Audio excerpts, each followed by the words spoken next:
Intent, Deadly Secrets by Krista Wagner.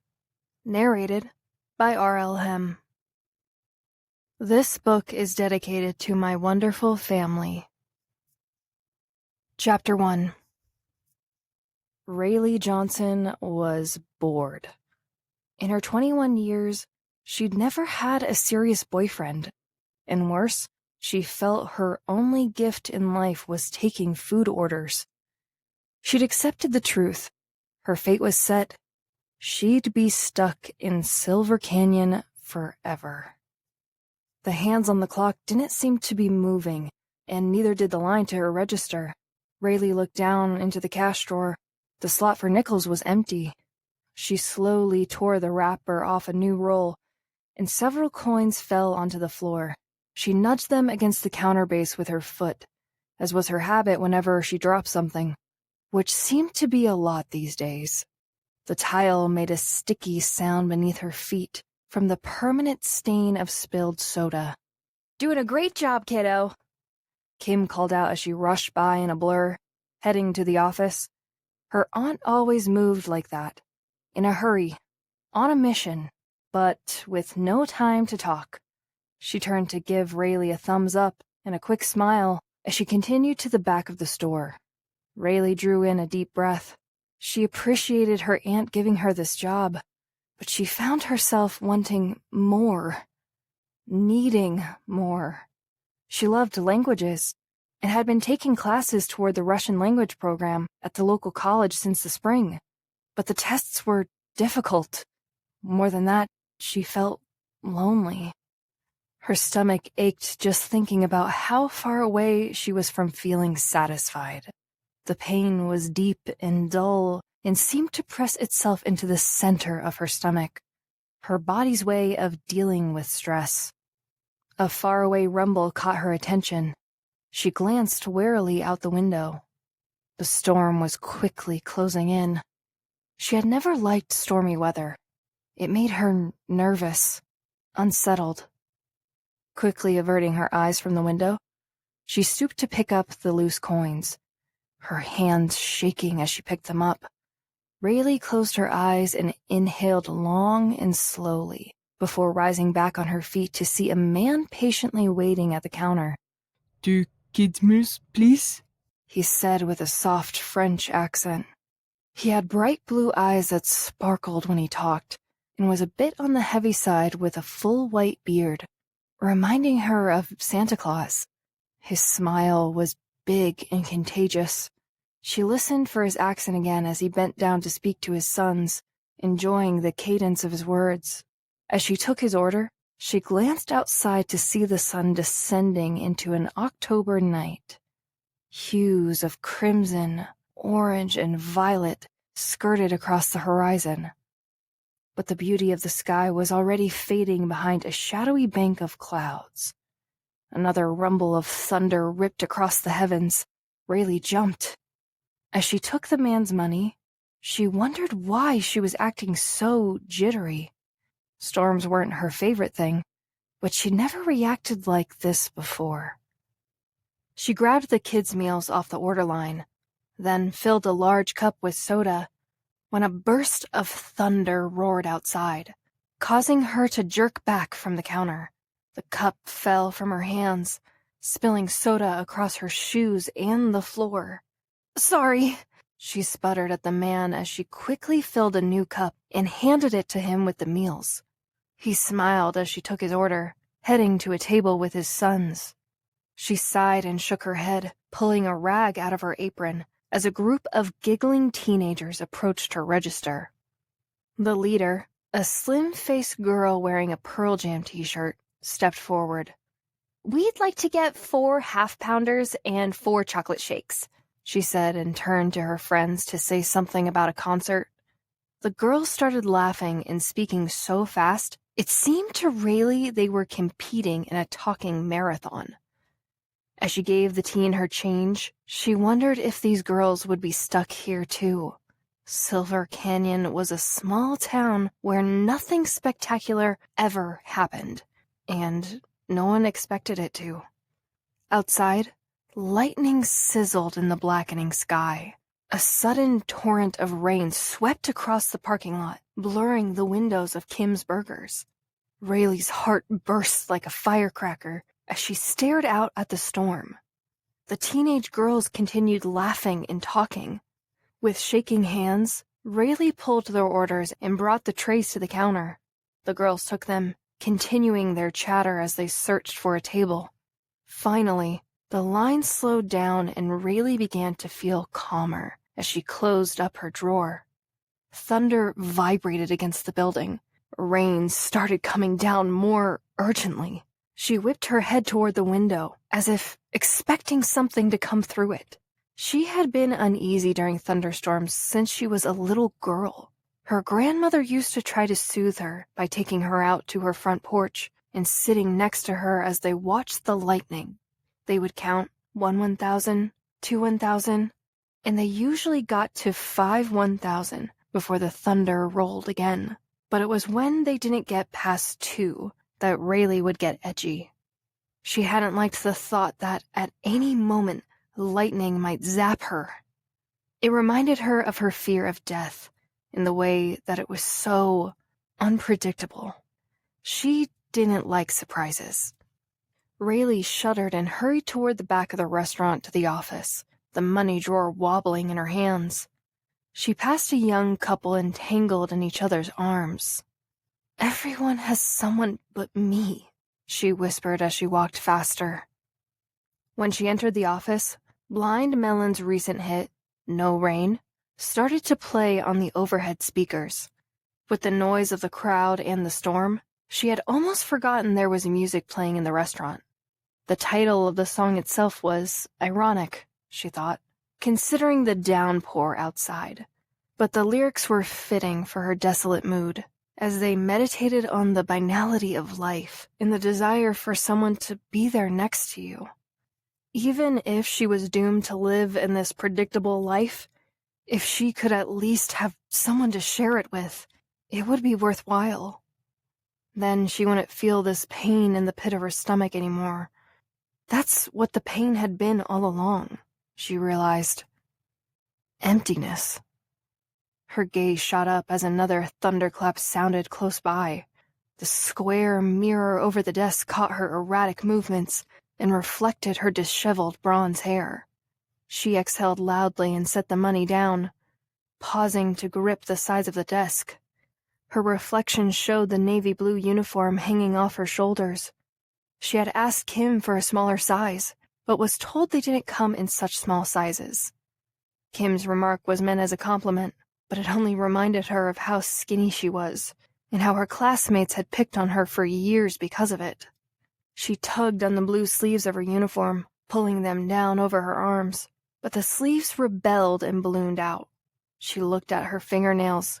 They were split or broken off, and displayed chipped pink polish. Sighing, she laid her head down.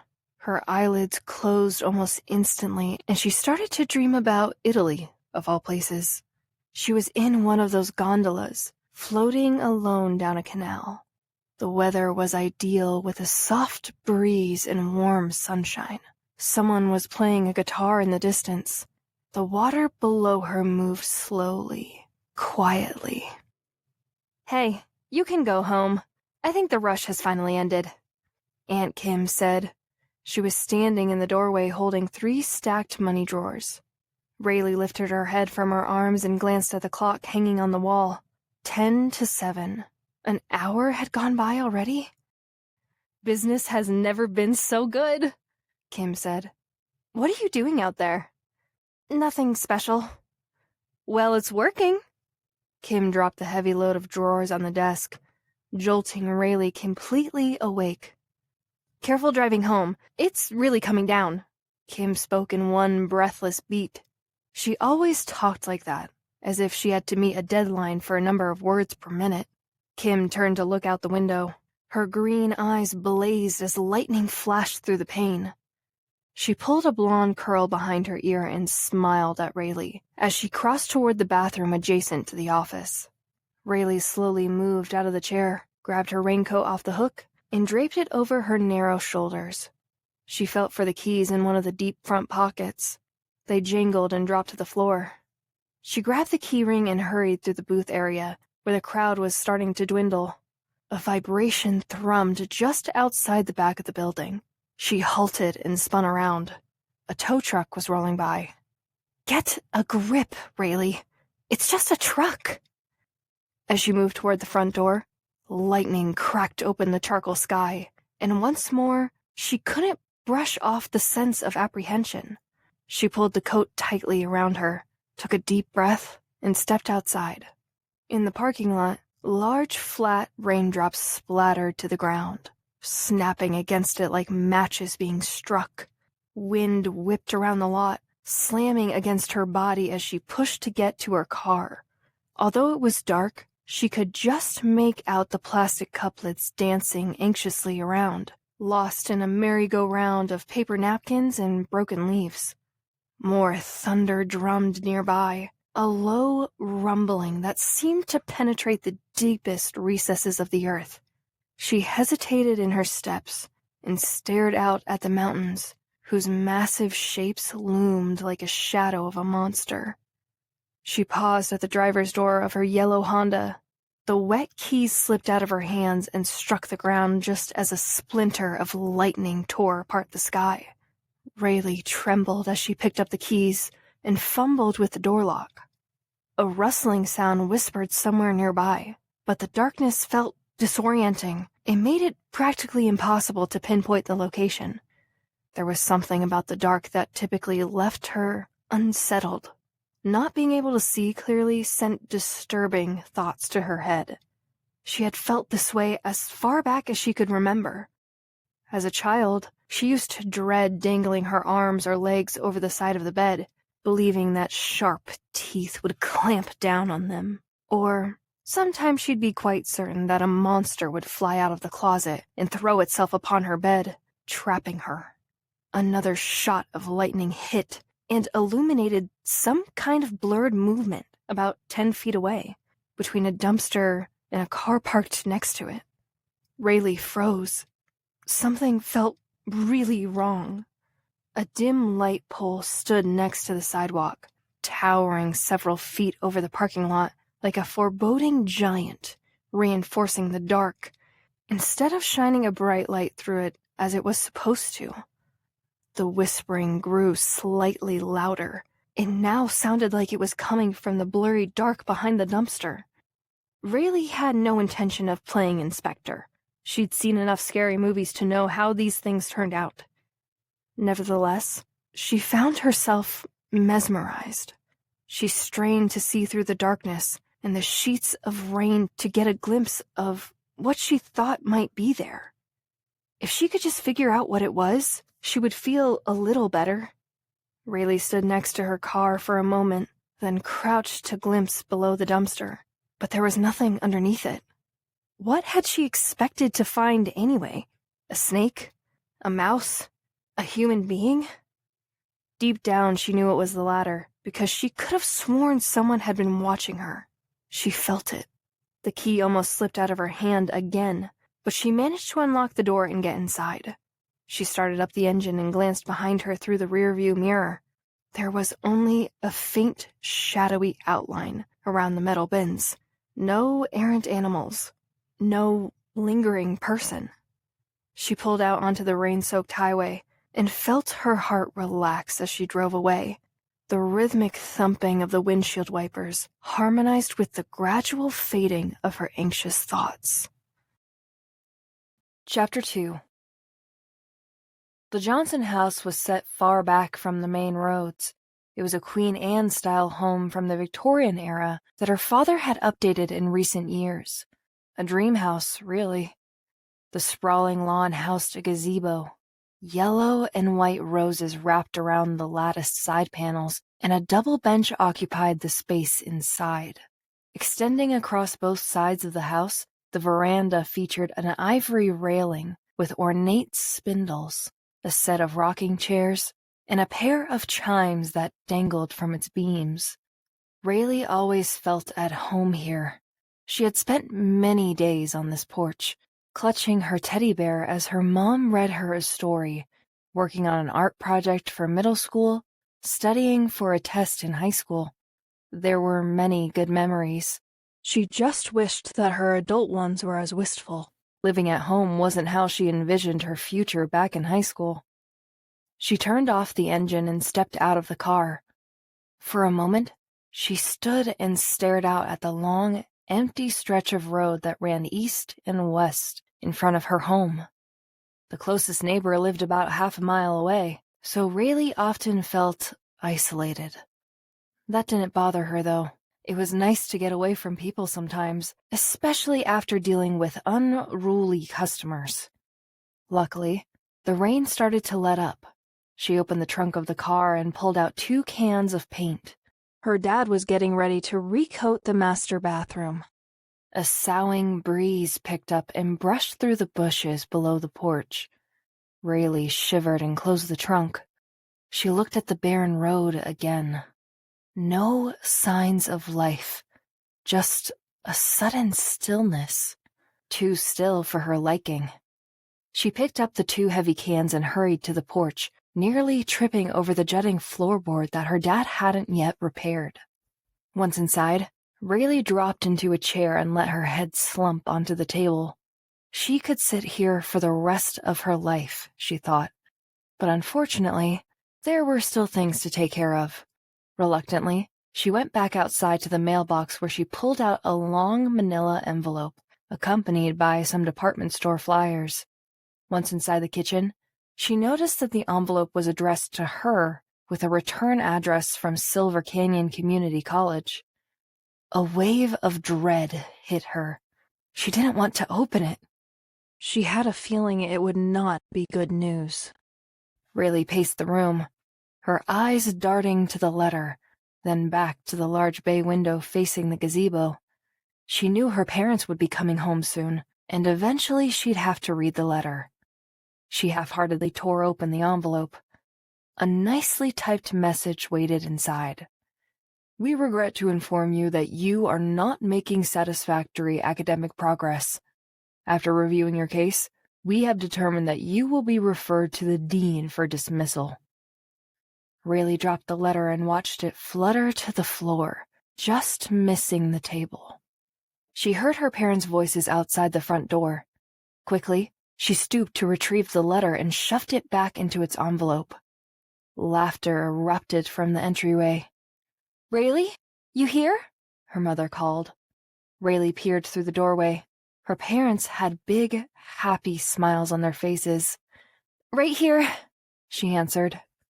Her mom glanced over at her. She was a Carol Brady mom, always happy, in control, content.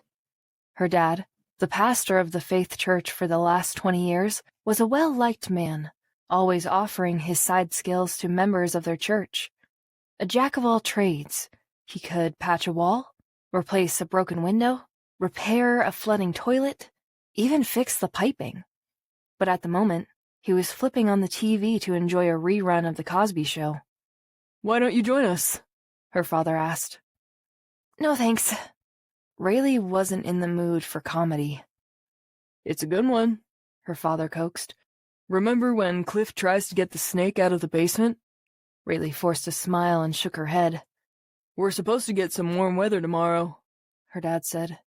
"Why don't we head to the beach before the rain comes in again?" Raylee could think of a lot of reasons to say no, but she knew she couldn't hide the truth about the dismissal for long. Besides, the beach was her favorite place to go, and it would be something to look forward to. "Sounds good," she said, her smile real this time. Chapter 3. Canyon Beach was located about 30 miles south of Silver Canyon. The place was packed, but Raylee and her parents managed to find a shaded area next to the lifeguard stand. Raylee stretched out on a lounge chair and threw her head back against the headrest. A sliver of sun touched the upper part of her body. The warmth felt good against her skin. She wore an oversized pair of sunglasses with dark lenses, so that her parents couldn't read the disappointment in her face when she told them she was no longer in school. Maybe she should have made them wear the same kind of sunglasses as well. She looked around the beach at the people lying on their towels and soaking up the sun. They seemed so peaceful. Raylee wished she could just shut everything out, especially that letter. She closed her eyes and tried to relax. She was beginning to drift off when she smelled something burning. She quickly sat up. "Happy birthday!" her mom shouted. She was holding out a chocolate square cake with wavering candle flames. The blue frosting read, "Happy 22nd, Raylee." Her dad began to sing the age-old birthday song. Raylee stared at them, not knowing what to say. She had been so consumed with her academic failure that she hadn't remembered her own birthday. Her mom was cutting a large piece of cake for her. "Why do you act surprised?" "I guess I forgot," she said. "Your own birthday?" her mom questioned as she handed her the plate. Raylee didn't want to ruin this moment for them. They always made such a big deal about her birthdays, but she was going to have to tell them. "I was kicked out of school," she blurted out. Both her parents stopped and looked at her. She was glad she had on the sunglasses. Tears started to form in the corners of her eyes, and no matter how much she tried to blink them away, they kept inching down. Her dad was the first to shatter the silence, asking gently, "What happened?" "I didn't meet satisfactory academic progress." Raylee leaned down and ran her hand through the sand, wishing she could disappear. The look of disbelief in her parents' faces sank a warm, dull knife into her heart. "I guess I can't do it. I do all the studying. I read all the books and then, I don't know, something happens to me and I can't think what to say. The tests are the worst. I spend all day and night taking notes, and then they give me all these questions that have nothing to do with the book." She sat up, looked out at the ocean, and rose from her chair. She was going to have to face it. The fast food industry was her destiny, and she was doomed to work it for the rest of her life.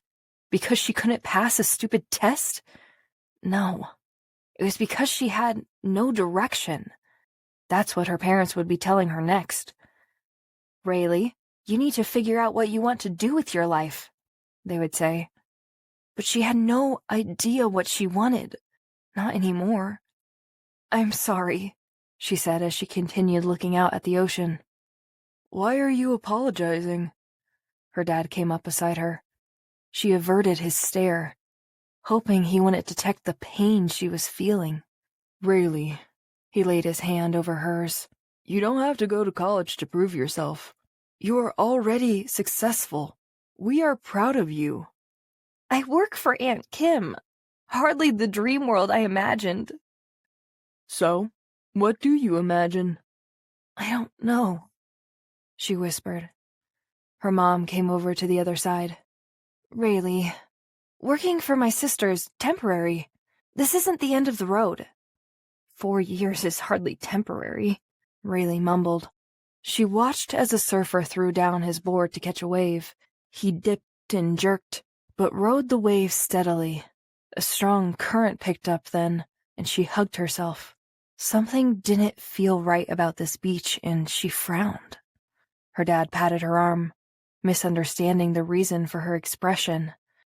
"You'll figure it out. It doesn't have to be today." She nodded at her parents and then looked back out at the waves. The surfer had come in. Kids were tossing a frisbee around on the shore, and some teenagers were enjoying a game of volleyball, but she couldn't shake the feeling that something was very wrong. It was the same feeling she'd had last night in the parking lot when she'd heard the rustling sound. Why was she having these creepy, crazy feelings all of a sudden? Her mom handed her a little red velvet box. "Happy birthday, honey." Raylee looked at them both. They had big smiles on their faces as if they couldn't wait for her to open it. She slowly lifted the lid, and there, resting elegantly on a soft ruby cushion, was a gold rope bracelet. She picked it up and held it in her hands. On a thin metal plate in the middle gleamed an inscription. "You are always in our hearts. Raylee started to cry. "Thank you so much. This is the best birthday gift I've ever had." She threw her arms around them both. No matter what you decide, no matter what happens, you are precious to us, and we love you. Her father hugged her and then let her go to fasten the bracelet around her wrist. She was in the spotlight now, where her parents usually put her, but for once, she didn't care. She had felt painfully alone all day today, and now she didn't have to. She forgot about Kim's burgers and school as she embraced the love her parents had for her. There was nowhere else she'd rather be than here with them. It was going to be a good birthday after all. 2 out of 3 decides dinner, her father called, snapping her out of her thoughts. He was shuffling a deck of cards. "Guess we're hitting the steakhouse tonight," her mom said. What's that supposed to mean? He said. "You have won the last 5 games of rummy, Dad," Raylee said. Fair enough, but this time you decide where to celebrate. Celebrate what? You. The sun was fading behind the mountains as Raylee's family gathered their things and headed to the car. Her parents drove a light green Thunderbird. It was her father's pride and joy when he wasn't tending to the church. As she approached the passenger side, Raylee saw her reflection in the door. She was surprised to see a smile on her lips. "Gee, Dad, do you think it's polished enough?" God did say, thy body is a holy temple. Raylee groaned. "Dad, you've got to come up with better jokes or you're going to lose half the congregation." After much protesting, Raylee chose her dad's favorite place, the steakhouse. She convinced him that this was her way of thanking them for not giving up on her. The steaks tasted even better than usual, and they enjoyed their meal in each other's company. The elation she felt on her birthday faded away as she clocked in at work the next evening. Raylee wondered if Kim's Burgers was the only restaurant open in town. It looked as if everyone had decided to come here for dinner tonight. She spent the evening jumping back and forth between the register and the line because they were one cook short in the kitchen. One of the cooks, Ramon, was heavy-set with a never-ending smile he reserved for Raylee. He said she reminded him of his little girl. After his wife died, she was the only thing he had left. He always made Raylee the best burgers, really juicy and well done. Tim, the other cook, was around 6'4" and must have had about 30 tattoos. He was laughing at her when some grease flew out of the pan she was handling and snapped against her wrist, causing her to yelp in pain. Take a break, Tim told her. "No, I'm okay." She flipped the egg burger onto a bun and removed the pan from the stove. Flames rose into the air and Tim quickly reached over to turn off the burner. "Actually, I think I will take that break," she replied. She walked over to her register and tried to open her drawer but found herself wrestling with it for several minutes instead. A man in line was tapping his foot. A baby started wailing. Raylee threw her foot forward against the lower wall, grabbing both sides of the register and yanked the drawer open. A few of the customers muttered something about the wait time. She kept her mouth shut as she took their orders. She knew that if she uttered a word, it wouldn't be very nice. After serving several frustrated customers, she looked up to see Crystal Jordan, Silver Canyon High's 1994 prom queen and fearless head cheerleader. Her thick black hair hung loosely down her back, and her deep brown eyes sparkled at Raylee as she smiled. "Raylee? Is that you?" she asked. Wow, how are you? "You know my name?" "I'm doing okay." "It's good to see you," Crystal said. "I thought you'd moved out of state like everyone else." "No, I'm pretty much stuck. Just decided to stay." "Are you going to college?" "Not quite." Crystal looked around and then leaned into the counter as if sharing a big secret. "It's overrated anyway." Raylee couldn't help but grin at that. In high school, Crystal had been too popular to pay any mind to her, except when she was picking on her, which had been frequently. Frankly, Raylee was surprised Crystal was talking to her now. They had nothing in common back in high school. "What have you been up to since graduation?" Working for my aunt, mostly. Are you still friends with Gina? Crystal frowned. Not since high school. She started acting like she was better than everybody else, and got too cliquey for me. Raylee thought that was funny, since she felt that Crystal met that exact criteria. Sorry to hear that. What happened? Crystal shrugged and waved her hand in the air. I caught her red-handed trying to fix the vote for homecoming queen. You're kidding. Just the way life goes sometimes. Crystal stared up at the menu. How's your hot fudge sundae? The best. I'll take one of those. Crystal handed over a bill and then, with a sudden smile, she grabbed Rayleigh's hand with both of hers and squeezed it. Was this really the same girl who had never noticed the measly peons of the school like her? Wow, she had really changed, Rayleigh thought. An older man in line loudly cleared his throat. Crystal let go of Rayleigh and grinned. We'll have to get together sometime. She rolled her eyes toward the customer. When you're not so busy. Rayleigh couldn't believe Crystal had actually talked to her like a decent human being. She watched her suspiciously as she took her sundae to a table. Crystal had done everything she could possibly do to ensure that Rayleigh's high school years were miserable. She wondered how sincere Crystal was being, if at all. Chapter 4. As the end of her shift of pulling double duty at the register and in the kitchen drew near, Rayleigh grew exhausted. She was so preoccupied with getting home that she was just going through the motions at the register, and the line was as long as she'd ever seen it. Kim stopped by to check on her. I've got to get out of here, Rayleigh said. Hang in there. Joe should be taking over any minute, Kim told her. No, I don't want to be here, Rayleigh said. You should find someone who really appreciates the job. As the words left her mouth, Rayleigh cringed. She hated letting people down. Kim smiled and moved closer to Rayleigh. Look around. We've never been so busy. You're obviously doing a wonderful job. Can you at least hang in there until something better comes along? I guess. She couldn't say no to Kim. Kim squeezed her shoulder and went into the dining room. Rayleigh took a few more orders and was about to close her register for a quick bathroom break when she looked up and saw Billy Thurman standing at the counter. Her heart paused, and she felt the blood start pumping in slow motion. She could still remember the last time she'd seen him, like it was only yesterday.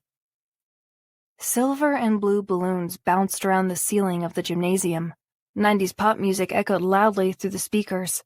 About 200 students danced and mingled on the floor. Principal Garbish, a tall man with John Lennon glasses, moved across the stage.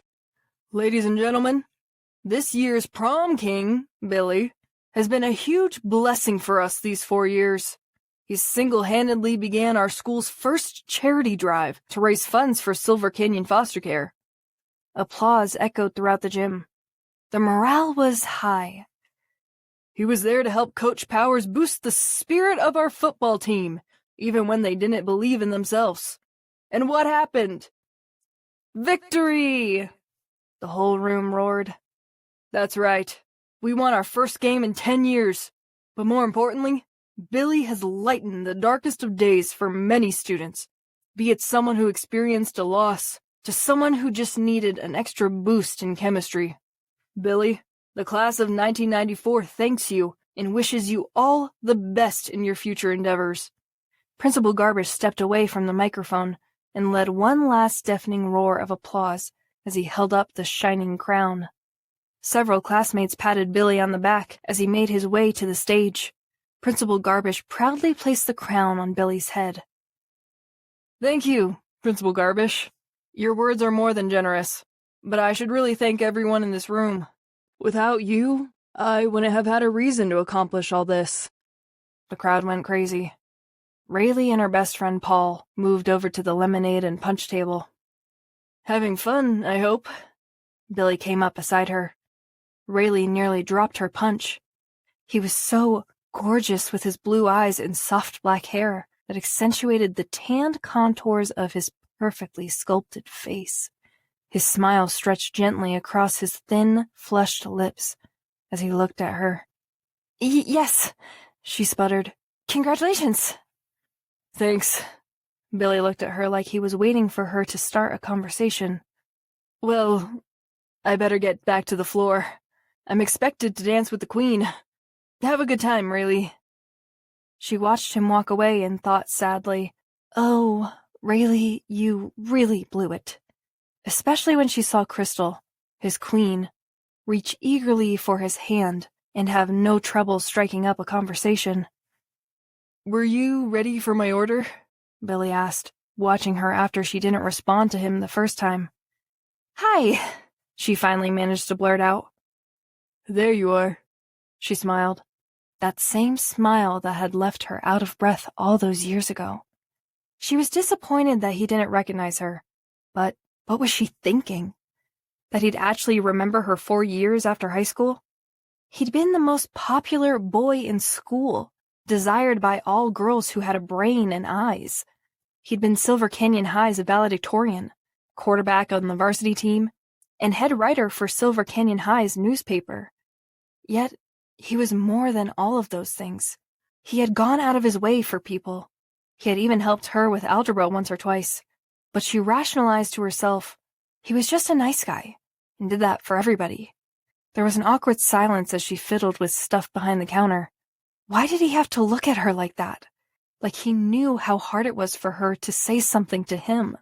Why couldn't she just be invisible instead? "What can I get for you?" How's your egg burger? "Popular." I'll take it. He handed her some dollar bills and change. He was so handsome in his charcoal shirt and faded jeans, and his hair swept to one side. Rayleigh's heart was pattering anxiously. She opened her mouth to say something, but let out a mere gasp. It sounded like a snake hissing. Egg burger! She shouted to Tim, who looked up confused about why she was yelling the order. Then the coins fell from her hands and banged into the drawer of the cash register. Raylee looked down and hurriedly placed the coins in their proper slots. As she started to dig in her drawer for change, more coins spilled all over her register and clattered to the floor. But Billy was a decent guy and pretended not to notice what a fool she was making of herself. She laughed as she shut the drawer a bit too loudly. A couple of her co-workers stopped and looked at her. It's been a while. How have you been? He asked her. He did remember her. She couldn't believe it. "Okay, I guess." Okay, huh? So, how long have you been working here? "Since high school. This is my Aunt Kim's restaurant." That's great. "Thank you." What? "Oh, looks like your order's ready." Raylee spun around and grabbed a plate off the line. Tim smirked at her from the kitchen. She growled in response. When she turned around, Billy was patting down his shirt. He rummaged in his pants pocket and pulled out a sheet of paper.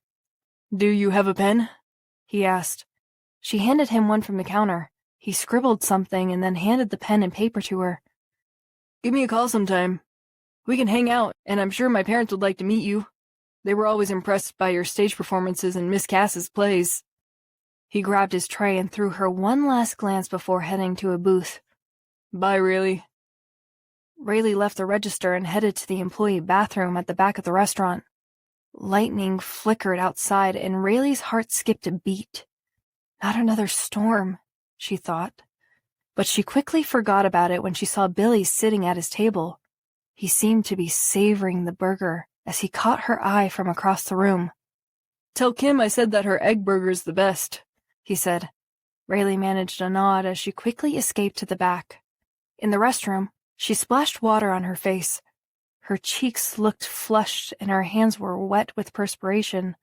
The feel of the cold water on her face calmed her down. Billy Thurman remembered her. She walked to the office in a near trance. Kim entered the room a moment later, her hands full of paperwork. Raylee regretted her ungrateful attitude. Kim didn't have to do her this favor. "I'm sorry about wanting to quit," Raylee stated. "I get it. But before you do, I have a favor. I'll be taking a week off in December. Will you be all right to take over?" "Of course I will," Raylee said. "I'm sorry for being so rude. I know this business is like your baby, and I should be more grateful. Kim balanced the stack of papers in one arm and elbowed the door shut. Stop apologizing. Really, I will support whatever you decide to do. Where are you going in December?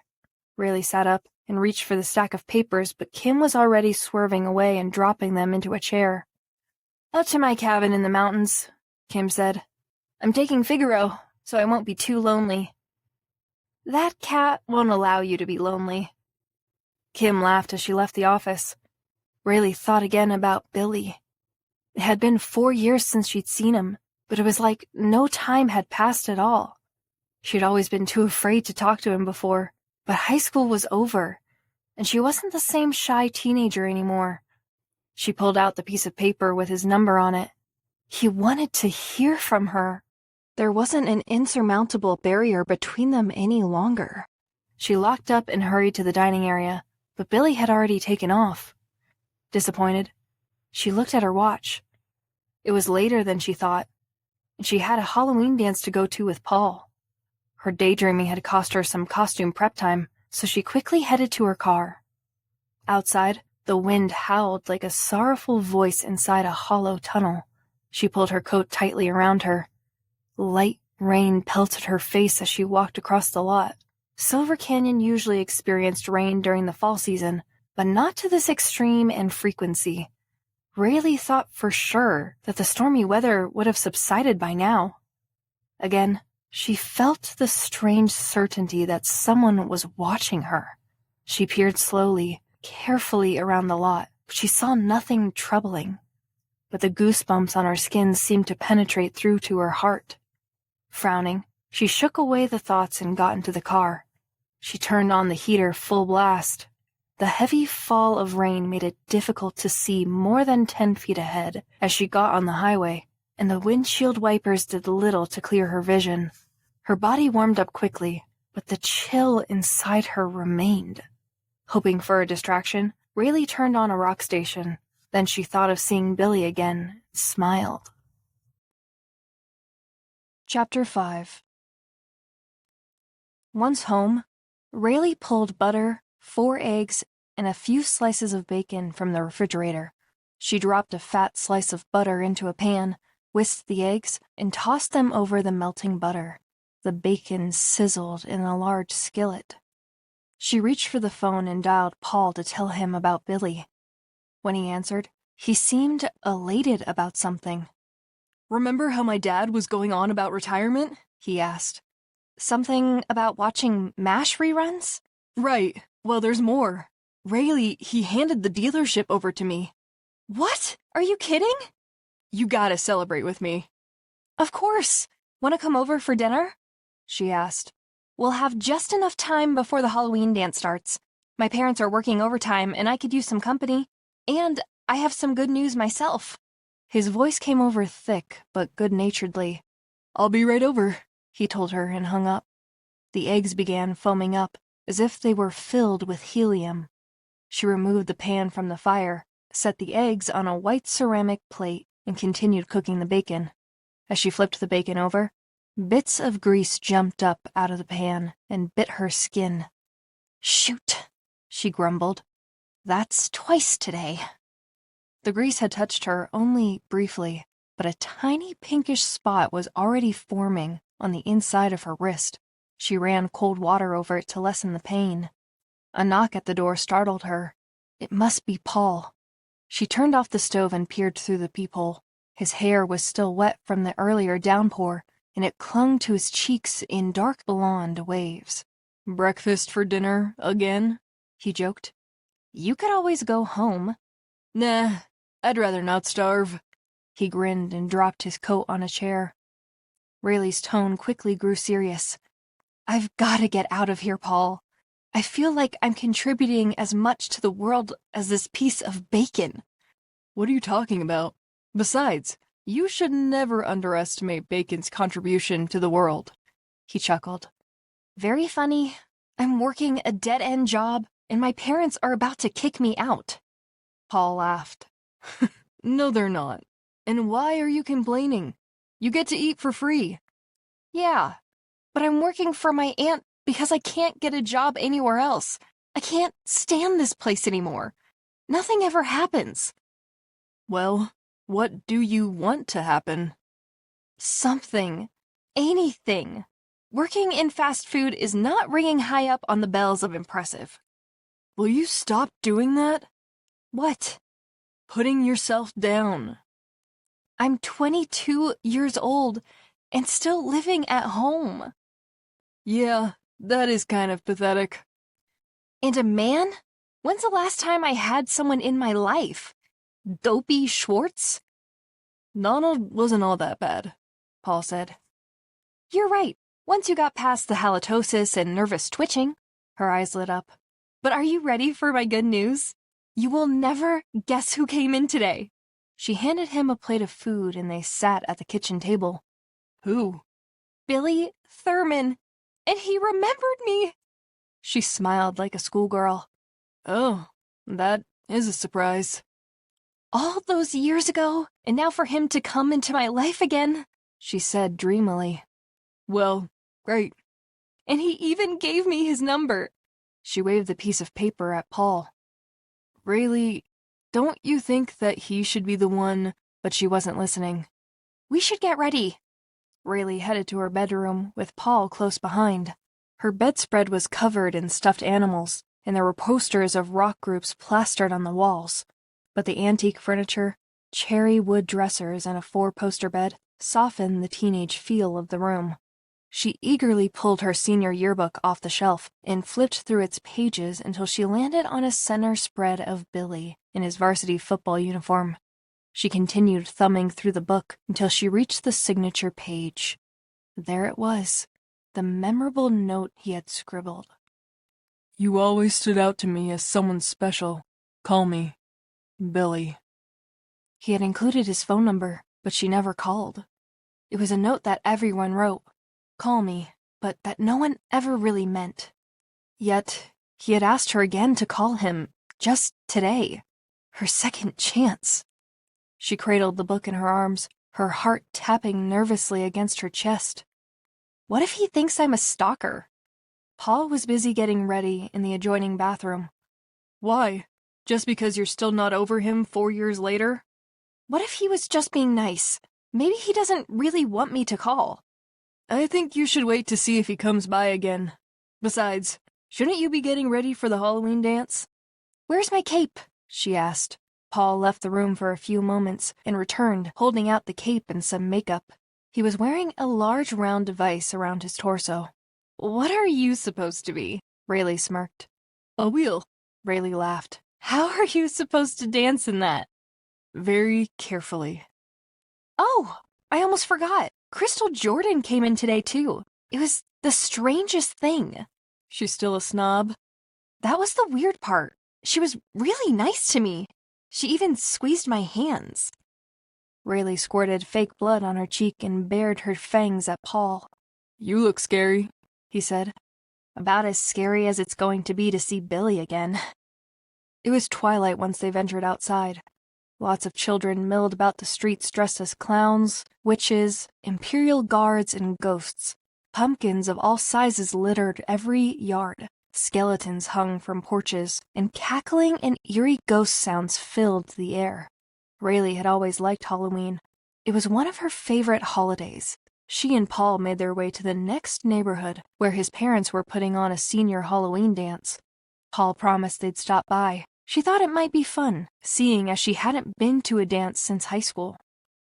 So, how many people are supposed to be there? Raylee asked. I think they invited all of Mom's coworkers, and some of the guys at the dealership. Sounds like a good turnout. Are you going to be... Something slammed into Raylee, nearly knocking her down. She gasped and looked in front of her. A group of laughing kids dressed as ghosts were running down the sidewalk. Her heart was beating madly. Hey, are you okay? You look like you've seen a ghost. Paul was trying to be funny. Ha ha. But Raylee wasn't smiling. Well, we're almost there, Paul reassured her.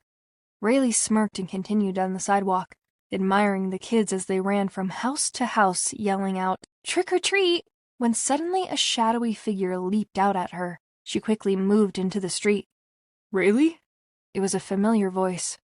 She turned to see Billy dressed up as Frankenstein's monster, with 2 kids at his side. Oh, I didn't recognize you. Her heart was going crazy again, now for 2 reasons: terror and rapture. Billy gestured to his costume. What do you think?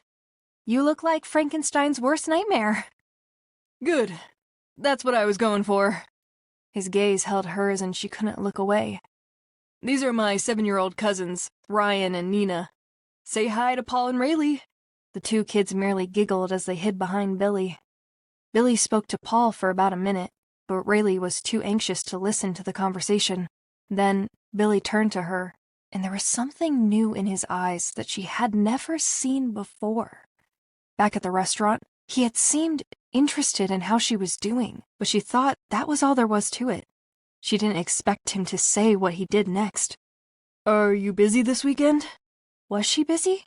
She couldn't remember. Her mind was going at the speed of light. Oh man, please don't be tongue-tied again, Raylee, she thought to herself. No. Great. How about a day at the park? She could still see his perfect lips moving and forming words, but heard nothing over her pounding heart. She simply nodded because there were no words to say and because she didn't know how she could possibly utter them. The next morning when she awoke, she felt like she was in one of those dreams where everything feels surreal, but it all makes sense, and she didn't want to get up. She had enjoyed last night at the Halloween dance with Paul and his parents, but she hadn't been able to take her mind off Billy. She feared that if she faced today, everything that had happened would turn out to be something she'd imagined.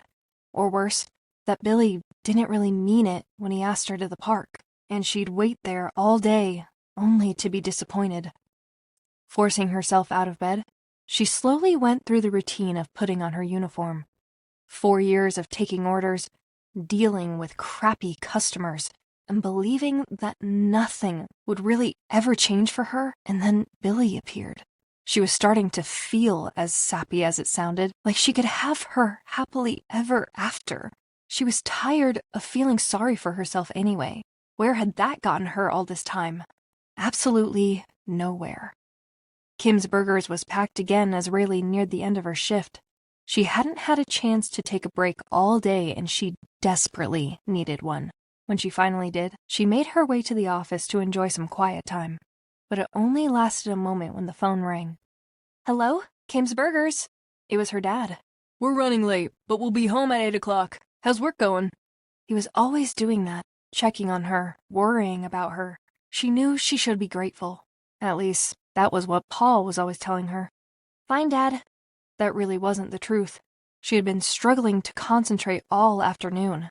Every time she'd look up to help a customer, she kept hoping Billy would magically reappear. She opened a can of Pepsi and took a long sip. I know it's not your cup of tea, but you'll figure out what you want to do. I promise. Thanks, Dad.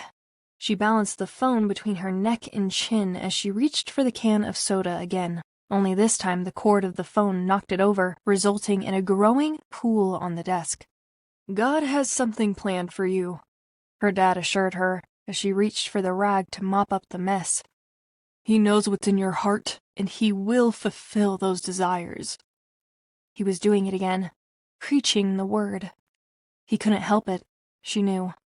Dad, please stop worrying about me. You're making me worry about me even more. I'm sorry, Raylee.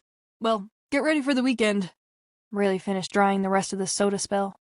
There's going to be Scrabble and your favorite, chocolate cream pie. As fun as it all sounded, she hoped her dad's plan wouldn't interfere with her plans with Billy. Great, Dad. See you tonight. When she hung up, the clock read 6:25. The radio station was finishing out the rest of the top 40 hits. She sat down and rested her head on the desk for what she thought was only a moment or two, but then the shout of the DJ blasted through the room. It's 7 p.m., and time for you to start the weekend. She couldn't believe she had fallen asleep. She obviously hadn't realized how tired she'd been. Hey, Raylee. Kim came into the room. You okay? I guess I fell asleep. I guess you did, Kim chuckled. Good thing your shift is already over. Why don't you go home and get some sleep? I guess I should. Kim laughed and gave Raylee a quick squeeze. See you tomorrow. Thunder shuddered again outside. Raylee got into her raincoat, located her car keys in her pocket, and was near the exit when she saw him. Billy, I didn't think I'd run into you here. We stopped by for a world-famous burger, he said. Raylee, this is my dad, Joseph. A bit taller than Billy, Joseph had the same profound blue eyes and friendly smile as his son. Good to meet you. Billy's right. You do have the best burger in town. Tell Kim her burger's unparalleled. Thanks, I will. Raylee found herself involuntarily fidgeting with the keys in an attempt to avoid eye contact with Billy. She wasn't quite sure why the sight of him still made her nervous. It was like she was in high school all over again. But Billy didn't seem to notice, or pretended not to. Check out the news tonight on TV. My dad's got an important announcement for Silver Canyon. No need. I'll tell you right now, Joseph said. We're negotiating a contract for a local baseball stadium. Wow, that's great. I think that should attract some more people here. What do you think? Joseph said. I agree, Raylee said.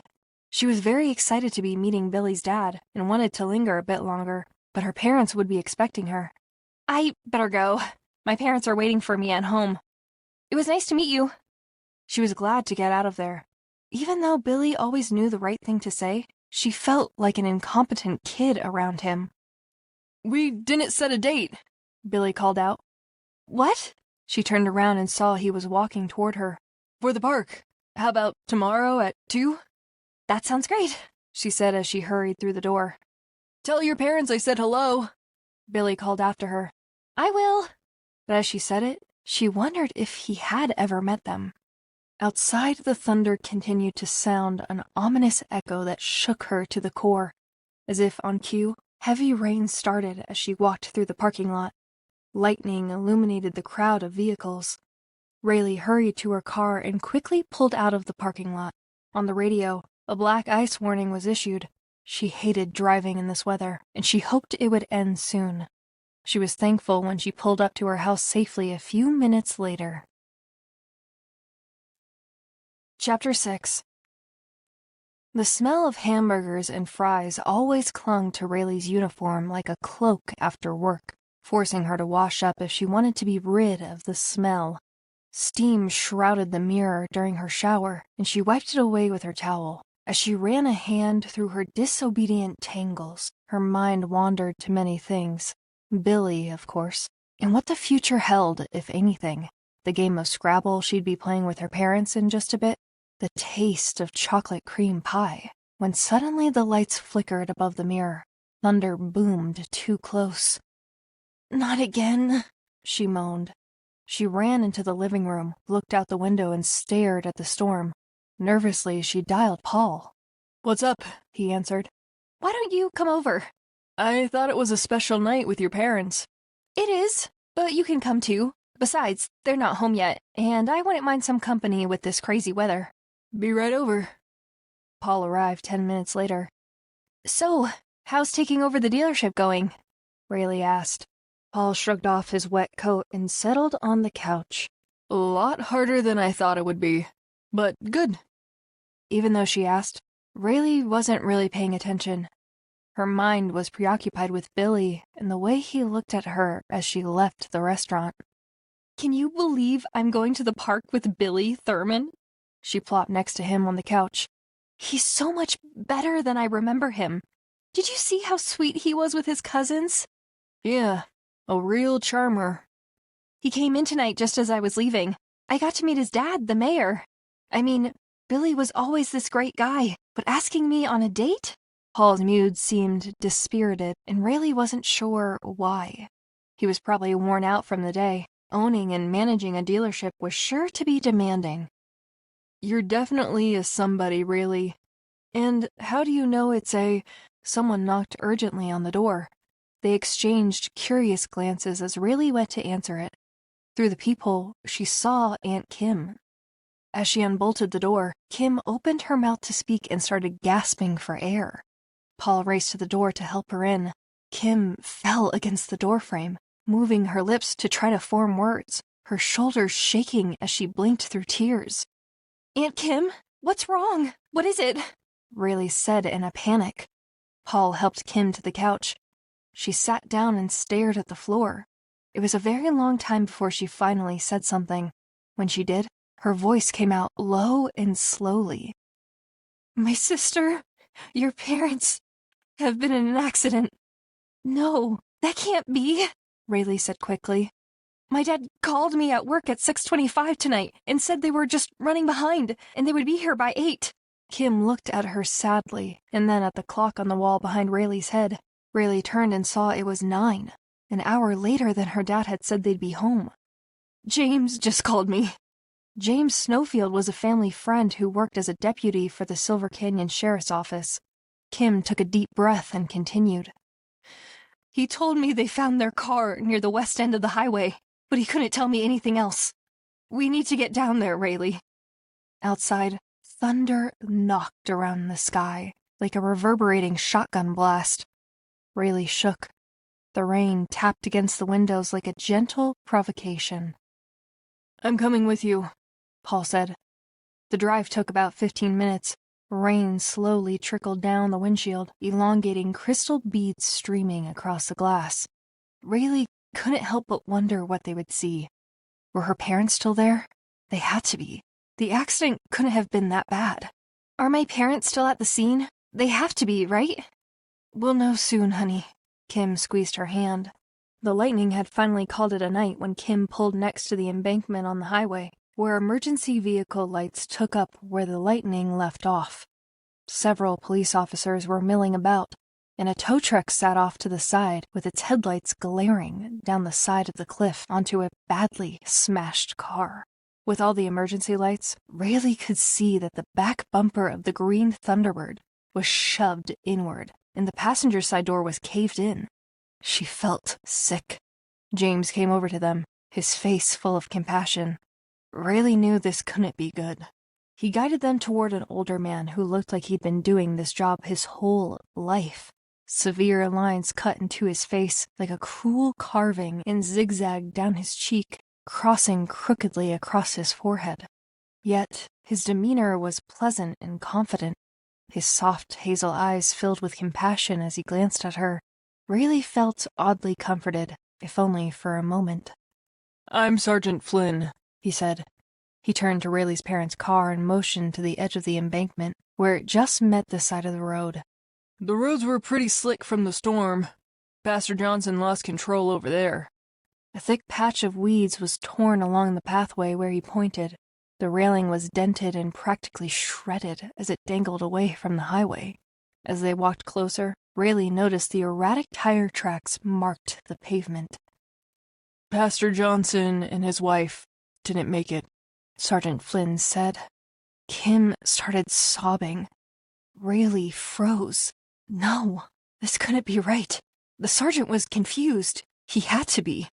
She looked at James, wanting him to correct Flynn, but as soon as she made eye contact with him, he bowed his head. Paul grabbed her hand and gently pulled her away from the cliff. This wasn't happening. She was sure they were wrong about her parents. They had just spoken over the phone a few hours ago. "The coroner would like a family member to confirm their identity," James said. Though she knew it was his job to be official, his words were filled with compassion. "Kim, do you want to do this alone?" "I want to see my parents," Raylee interrupted. Flynn motioned for Kim and Raylee and led them into a lesser-lit area while Paul stayed behind. That's when everything around Raylee started spinning. The vehicles became a distorted mess, and the stars rose and fell erratically above her head. She stopped for a moment to get her bearings.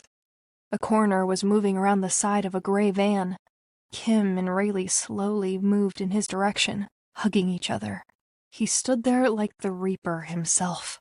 His knuckles were pale against his black trench coat as he clutched his hands near his waist. His jaw was set firmly, and his lips were tightly pursed, but he stared at them as if beckoning them forward.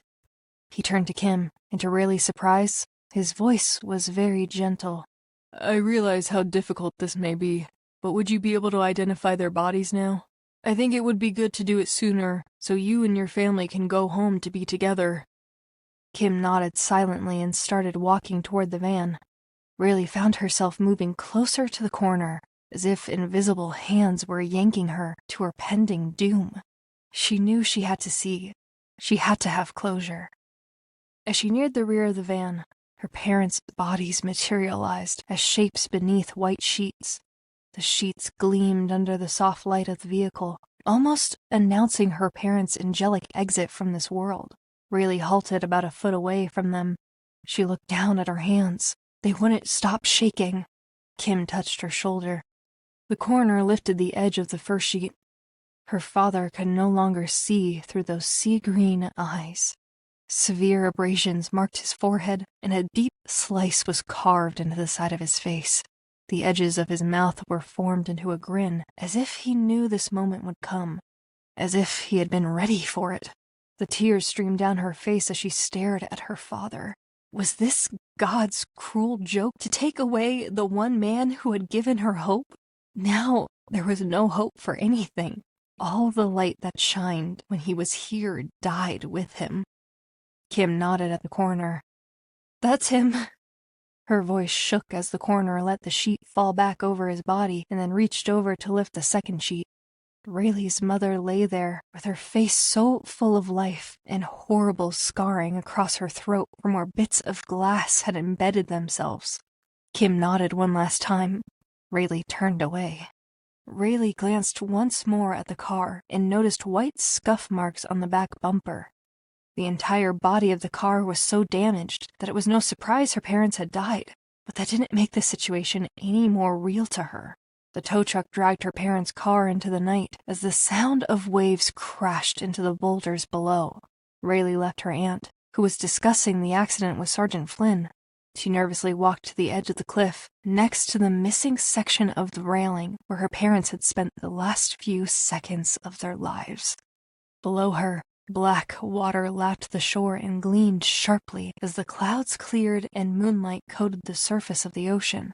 The waves retreated into the night and then returned again to embrace the white sand back and forth, over and over in a never-ending cycle. Raylee closed her eyes as a bitter breeze bit at her face. The skin on her arms prickled. She shivered and opened her eyes again. Her parents used to take her here every weekend when she was a little girl. They used to have picnics and play frisbee. Sometimes they brought cards and played gin rummy. On really hot days, they would all jump into the ocean and body surf while trying to catch the biggest wave. Whoever won would get to pick the movie for the night. Raylee blinked as the spray from the ocean touched her face. Paul came up beside her. It was time to go. The drive home was unbearable. Raylee couldn't even think of going home to an empty house. She gazed aimlessly out the window, the streetlights glaring in her face. Kim squeezed her hand. "I'm right here for you, Raylee." She continued staring at the houses as they sped by in a tangled blur. She didn't feel much of anything. Kim cried silently, and Raylee knew she should be crying too, but for some reason she was unable to. She wanted to accept that they were gone, but the fact that both of her parents were dead didn't seem possible somehow. It was like someone had played a joke on her. Or maybe this was a dream. A tragic dream, yes, but only a dream. They would go home. Her parents would be laughing as they watched The Cosby Show and would pat the sofa for Raylee to join them the way they did every weeknight. She stared down at the gold bracelet, the last reminder of her parents' love. Moments later, they pulled up to her big, empty Victorian house. "Why did this happen?" Raylee asked as they sat silently in the car. She stared straight ahead as Kim reached over to touch her cheek. "We are in this together. We will get through this." Kim spoke quietly through tears. Raylee couldn't bear it. Nothing made any sense. This had to be a dream. Why couldn't she wake up? After several minutes of silence, they got out of the car and went into the house. Paul sat down at the dining table while Raylee stood in the center of the room, bewildered. She stared at the couch just to give her something to concentrate on, so she wouldn't have to think. Behind her, Kim and Paul spoke in whispers. "Raylee?" her aunt said. She turned to face her aunt. It doesn't feel like it really happened. They were just running a little late. It wasn't supposed to be forever. Kim's cheeks were pink from all the crying. She pulled Raylee close and hugged her. Their love for you is still here. I don't feel anything anymore, Raylee whispered. I love you, and whatever you need, I'm right here, Kim said. Do you want something to drink? Paul asked her, trying to breach the sorrow in the room. Raylee noticed Paul watching her as her aunt held her tightly. He looked worried. He had never looked at her that way. She knew he could see how broken she felt inside. Kim let her go but stayed next to her. The room was quiet for several minutes as they all stood there not knowing what to do. Finally, Raylee couldn't take it anymore. She moved over to the large bay window and faced the darkness outside. Where did my parents go? Heaven, Paul spoke in a soft but confident voice. How do you know? Have you been there? Raylee demanded. Paul didn't respond. She had always been taught about heaven and hell, about eternal life through Christ, but now, standing in her parents' forsaken living room, she didn't know if she really believed it. Death had become real. She was angry at God, at Paul, at Kim, at everyone for accepting her parents being gone. How could they? Is it because you say so? Because that's what my dad preached to everyone? Well, what if you're wrong? Raylee was truly angry now. Kim spoke up. Don't talk like that. But Raylee would not be stopped. He used to say that God's preparing a place for us. Why would he care so much about us anyway? There are billions of us. Why bother with us at all? His love is more incredible than we can fathom. It's not deficient like ours, Kim insisted. As Raylee continued staring out the window, she remembered being a kid and running with her dad around the front yard, throwing a frisbee back and forth. He would laugh as she kept spinning the disc out onto the road, or at a tree, not paying attention to where she was throwing it. Raylee, you have to keep your attention on who you're throwing it to, he would tell her. Raylee suddenly shivered, like the cold outside was finding its way into her. She turned to face them. I'll never see them again. Yes, you will, Kim told her. This isn't forever. She sounded so sure of her words. Have you ever seen a dead body? She asked Paul. Paul jumped slightly. No. She tried to chuckle because she didn't want to cry, but it came out like a hollow echo. Didn't mean to freak you out. It's just that it's unreal. I'm looking at my dad and thinking, there's no one in there anymore. That's not even him. He's gone. Kim hugged her again. Raylee knew this wasn't just her parents who had died, but Kim's only sister. The two had been extremely close. She knew she should feel sympathy for her aunt, but her self-sorrow would not be ignored.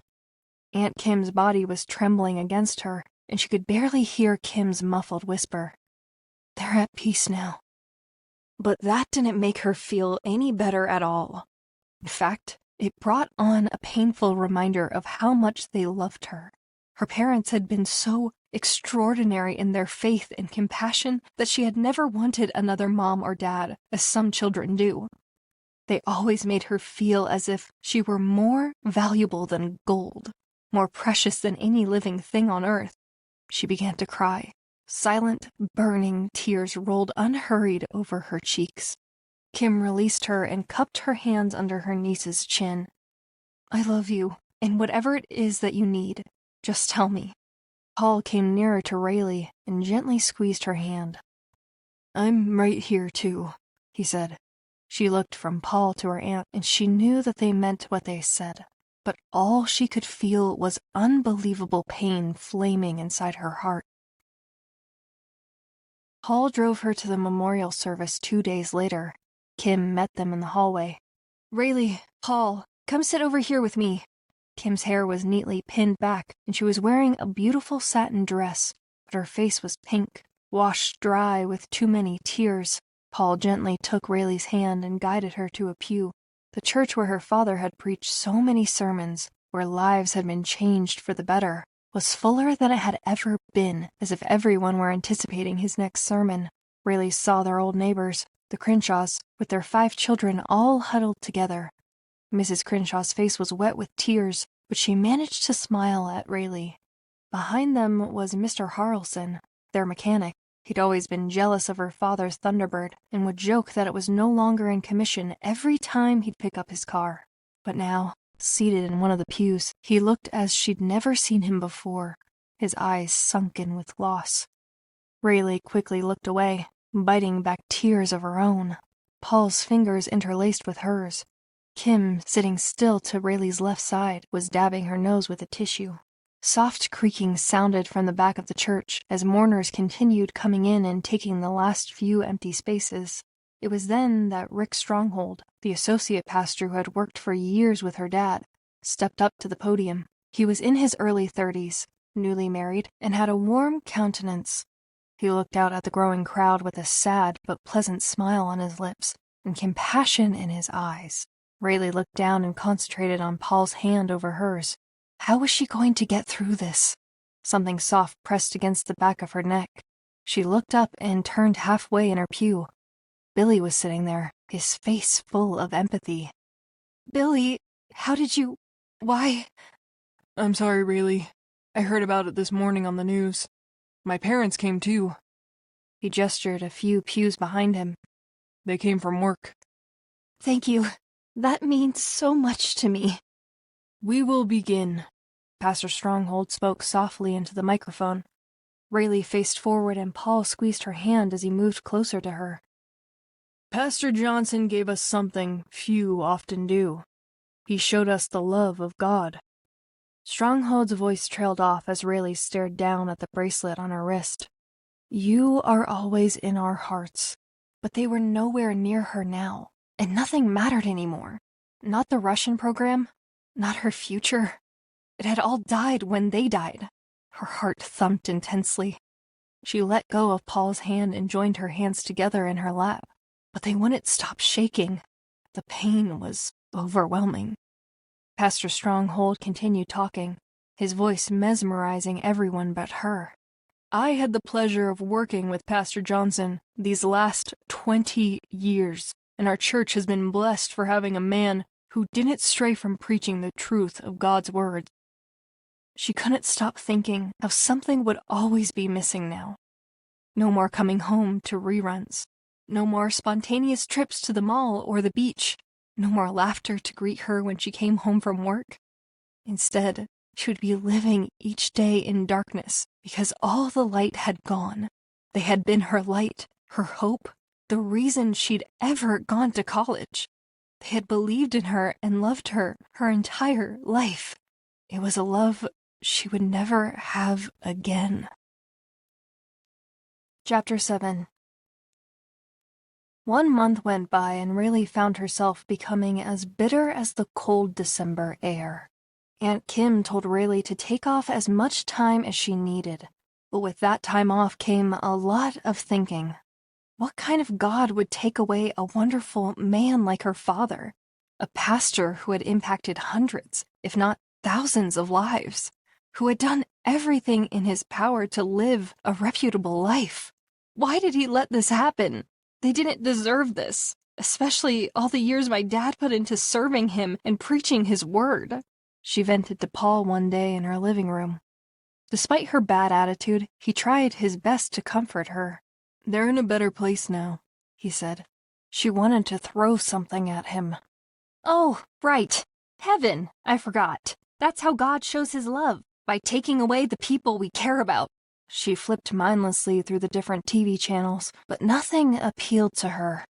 Stop, Raylee. Paul wasn't upset with her. His voice was tender. Life's a travesty. That's all it is. No, it isn't. There's so much more than just this life here. Otherwise, what would be the point? Why should I believe any of that, Paul? She asked angrily. Your dad used to always talk about his favorite verse. They that wait upon the Lord shall renew their strength. They shall mount up with wings as eagles. Enough with your theology. What good is it? There's still Dead, Paul! She shot up from the couch and ran into the kitchen where she started opening and slamming cabinet doors. No, they're not dead. You know that. Come on, Raylee. Tell me what to do. I'll do anything to help you. She stopped her tirade but refused to turn around. The pain in his voice was obvious. He was trying so hard to reach her, and she wasn't going to allow him in. This isn't the end, Raylee. You'll see. You just have to give yourself time. It's been a month, Paul. How much time does it take? I don't know. No one does. He sounded defeated. She still refused to turn around. Just tell me what to do, and I'll do it. Leave, please. I want to be alone. Raylee, I'm so sorry. She slowly turned and glared through him. She was sick of hearing about God's will and her parents' faith. Neither had saved them from dying. Paul moved closer to her and she pushed him toward the door. He looked at her with surprise, shaking his head as he grabbed his coat and silently stepped out the front door. She watched as he walked to his car. He looked depleted as he turned back to see her. There was helplessness in his eyes. In all the years they'd been friends, he had never once seen her angry or bitter. It scared him, she knew, but she refused to feel anything in her heart but indignation, because if she did feel something else, she'd start crying. She didn't want to cry. She stood at the door and listened as he drove away. The last thing she wanted to do was hurt her best friend. His intentions were innocent and loving, but if she'd given in to them, she would be compromising the wall she'd built. That was not something she was willing to do yet. Maybe not ever. Raylee turned from the door and saw the Bible sitting on the end table. It was a gift from her father on her 8th birthday. She had asked for a collection of die-cast cars and the new Duran Duran album, but instead she had received a book. It hadn't been a very happy birthday at first. She couldn't play with a Bible, but when she'd first opened it, she discovered the mystery of the world, of her existence. She hadn't been able to put it down until her parents died. Her chest tightened as the drumming of her heart slowed. She had never felt such ache before. It was like her heart was crying, almost bleeding with pain. They that wait upon the Lord shall renew their strength. They shall mount up with wings as eagles. They shall walk and not be weary. They shall run and not faint. She didn't want to remember Isaiah right now, or any other book in the Bible for that matter, but she couldn't help notice a fuchsia ribbon bookmark sticking out between the pages. Tears began to cycle down her face as she slowly walked over to the table and reached out to touch it. Her hand grazed the cover and she felt a warmth flow through her heart. A tear dropped and she gently spread it across the cover with the tip of her finger before turning to the front page. There, the inscription was as bright and as sharp as it had been on the day her father had written it. Remember these words, regardless of where you are or what happens.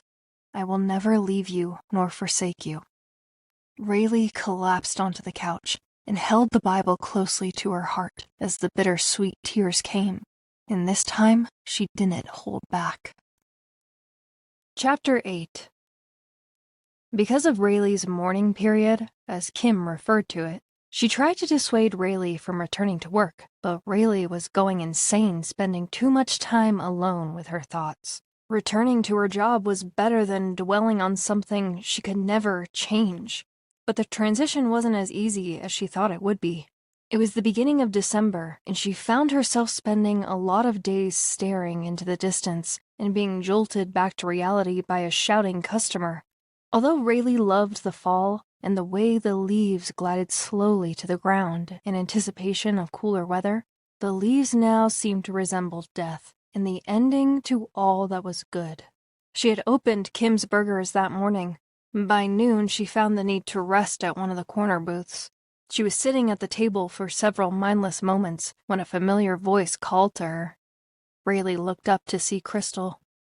What was she doing here, and how long had she been standing there watching her? Crystal seemed to read Raylee's thoughts. I'm sorry if I startled you. I thought you saw me come in.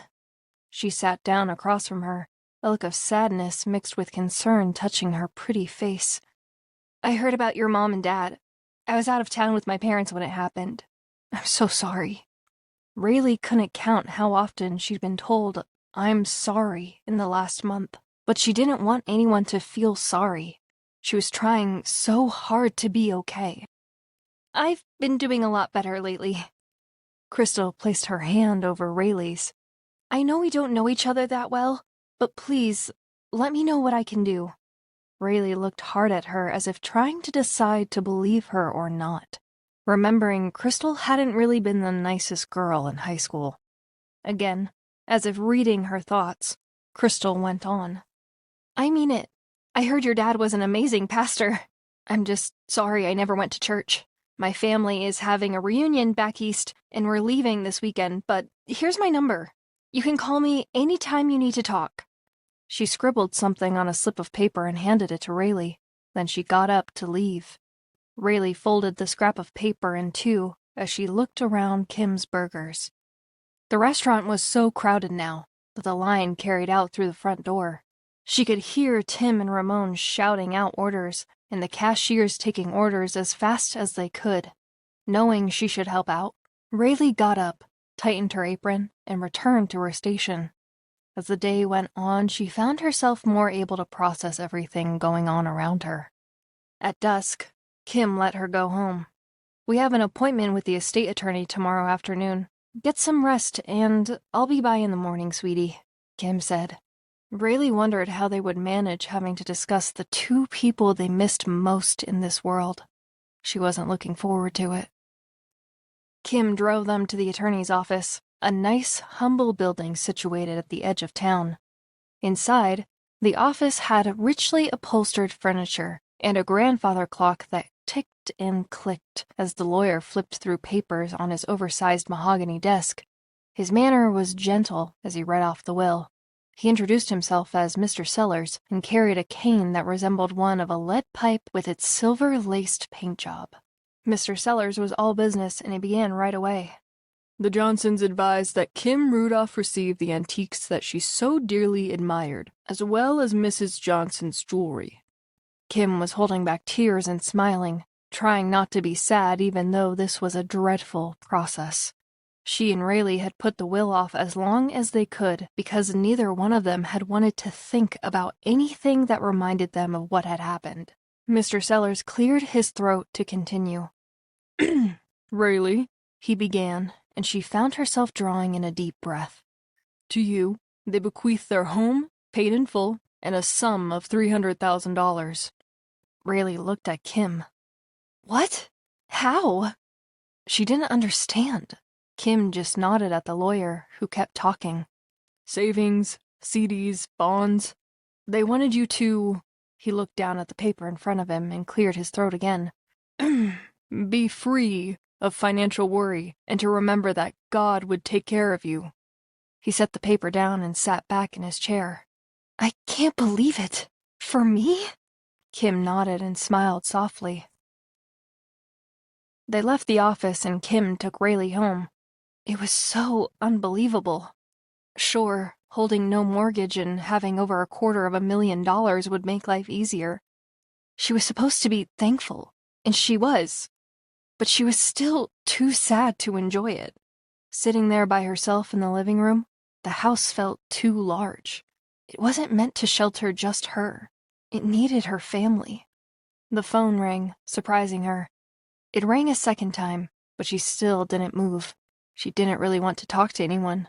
Having to explain how she was feeling or recovering or telling people what she needed was becoming tiresome. How was she ever supposed to be functional again if people kept reminding her of her loss? But she eventually gave in, hoping whoever was on the line could lessen the quiet and loneliness of her newly acquired home. "Hello?" "How about we make up for lost time? We never did get to go to the park. How about right now?" Rayleigh didn't hesitate, immediately recognizing Billy's voice. "That would be perfect. I'll be there."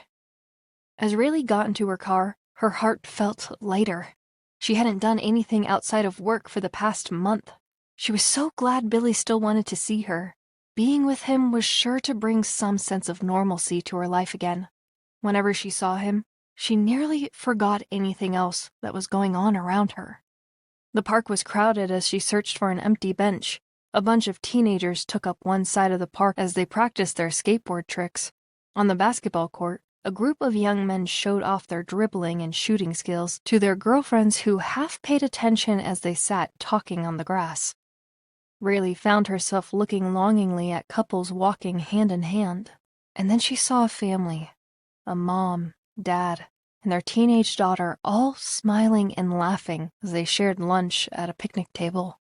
The girl had light blonde hair that fell over her face as she threw her head forward in laughter. The parents exchanged kisses as they all sliced into a big, fat piece of cake. Their celebration looked so carefree that Raylee had to turn away.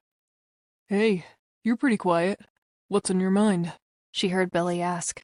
Before she could catch herself, before she realized what she was saying, the words flew out. They're really dead. Billy put his hand on her arm to stop her as he came around to face her. You can talk to me about it. I'm sorry I forgot to call you. She was trying to hide the tears, the pain. Billy wasn't fooled. Raylee, it's okay to cry.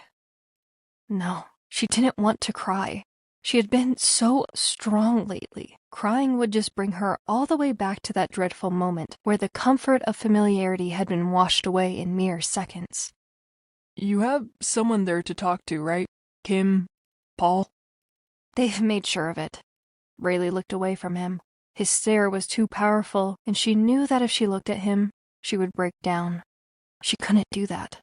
That was no way to keep him in her life.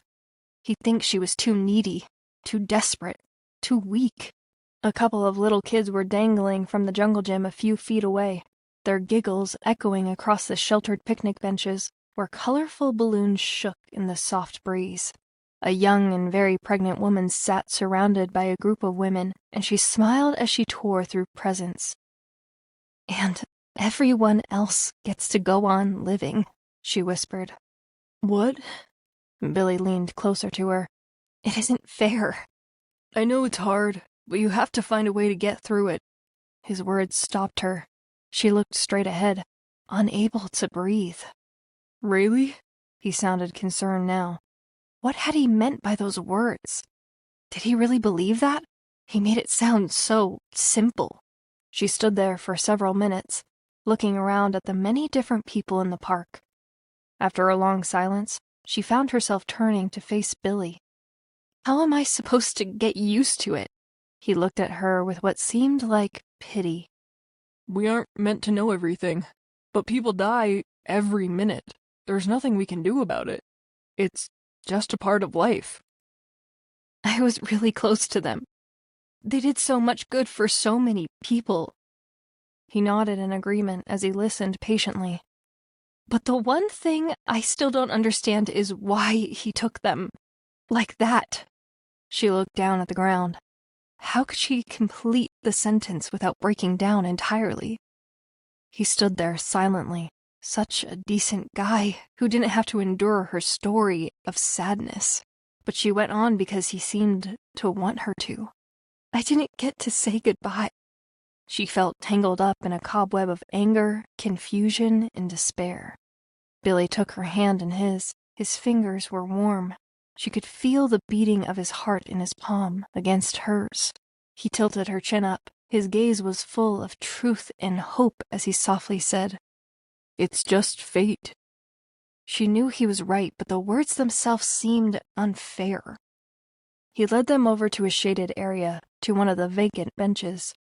Nearby, some people were barbecuing in celebration of a child's birthday. Raylee quickly looked away from them. When a loud pop sounded, she jerked around to look. It's okay. Billy was placing his hand over hers. A balloon just popped. That's all it was. It just takes time. Time was the enemy. An elderly woman walking a small white poodle stopped near their bench. Billy, so good to see you. Are you working on the campaign with your father? I saw it on the news and was so pleased to hear about the new baseball stadium. Her voice was musical like a child's, and her eyes, which were shaped like twin lines, sparkled with mirth. Billy seemed happy to see her. Mrs. Zimmer, the friendliest face in Silver Canyon. She grinned and shook her head at him. Actually, Dad's got all the help he needs right now, but the project's well underway, and we expect to see the finish of construction by next spring. Mrs. Zimmer flashed him a smile and rubbed his head, as if he were her child. Her joy was contagious, and Raylee found herself feeling lighter. She nodded at Raylee. Who's this nice young lady? This is Raylee. We went to high school together. Together. Hearing him say that word brought her a thrill that she'd never felt before. It was foolish, she knew, but she couldn't help feeling a bit woozy just being near him. You've got a winner, Raylee. You two enjoy each other.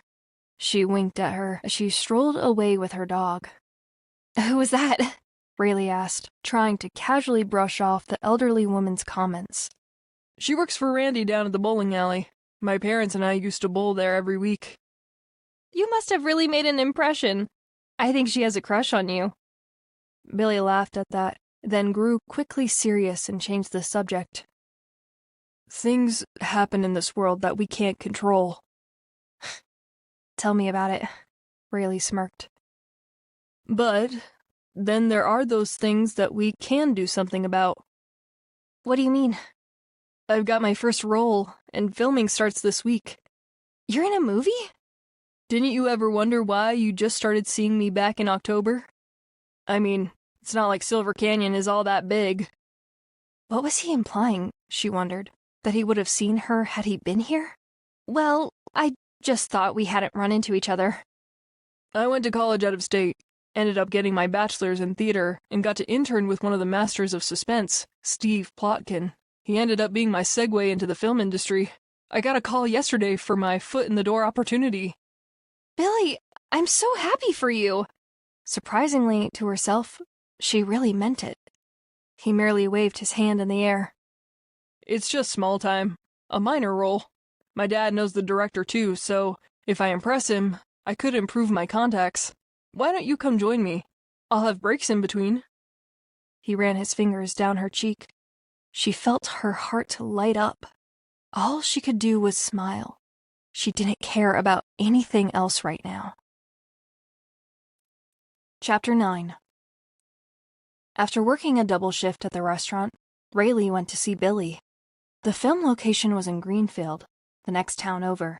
Despite how Billy had played it down, the set felt very professional. The director had his own chair, the cameras were big and heavy-looking, and tons of crew members were running around the set. Billy showed her around the various stage backdrops. One setting demonstrated a family room, another, a backdrop for a summer beach day, and another for a castle set against a morbid moonlit night. She was dumbfounded. What is this movie about? It's a romance, actually. Sort of a Dracula meets Sleeping Beauty. He was staring right into her, and she couldn't help but think he was talking about himself with her in some sort of way. Sounds interesting.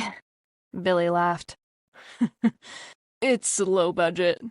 A crew member came hurrying in and pushed a rolling brick wall between them, causing Raylee to stumble backwards. Billy rushed toward her. You okay? She looked up at him. Was this really happening to her? Billy Thurman truly cared about her? So, what do you get to do? She asked, hoping he didn't notice her blushing. Before he could answer, a girl about their age, and quite flustered, pushed between them and handed Billy some papers. Don't get mad at me. I'm just the messenger, she said. There's been some changes. Billy groaned. Hey, don't complain. Jake's been praising you. It's nice having someone on set who's not all stressed out, he says. She threw Raylee a smile as she took off. Jake's the director, Billy explained. He's my dad's buddy, and apparently, he said, looking down at the new script, I'm the one who saves the day.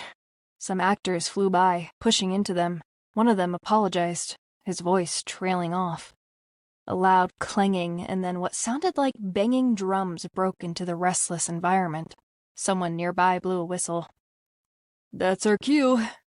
Billy started to take off but turned around and shouted, Don't blink or you'll miss me. Raylee found an empty chair close to the set and sat down. Everybody scrambled for their places. Billy went into a dressing room and came out a few minutes later dressed in a 19th century suit and hat. Both were oil-colored, matching in their precise edges along the collar and rim, giving Billy a serious and somewhat menacing impression. He was walking toward the castle. Everyone on set, Jake called. Daylight's dwindling.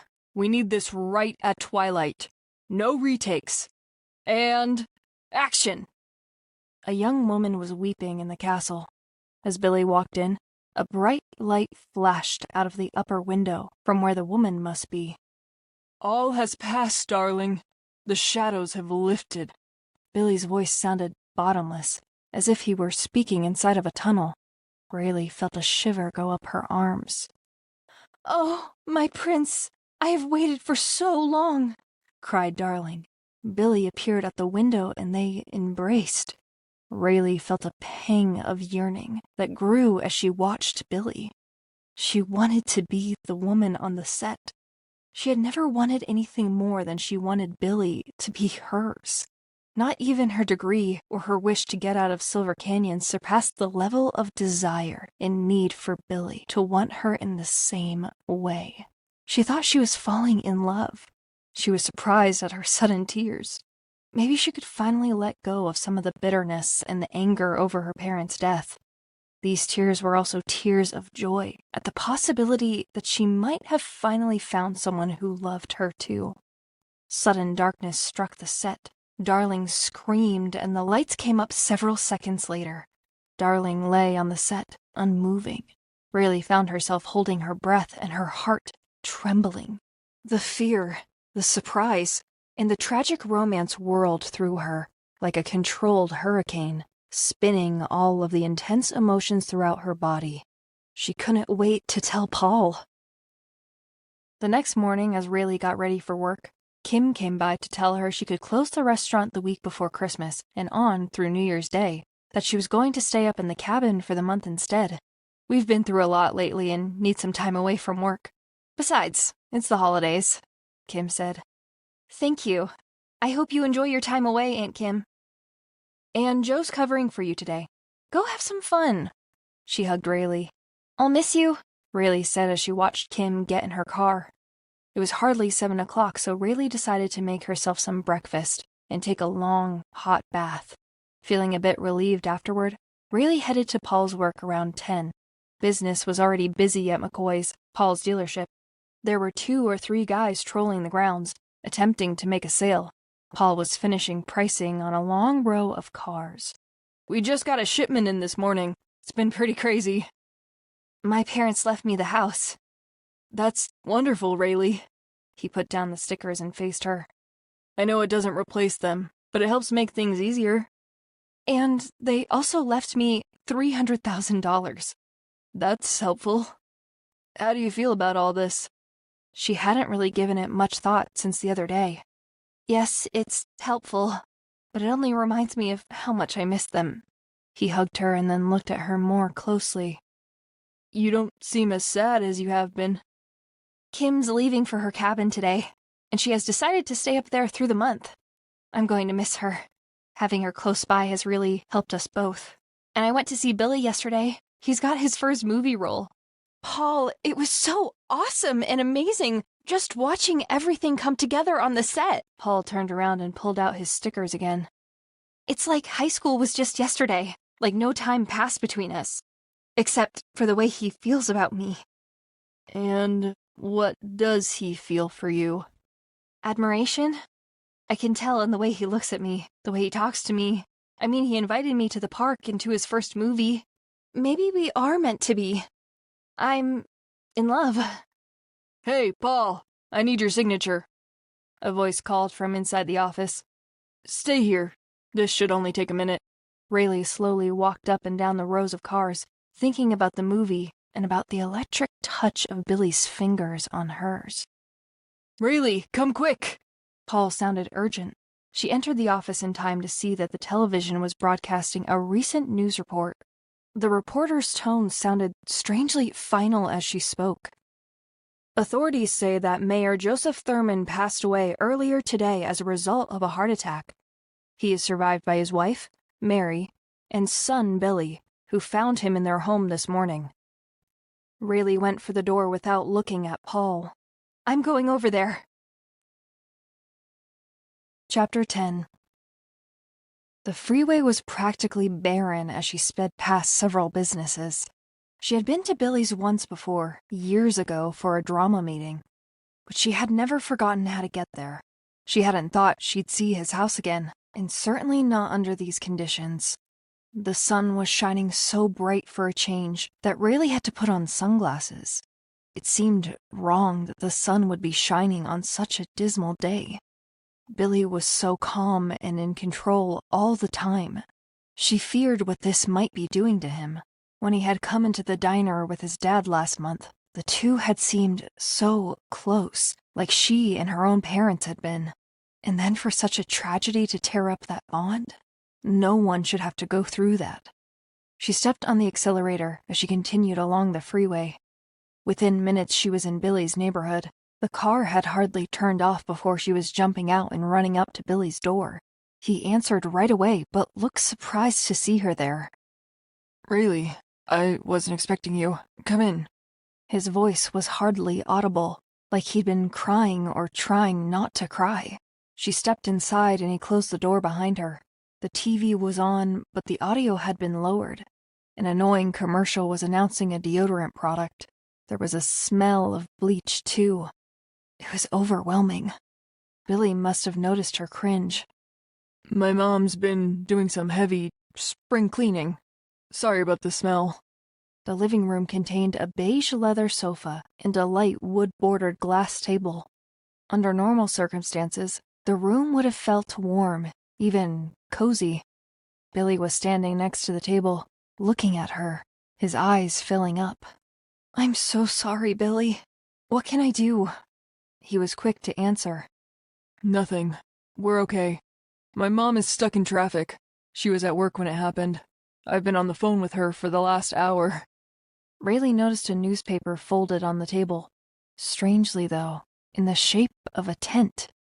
The pistol grip of a gun poked out the backside of it. What was the gun doing there? Was he trying to hide it?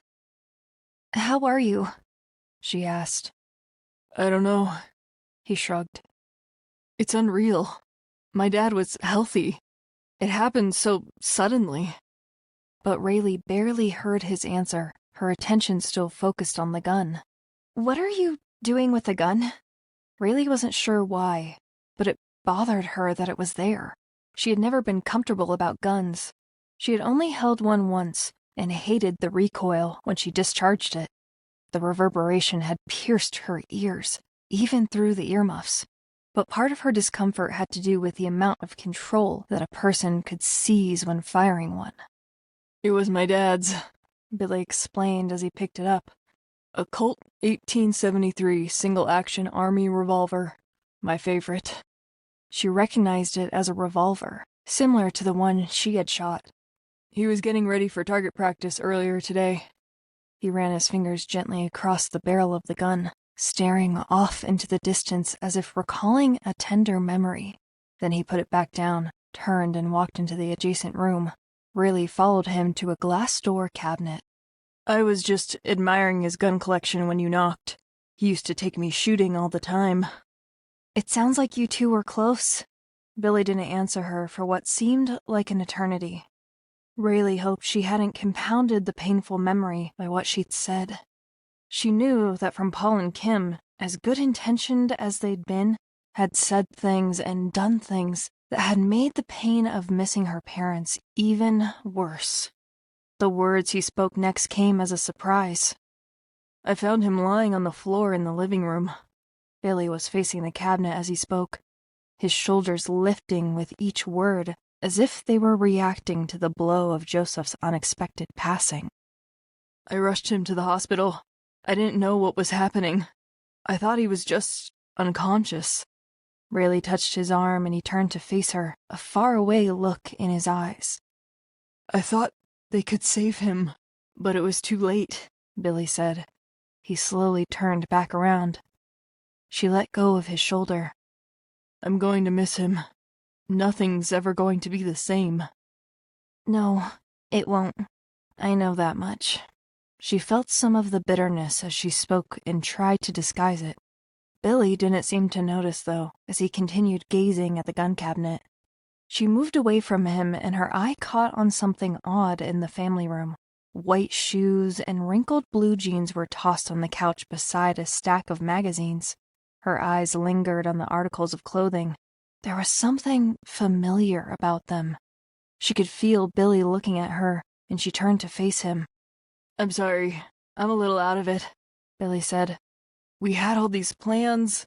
We were supposed to be going to Mammoth this weekend. Raylee joined him again at the cabinet.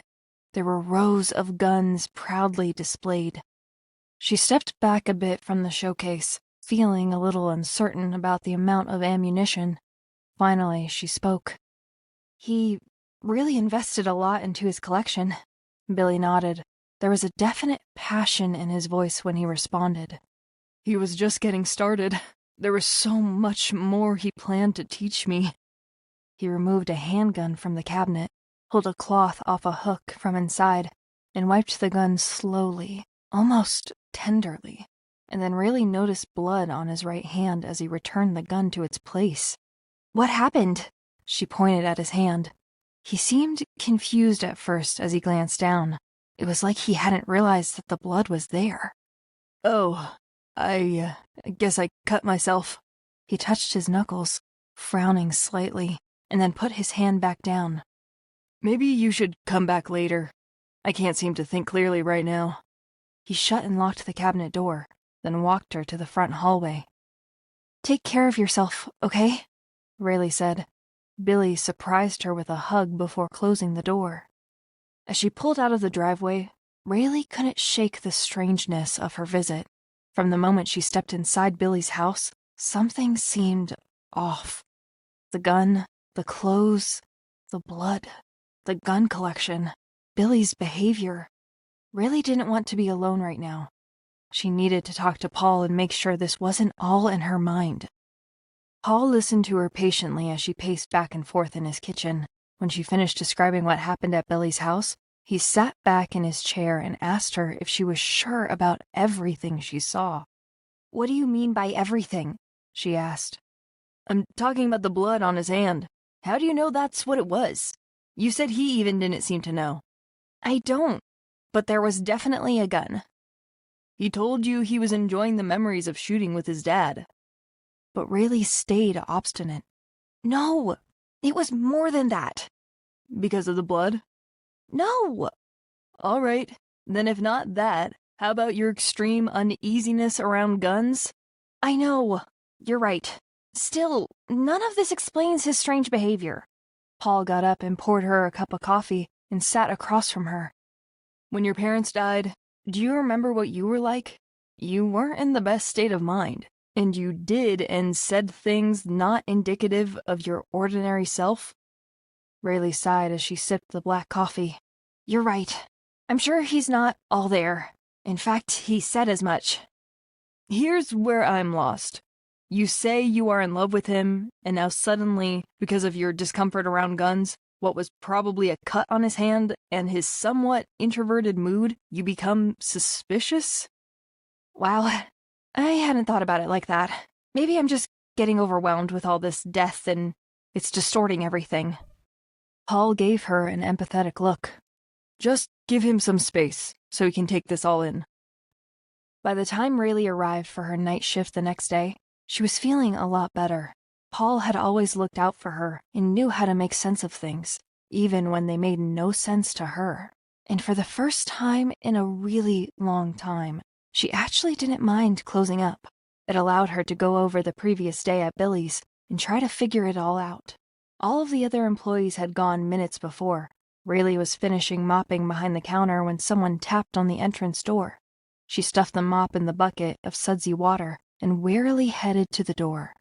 Above the doorframe, a light bulb flickered, making visibility difficult. A tall, shadowy figure moved behind the glass. The shadowy figure from the parking lot? Why was she thinking like this? She hadn't found anything that night. Stop it, Raylee. You're being ridiculous. Raylee moved up to the door. It was Billy. She unlocked it. If it was possible, he looked better to her than ever before. His black hair fell around his face like a halo, emphasizing the jeweled blueness of his eyes. I'm sorry it's so late. I just had to make sure you were okay. Make sure I'm okay? I know I was out of it, Raylee. When you came over, I didn't know what to say. I'm still trying to make sense of it all. I'm sure you can understand what that's like. Yes, I do. But she started to feel uncomfortable again. She couldn't read his face. The light continued flickering overhead, casting erratic shadows like something from a haunted house. He didn't seem to notice her hesitation about welcoming him inside. I'm sorry if you left scared. She scolded herself for not wanting to let him in. She had been just as out of it, if not reactively worse than Billy had been. It wasn't fair to treat him like a stranger. She let him inside. "What can I do?" she asked. He managed to smile. Be here. Would you go with me to the beach tomorrow? Maybe things would be okay for him sooner than she thought, which meant okay between them too. She wiped her hand on the rag that hung from her apron and tucked some menus into the host's desk slot. Okay. Chapter 11. Once they got to Canyon Beach, Raylee felt like yesterday never happened. She found herself wrapped up in Billy's company all over again, headlong into what seemed to be a growing passion. There was definitely something magical happening between them, and it didn't seem like a crush or infatuation. It was becoming something more significant than that. Seagulls cried out and soared over the surf as they walked along the edge of the water. Waves curled and fell apart as quickly as they formed. The ocean had always fascinated her because of its mysterious nature. The water seemed to stretch into infinity, and its movements proved unpredictable. Huge waves and little waves would unfurl spontaneously, yet artfully, in this perfect combination of rolling and flattening. The opaque surface hid secrets, unrevealed to most, about the mystery of life and nature. They passed a group of teenagers hovering over a fire pit. The wind had picked up a bit and was tossing trash around the sand. Teens rubbed their hands together fervently, leaning into each other to keep warm. Raylee found herself drawing nearer to Billy so that their bodies touched. He didn't seem to mind. They found a place away from everyone else near the rocks and set up their chairs. Within minutes, Raylee forgot that anyone else was on that beach. It was just she and Billy now, in their own paradise. They played cards, drank soda, and shared a lot of laughs about nothing in particular. It was the best day she'd had in a long time. But the joy soon ended when Billy got up and, without a word, walked down to the shore.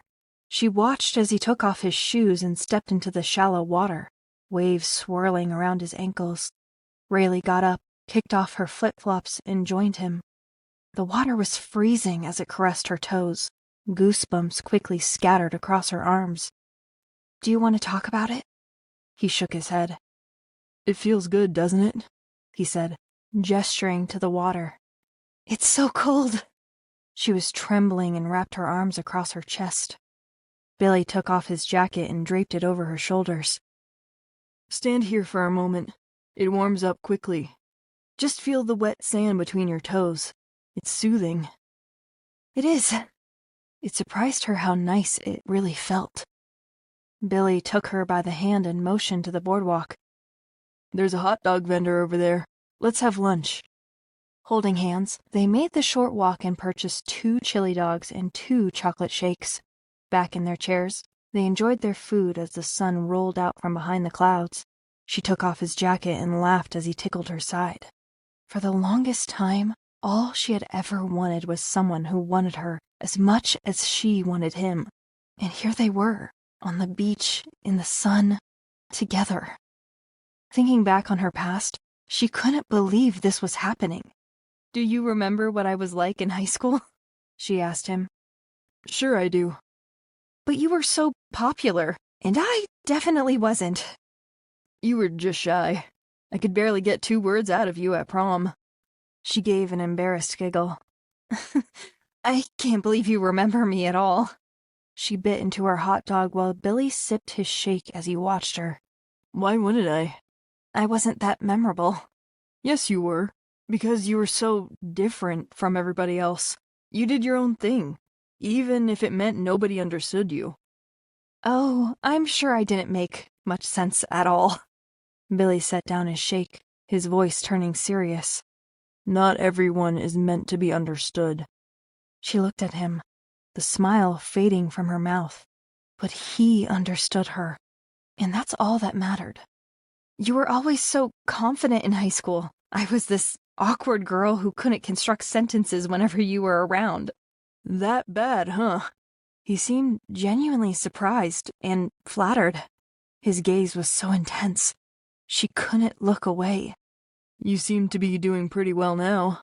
Billy finished his lunch and wandered down to the ocean again. After a minute or so, he turned and motioned to her. When she reached his side, small waves tumbled toward their feet. Your dad's death has been reminding me how I felt when my parents died. Angry, bitter, a stupid accident. Billy took her hand in his. But you and I are no accident, Raylee. We are meant to be. Her heart knocked restlessly against her chest. She wasn't dreaming. He really did want her, like her, maybe even love her. You don't seem angry at all. I don't know how you can't be. I can't do anything to bring him back, he said almost matter-of-factly.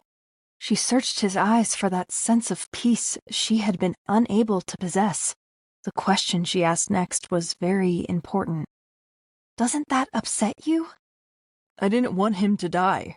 He was proud of me, this movie gig, and now he won't get to see where it goes. She reached out to touch his arm. I'm sorry. Don't be. It's out of our control. Let's move our chairs closer to the waves.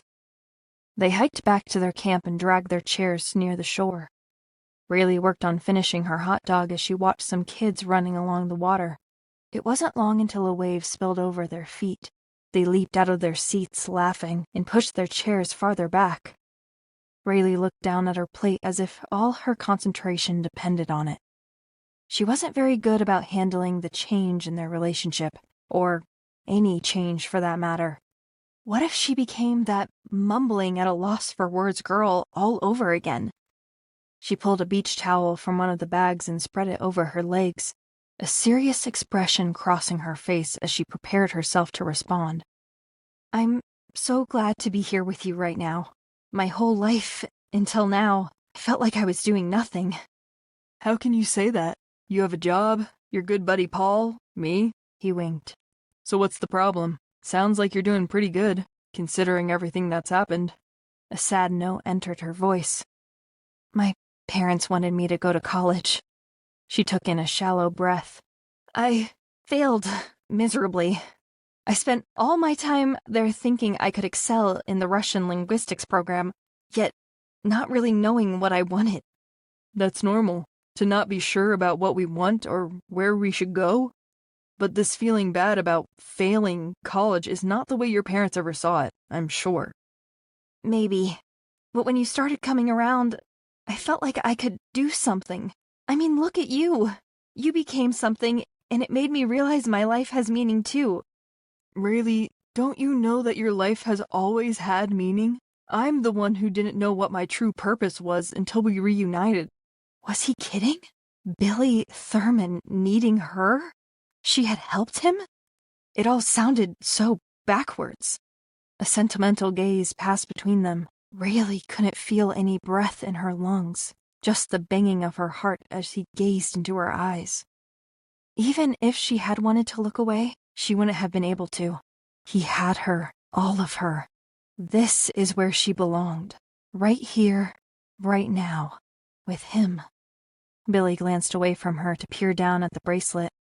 The last gift they were able to give me, she explained. You are always in our hearts, he read. But now they're gone.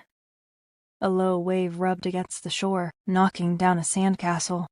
Billy ran his hand through the sand next to him, held up his hand, and let the sand slide through his fingers, little by little.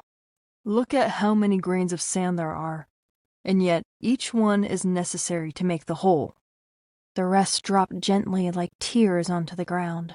Everything is connected. He grabbed her hand. I think we have a really good chance. For what? She had to hear the words to make sure she wasn't imagining all of this. Not 4, 2, to last forever.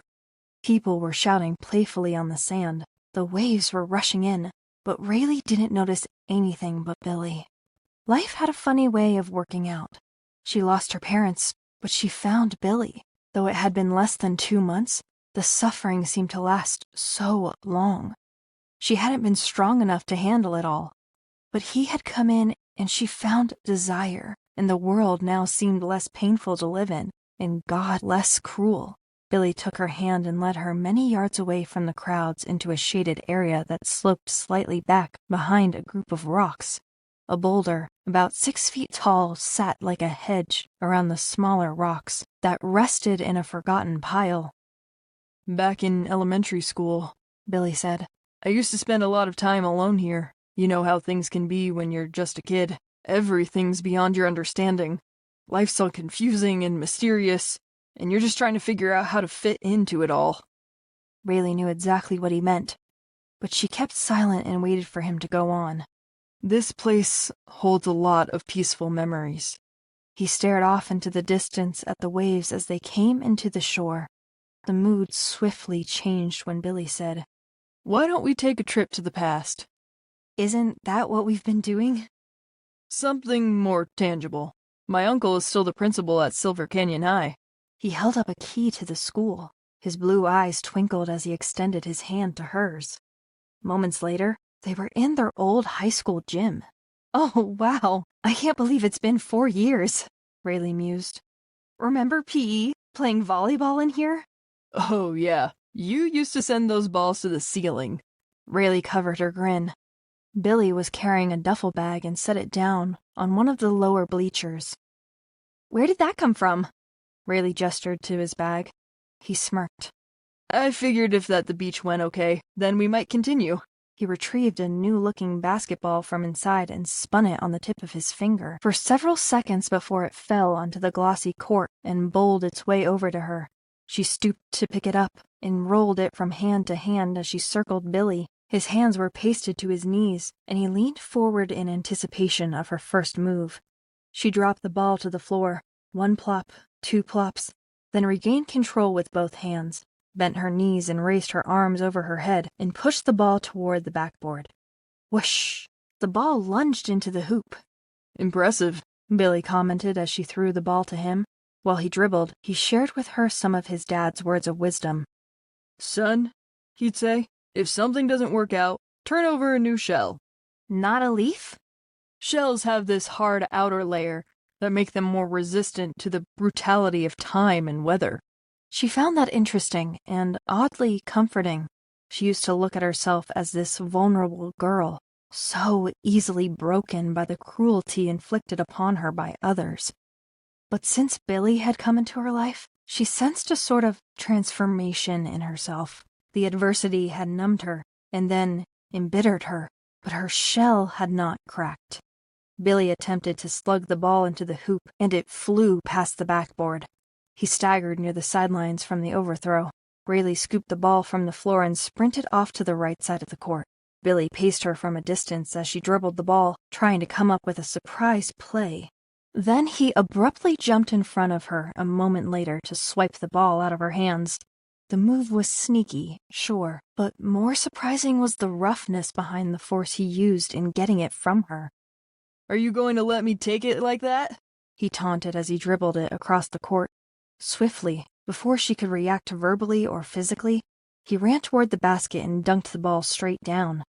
Raylee moved fast to take the ball, handling it with caution as she circled around him. Then she grabbed it between both palms, aimed at the basket, and made a 2-pointer. Billy's mood seemed to suddenly change as he picked up the rolling ball and slammed it hard against the bleachers, producing a loud echo across the room. Raylee was confused. His back was to her. What was his problem? She'd never seen him like this before. She was afraid to speak, not sure how he might react. And then he asked her something personal. You believe in heaven and hell? Your dad was always talking about them in his sermons. The question came out of nowhere. I used to, until they died. Now I don't know what to think. Billy leaned down to retrieve the ball, moved over the far end of the court, and turned to face her. You have to believe there's something more than just our mere time on Earth. There's too much significance and complexity in people, in everything, not to believe.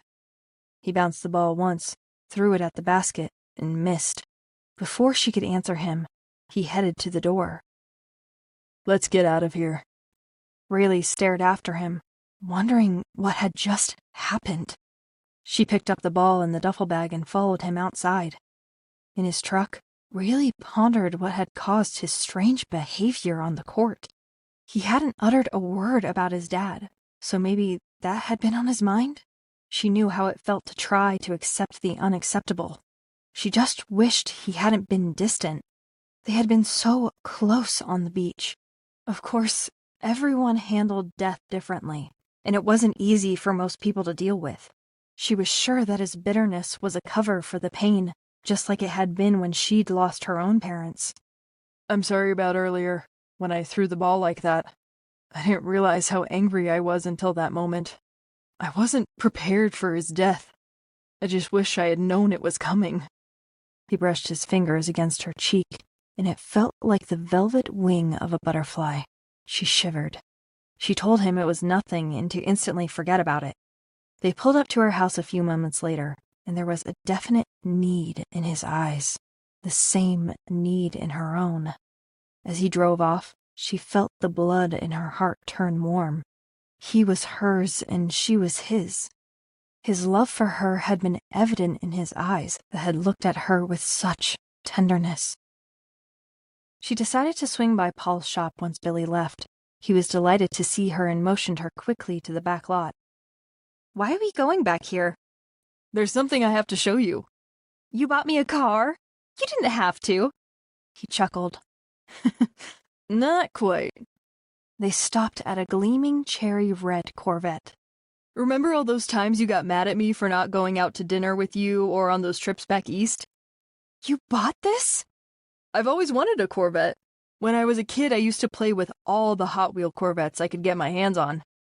What do you mean, used to? He playfully pushed her and opened the passenger door. Get in. Man, you're so lucky. I've always wanted one of these. Where are we going? We can do some rounds in that vacant parking lot by the freeway. Let's go. As long as I get the wheel once we're there. Deal. Raylee and Paul immediately switched places once they got to the lot.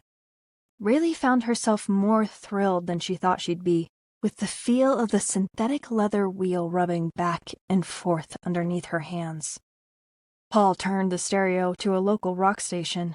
Stone Temple Pilots belted out one of their biggest hits, Creep, followed by Pearl Jam's melancholy Black. But Rayleigh's mood was too high to feel affected by the nature of the music, and she found herself laughing mindlessly along with Paul as she spun the Corvette around the lot. The sense of being carefree reminded her of the way she felt around Billy. I think he likes me. What, are we in high school again? Don't be mean. This is Billy, not just anyone. I know. He's all you ever talked about in school. We went to the beach and shot some hoops today. It was wonderful. She didn't mention his outburst, partly because she nearly put it out of her mind, but partly because she didn't want Paul thinking poorly of him. Billy meant too much to her to ruin his image in Paul's or anybody else's view. I know it sounds childlike, but I'm so happy, like my dreams are coming true. Cinderella and Prince Charming, huh? Except I don't have to dream about it anymore. Raylee let out a squeal as the car fishtailed between the east gate and a parking block. Then, she gradually braked and brought the vehicle to a spot underneath a tree in the corner of the lot. Paul immediately jumped out and wandered over to the fence. His shoulders were hunched and he gripped the spokes atop the fence, which must have been a little painful, but he didn't flinch. "Hey, what are you doing?" she shouted from the car. He didn't answer. He didn't even move. She took out the keys and strolled over to him. He still didn't move, looking straight ahead out at the busy traffic-filled highway, as if she weren't there. But his voice when he spoke next came out hollow. "That's great, Raylee. Really great." He was hurt, a flicker of betrayal inside those words. "What are you talking about? I thought you would be happy for me." What, it's been a couple of months and already you're willing to entrust everything to him? Now he faced her, and in his eyes she could see pained tears. Why the hurry? You're moving so fast. Now it was her turn to be hurt. "Wait a minute. First you tell me that I shouldn't be suspicious of him, that I'm imagining things, to give him some time. And now you're telling me that I shouldn't be with him?" Look at how quickly you jumped to accusing him of acting strange. And now you're all in love like a dumb schoolgirl? He was fuming now, his patience for her giving out. "How dare you? I've waited 4 years for something to happen to me. And now that it has, you decide that it's not in my best interest? Well, you know what? I don't need a big brother. I need a best friend. And now I've got him. Billy." Paul looked at her like she'd slapped him across the face, but she couldn't seem to stop herself. "You're just jealous. Well, you can take that jealousy and eat its bitter pill." She spun away from him and sped toward the Corvette. Several long, silent minutes went by as she waited in the car while he stood with his back to her, still staring out at the highway. When he got into the driver's seat, he said just 3 words to her. "I'm done, Raylee." Chapter 12. 2 days went by before Billy called.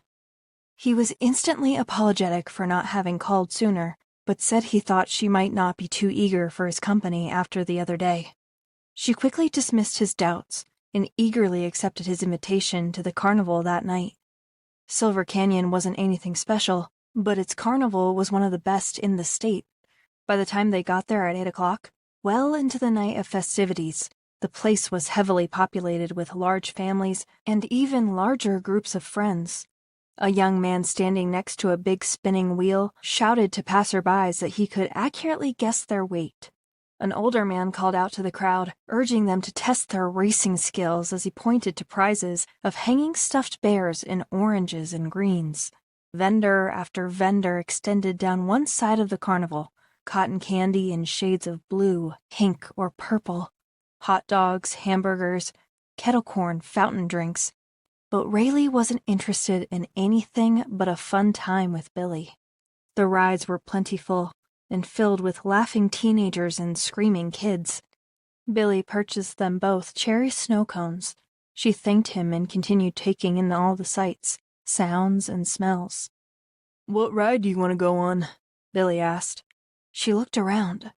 There were many roller coasters, a tilt-a-whirl, and a Ferris wheel in the center of the carnival. Music box-type songs reverberated from the carousel farther west. "How about the roller coaster?" he suggested. "I'm scared of heights." She bit into the icy cone. "There's nothing to be scared of," he assured her. "Let's try the Ferris wheel then. It's slow, and I'll hold your hand." With a charming smile, he led her to one of the cars. He was right. The ride did move slowly, and she felt okay at first. The slow ascent allowed her to see all the activity below. People walking to and from rides, vendors pushing sales, and teens playing games. Numerous couples, hand in hand, flooded the grounds. Colorful lights flashed and blinked all over the different buildings, and rides like a sea of electric passion. Every few seconds, the wheel would stop to let more passengers on. "So, why are you afraid of heights?" he asked her. "I was on a roller coaster once and got stuck at the top, just before it started to descend. We weren't rescued for nearly 30 minutes. "That's pretty terrifying." She felt tense just talking about it, but his words soothed her. The car wobbled as it hiked upward, and Raylee felt her knees bounce to the erratic rhythm of the rocking as sweat formed on her palms. She squeezed them tightly together in her lap. Billy took one of her hands. He winked at her. They came to an abrupt halt at the top of the wheel and swung slightly forward at a precarious angle. At least, that was how it seemed to Raylee. She held her breath as she looked down. People looked so much farther away than before, as if she and Billy were miles above the rest of those meandering below. The flashing lights were dimmed, glowing specks, and the sounds of carnival bliss were weakened by the distance. How are you doing? When are we going to move again? We've been sitting here too long. It's only been 5 seconds. We should be on our way in another 5 to 10. Hang in there. Everything's okay. But Raylee didn't agree. Only 5 seconds? It felt like 5 minutes already. He continued to hold her hand as she stared at the ground so far below them, and in 5 seconds, they did start to move again. But quickly after that, they came to another stop. She closed her eyes, refusing to open them until they had loaded all the cars. Finally, after several moments, the Ferris wheel began to cycle. Slowly at first, they began their climb.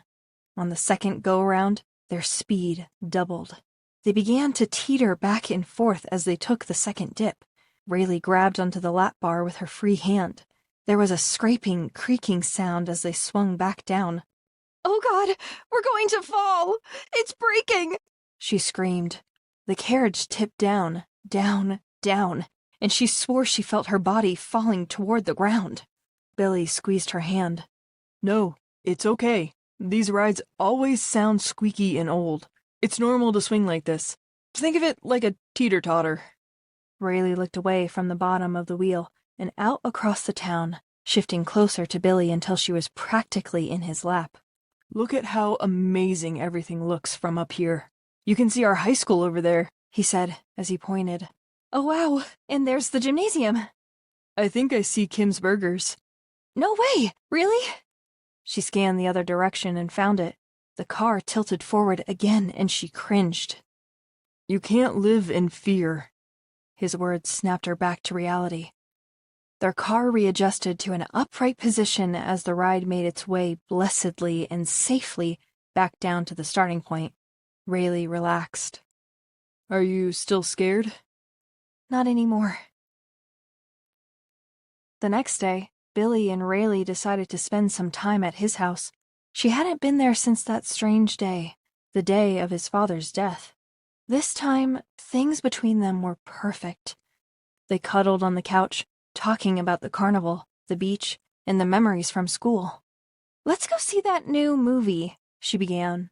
The one with... I've got something better. Billy got up from the couch and headed over to the gun cabinet, where he withdrew 2 rifles. You want to take me shooting? I have to warn you that you'll be disappointed. What do you mean? I'm terrified. Another fear? One time when I was younger, I went shooting, and when I pulled the trigger, the sound was so deafening that it knocked me down. So, not fear, uncertainty. I guess so. He grinned and walked over to her, holding one of the rifles out. My dad's not here anymore to go with me. I'd like to take you. Rayleigh's heart fluttered. She couldn't say no. The drive took about 30 minutes. They passed thick bundles of trees and patchworks of weeds just as they pulled into the shooting range. About 10 people milled about, engaging in conversation, adjusting their earmuffs, and engrossed in making their targets. Billy and Raylee carried earmuffs and protective eyeglasses as they headed out to the end of the row of shooters. How many times have you been shooting? Just the one time. It's really not as easy as the movies make it look. Billy stepped behind her and placed the earmuffs over her ears, letting his fingers linger on her face. Raylee pulled the glasses down over her eyes. Just close your eyes, he urged. She complied.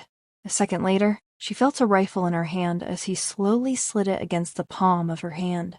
The first thing you need to do is properly align your weapon with the target. There should be an equal amount of distance between the rear and front sights. Now open your eyes. I don't get it. He explained that some people called it the 6 o'clock. Essentially, you're lining up the front and rear sights simultaneously. Think of a movie camera. It focuses on what's in the foreground while still filming what's behind it. He raised her arm until the gun was aligned with her viewpoint. Then he pointed his finger at the front sight post of the gun. Now, here's the tricky part. Keep your eye on the front sight of the gun while concurrently looking at your target, the rear sight. He sounded so confident, like he had done this 1,000 times. Watching Billy's easy motions and the way he expressed himself without trouble made something new surge inside Raylee, hope in her own abilities. Raylee squinted one eye as she looked from her gun to the target. There was supposed to be a clear shot, both foreground and background lined up in chorus. Instead, the target looked blurred, and her frustration rose. She lowered the weapon. "I can't do this," she sighed. In that moment, she felt like a loser all over again. The weird thing about it was that no one had to do anything to her to make her feel like that. Raylee did that all by herself. She supposed she could blame Crystal and Gina for their clique in high school, who had mercilessly teased her for 4 miserable years. She could even blame the guys who had made bets over who would kiss her, or the academic department of Silver Canyon Community College, who had determined that her academic capabilities were substandard. Billy was standing there, adjusting something on his goggles.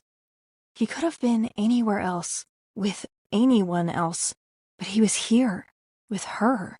No, Raylee, you're done feeling self-pity. You have no reason to feel unworthy. Crystal is no longer that nasty prom queen. You can approach your studies differently, and you are no longer in high school. But best of all, you are here with Billy Thurman, the man of your dreams. His voice sounded tender and certain as he spoke to her again. Just feel its power glide past your skin, flowing into your veins, flaring through your phalanges, blazing into your blood as it pumps away from your heart. "Phalanges?" she questioned. He gently nudged her, nodding toward the silhouette targets and pointing at the number 7 at the edge of the human shape. Don't aim for the bullseye. Not yet. Work in steps to reach your goal. He let go of the gun. Raylee slowly brought the rifle to the front of her chest, took a deep breath, and brushed the trigger guard with her finger. Billy let go of his hold. Just feel it, Raylee. Most people detach themselves from guns either out of fear or ignorance. The trick is to be one with it. What he was saying seemed strange to her and really frightening. Being comfortable with a gun was akin to her fear of a monster hiding under her bed when she was little. That sounds weird. Billy picked up his rifle and breathed in. He aimed and hit the target. Bullseye. Wow, how did he make it look so simple? She stared at the target, and she knew she must have looked ridiculous with her mouth hanging slightly open. He looked back at her and winked. She swallowed, shifting her stance and practically blinking from one eye to the other, adjusting her vision to both the gun and target. Just like that, he encouraged. She slowly brought up the rifle, aiming it at the target. That's it. Take it slowly. There's no rush. Breathe in, out. Let your mind and body become one, and fold yourself into the piece. Raylee pressed the trigger back and missed the target completely. She huffed. Billy stepped next to her and put a hand on her shoulder. It takes practice. Here, you want to wrap your finger around the trigger just a bit more. Hold it up just a little further. He placed his hand over hers and lifted the gun. She aimed at the target and hit the 7. Very nice, Billy said. Raylee couldn't believe it herself. She was halfway to the bullseye. Billy rubbed his fingers together as he watched her shoot over and over, each time getting closer to the bullseye until, after 5 rounds, she got it. It was in that moment, when the bullet hit the meat of the target, that Raylee felt like a new person. All of the fears and hesitation she'd once sensed with handling a gun vanished. The reservations she'd once held about shooting now seemed irrational, groundless. Raylee suddenly felt free. Chapter 13. Twilight arrived as they headed south on the 3-lane highway. Splashes of purples, maroons, and reds swirled together in the sky, like an artist's mural. Raylee rested her head against the seat as she took a slow, deep breath. The day had been perfect. She overcame a long-held fear, washed away in minutes simply by being in the safety and certainty of Billy's ever-confident presence. Without him, she would have never come near a gun, but he made it all seem so simple, so smooth, so natural. Billy was focused on the highway ahead, his right hand gripped firmly on the steering wheel. The sun had already slipped discreetly behind the mountains to the west, and the sky spun into a deep purple thread that outlined the tip of the peaks. "I had such a good time. I've never felt that way before," Raylee said. "You and I share a unique spirit." He turned his head from the road for a second to glance at her. "Thank you for taking me. I'm just sorry your dad couldn't be there." She was hoping he'd open up a bit about him. He had been unusually reserved about his death, and she worried that the continued refusal to discuss it might bring him to the same bitterness she'd experienced. On the other hand, for all the conversations she'd had about her own parents' death, none of them really diverted the resentment she'd come to feel. Billy acted as though he didn't hear the reference to his father. "What are you doing for Christmas?" he asked her. "I don't know. I haven't even thought about it. My parents and I—" "Why don't you spend it with my mother and me? What do you like? Turkey, ham, cranberry sauce?" She knew that the questions weren't difficult ones, but really didn't know how to answer them. The holiday had always meant something special to her. Her father used to emphasize to her and to his congregation, year after year, the true significance of the day. Sure, it was nice to decorate with Christmas trees and tinsel and holly and to share presents, but without Jesus Christ, there wouldn't even be a celebration. His birth had changed the world. It had affected the lives of every single person born before and after his own birthday. Salvation had come, and no one had to suffer death. Those who loved Christ with all their heart, soul, and mind, those who confessed his name and believed in their heart that the resurrection had taken place, would find eternal life in heaven. She wondered right then and there if she believed in it still. And then she wondered what Billy believed. For the first time since he had come back into her life, Raylee realized she didn't really know where Billy stood on spiritual matters. Up to this point, it hadn't seemed particularly important. Rather, the thought never crossed her mind. But now, as he asked her about Christmas, she started thinking that what he believed was important, and understanding where she stood on such matters was something to be reflected on as well. For if she didn't know what she believed, then how could she be true to herself and live a life that made sense? Raylee was about to ask him about his faith when a compact car, speeding along the carpool lane right next to theirs, swung dangerously close to Billy's truck. "He's driving crazy. Be careful," she cautioned. Billy didn't seem to hear her, though. He pulled close to the dividing line. The car moved toward them, much closer, with mere inches between the two vehicles. The driver edged over the line, and Billy at once hugged it. Raylee found herself hanging onto the grip handle as the two vehicles crept toward each other in a colorful blur. In the last second, just when it seemed that the metal would collide with metal, the other driver swerved away.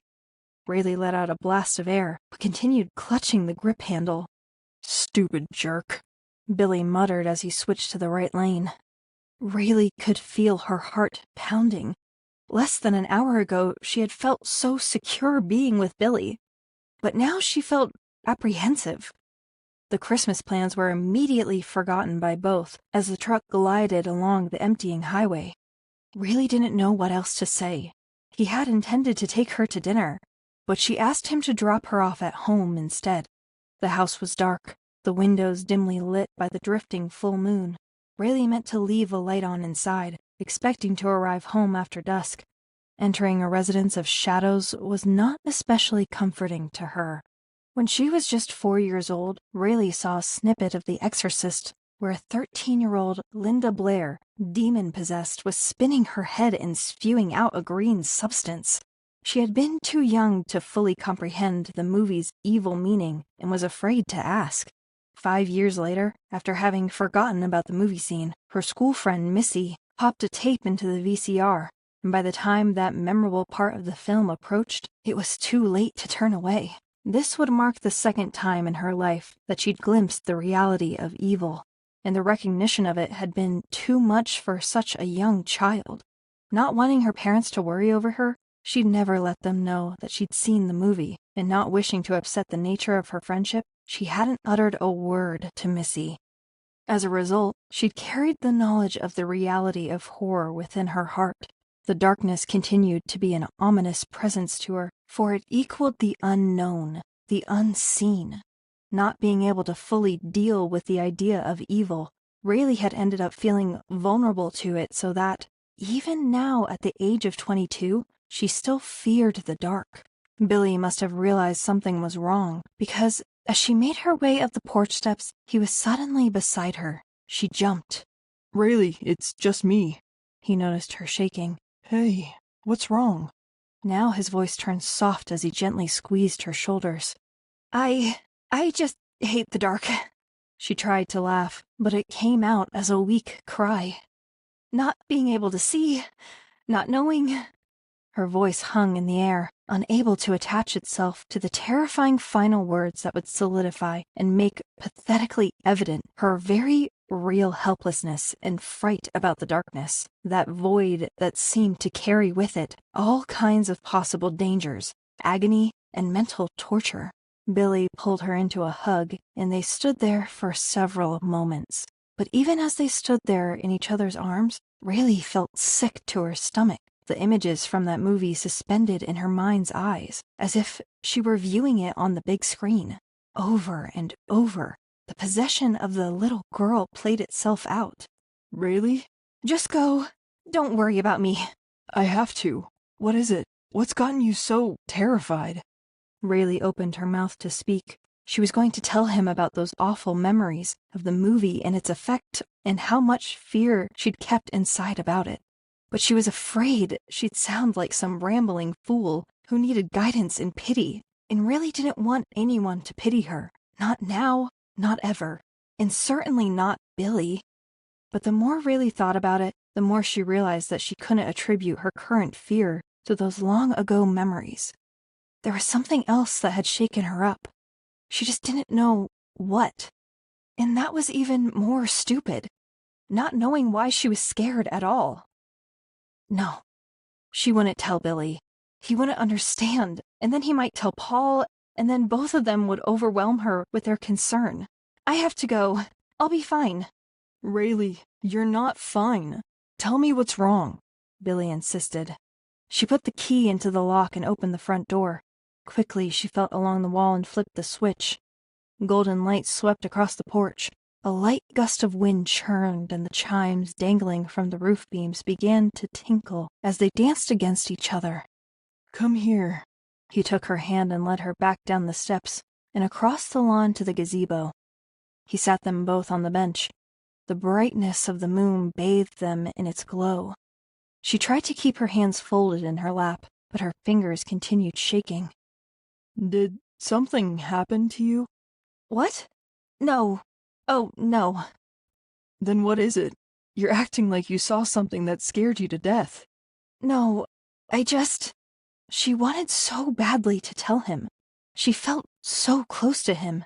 The road nearby lay in complete shadow as the thick stand of trees blocked out the moonlight. She quickly looked away and into Billy's eyes. They were shining at her in the light. In them, she could see the deeply rooted love that had already grown for her. She could tell him, and everything would be okay. She needed to tell him. The secret fear had been with her for too long, a burden that had crept into her ability to succeed in school, in a future career, in relationships, and to feel a peace within herself. It was time. He listened patiently as she spent the next hour explaining her now seemingly irrational fear of demons and darkness. She had to stop once or twice to catch her breath, because speaking out loud about it for the first time had generated in her a nervousness and apprehension about sharing such closeted feelings with another human being. It's okay. I'm still here. He smiled at her.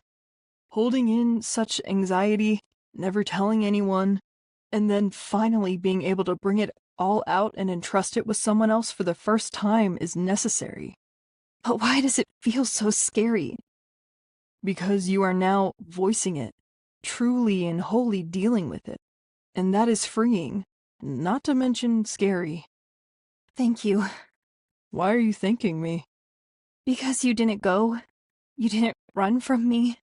To anyone else, this might sound insane or just completely ridiculous. I'm a grown woman who still fears the dark. If everyone were as honest as you might not feel so alone. Are you afraid of the dark? No, but I learned long ago not to fear it. Raylee leaned against his arm and stared up at the moon as it shone directly above them. How? By embracing it. She sat up and turned to face him. What do you mean? Raylee, if we run from that which we fear, then we never overcome that fear. It made sense to her, but she wondered if she'd ever find the strength or the bravery that Billy possessed in order to be able to embrace his kind of courage. Chapter 14. Christmas was less than a month away, but Raylee wanted to get her shopping done a little early. Billy was busy wrapping up filming, so she decided to head to the mall on her own. Being an only child made being on her own easy for her. Growing up, she'd spent countless hours in her room, sketching black and whites, listening to music on her stereo, and humming along, watching movies, playing solitaire. She'd learned to self-entertain, and so keeping company with just herself had never been any big deal. In fact, she often enjoyed the alone time. When her parents died, she had found being alone different, painful, and unfamiliar. But now, on her way to the mall, some of those recognizable feelings were coming back, the freedom that comes with doing what you want and when you want. The day was overcast and the forecast called for afternoon showers, but Raylee felt like shopping. Her spirits were high. The talk with Billy the night before had been therapeutic. She had secretly battled with ghosts, wrestled with demons, and endured the unknown and unforeseen for years. He had been right when he'd said that it was freeing to get it all off her chest, that she'd allowed herself to be so scared because of some silly movie seemed so absurd now. She'd been so concerned with what others might think of her that she had allowed it to overtake all of her insecurities. Like the girls in the restroom who teased her about her bony arms, or the way that Crystal and Gina would dangle Billy before her back in high school. But last night was healing. No one and nothing would ever have such power over her again. By the time she pulled up to the mall, the building was packed with anxious shoppers. At the middle of the mall was a giant Christmas tree, probably 10 feet tall, lit with strands of alternating white and blue lights. Door frames were laced in holly and silvery tinsel, and windows had been sprayed with puffs of fake snow. Wandering aimlessly at first, Raylee merely enjoyed the sights and sounds of the Christmas crowd. Parents ran from store to store purchasing the latest hot sellers, while young men and women searched out gifts for their significant others. Paul came into her mind then. The last time they had seen each other, or even talked to each other, had been a week ago. Her final words to him echoed in her ears. Well, you can take that jealousy and eat its bitter pill. Such cold, cruel words. Why had she spoken them? It wasn't true. She knew that. Paul wasn't the jealous type. His last words had been distressing, but not jealous. I'm done. Raylee put a hand to her head, which started to throb. Paul had been her best friend for so long. He had never wronged her, and she had been so willing to give him up. She decided to call him when she got home. She continued walking down the length of the mall, passing a coffee stand, an ice cream parlor, a shoe factory, and a toy store. Then she came to a bridal shop. She stopped and looked into the window where a mannequin displayed a soft, white satin gown, with a strand of pearl beads encircling the throat. She stared longingly at the array of wedding gowns. Another dream left undone. She had found Billy, but would he be hers until death would them part? She stepped inside the store. A modest gathering of customers stood at showcases filled with bracelets, rings, and earrings in gold and silver. Other customers came in and out of dressing rooms, and brides-to-be modeled potential dresses. Sales associates eagerly assisted young females with their selections. Raylee slowly spun around, overwhelmed by the sheer volume of wedding gowns. There were so many possibilities. Strapless, long sequined sleeves, beaded corsets, lacy bodices, flowing trains. Raylee unhooked a sleeveless dress from its wooden hanger and stepped over to a closet mirror where she held the dress in front of her. She found herself gazing at her reflection, imagining what that momentous day might be like. She tried to smile as she thought about the glorious day and all the joy that would certainly come with it.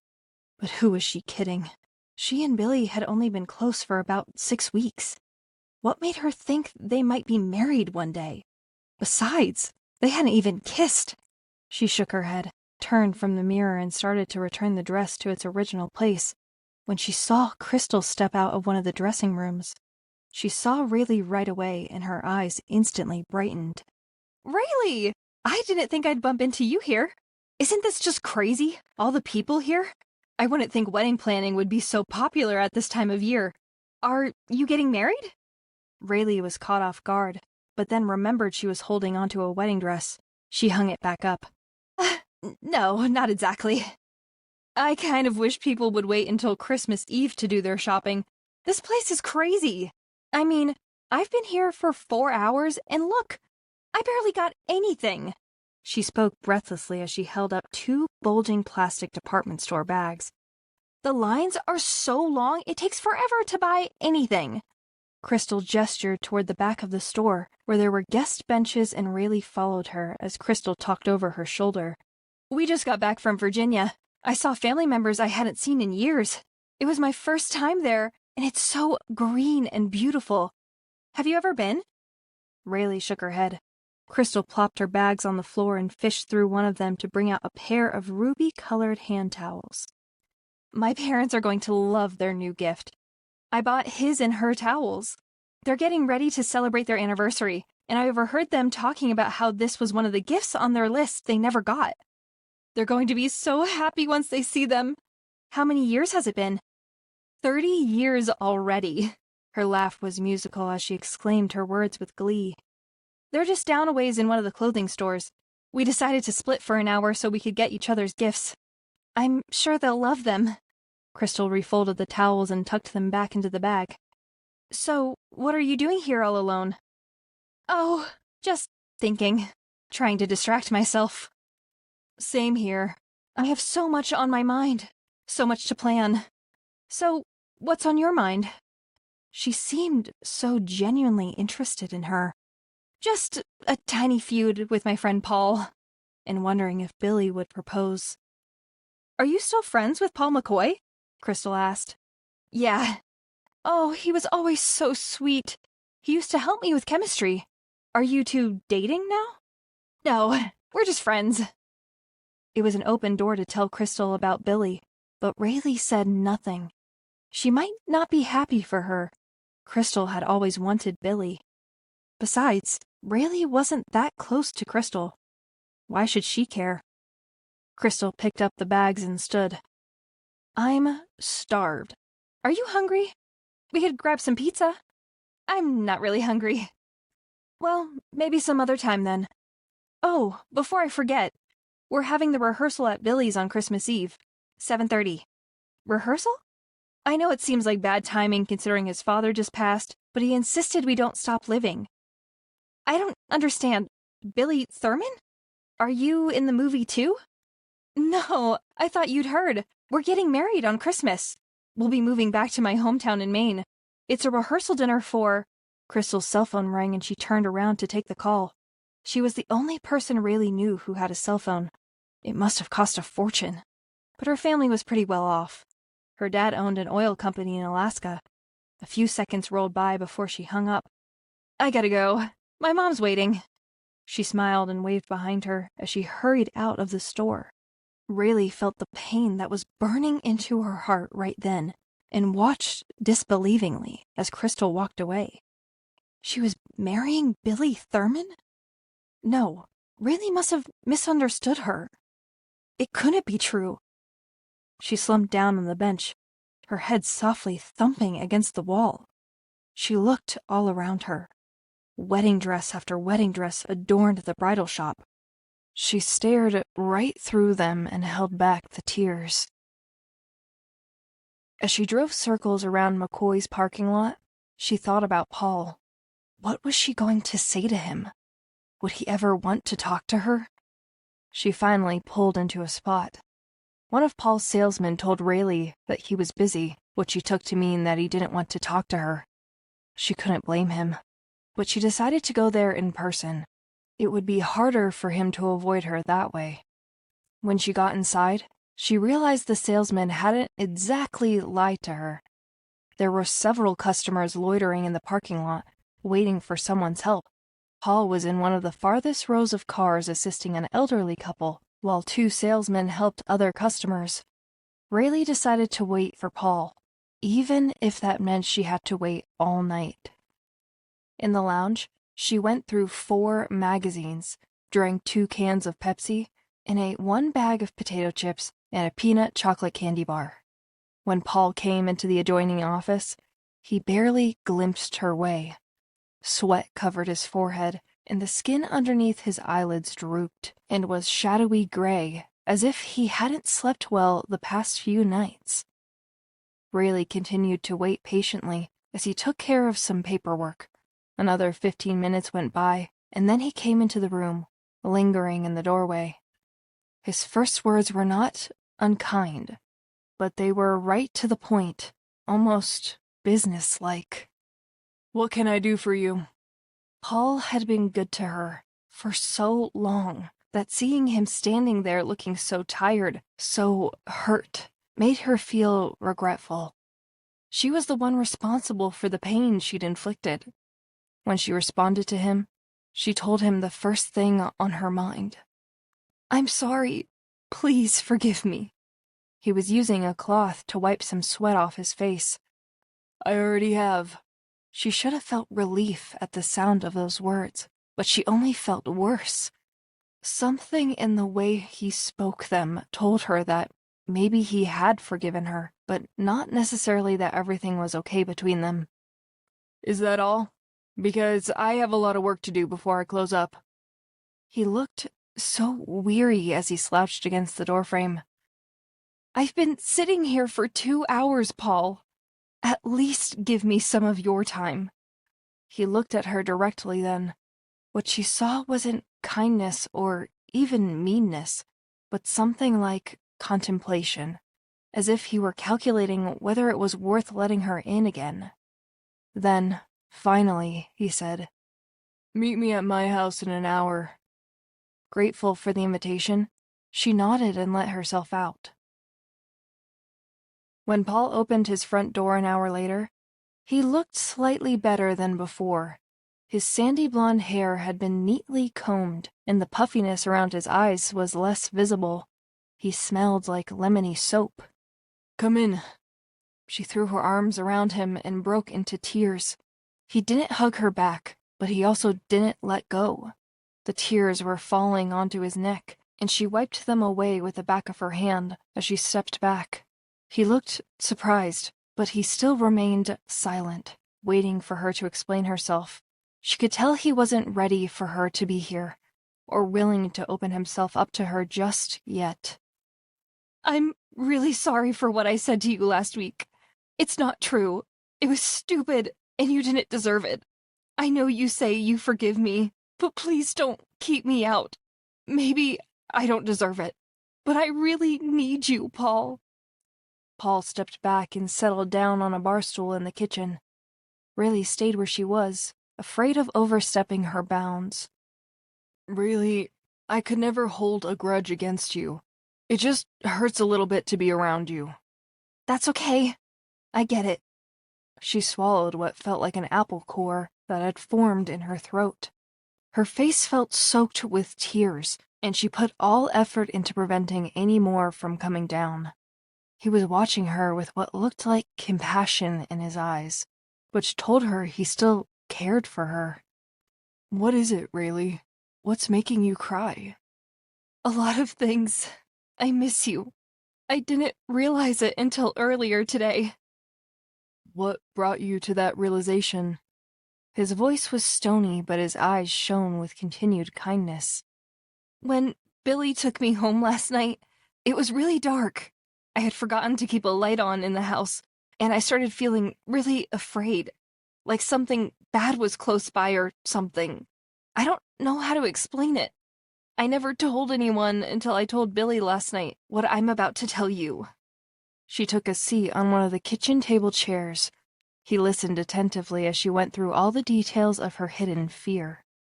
When she was finished, he got up from the bar stool, walked over to her, and kissed her forehead. I'm sorry you felt you could never tell me, and I'm sorry I locked you out this week.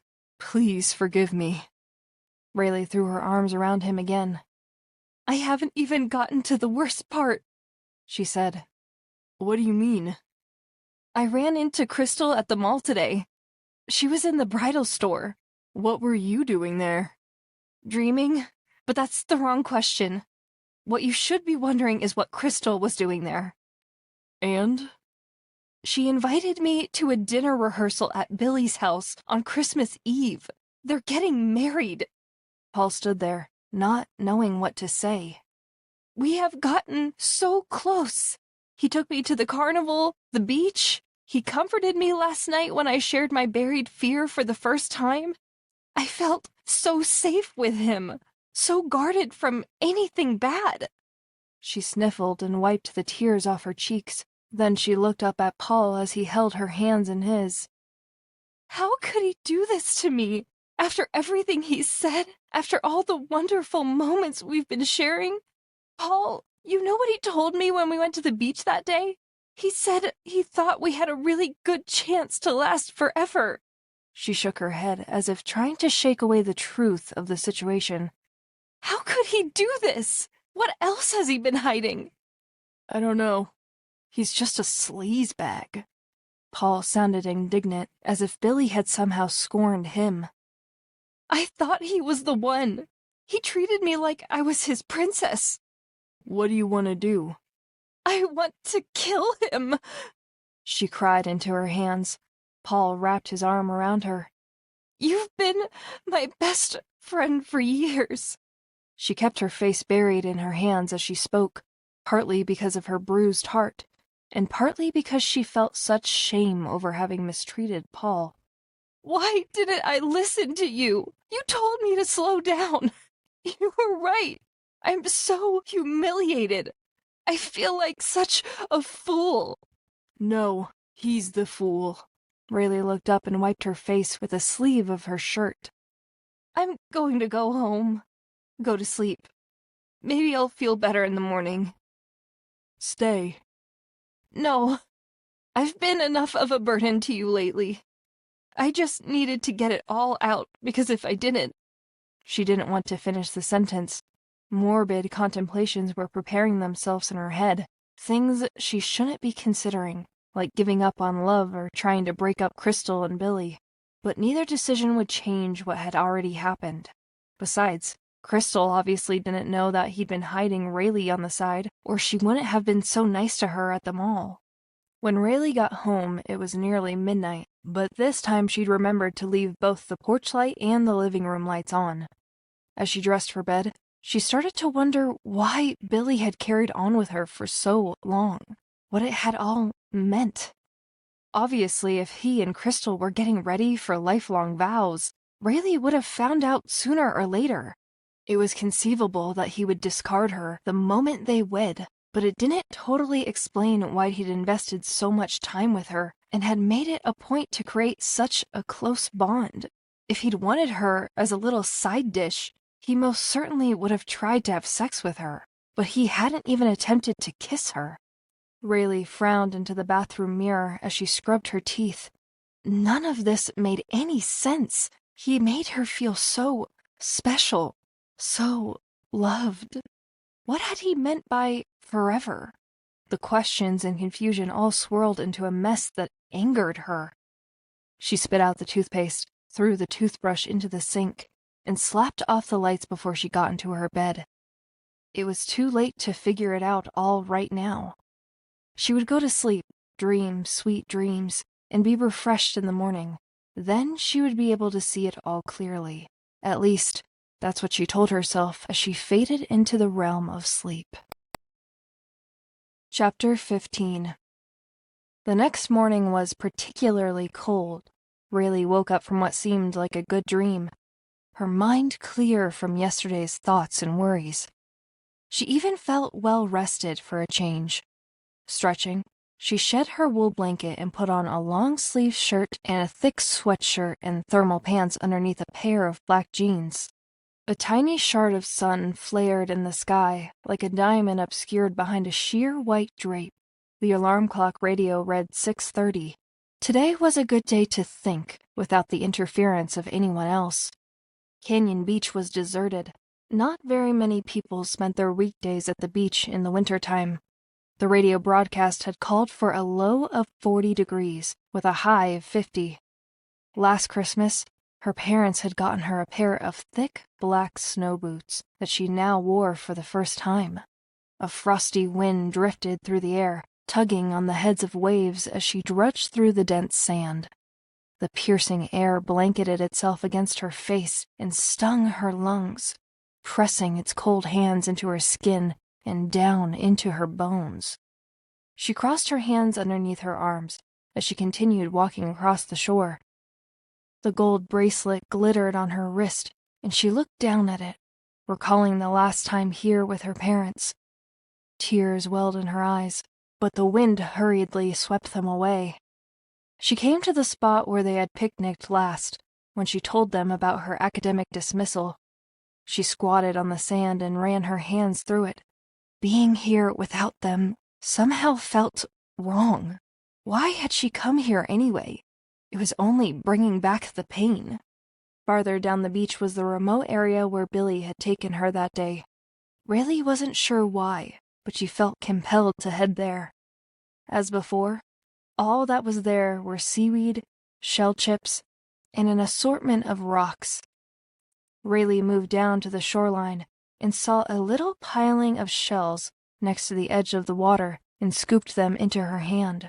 If something doesn't work out, turn over a new shell, she remembered Billy saying.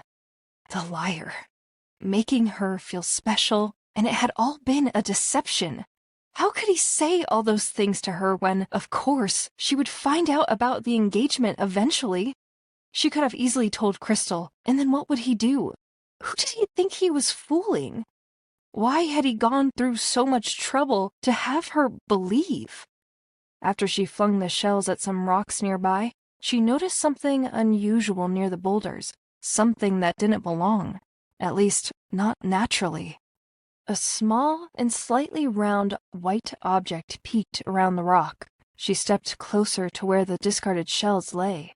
More of the object came into view. The heel of a sneaker was buried mostly in sand next to something blue. The large granite boulders looked like they had collapsed onto each other at a precarious angle, looming over the objects underneath, like guardians of the earth. Cautiously, Raylee knelt on the sand and reached out to touch the shoe. Then she ran her hand over the blue thing. It felt like rough cloth.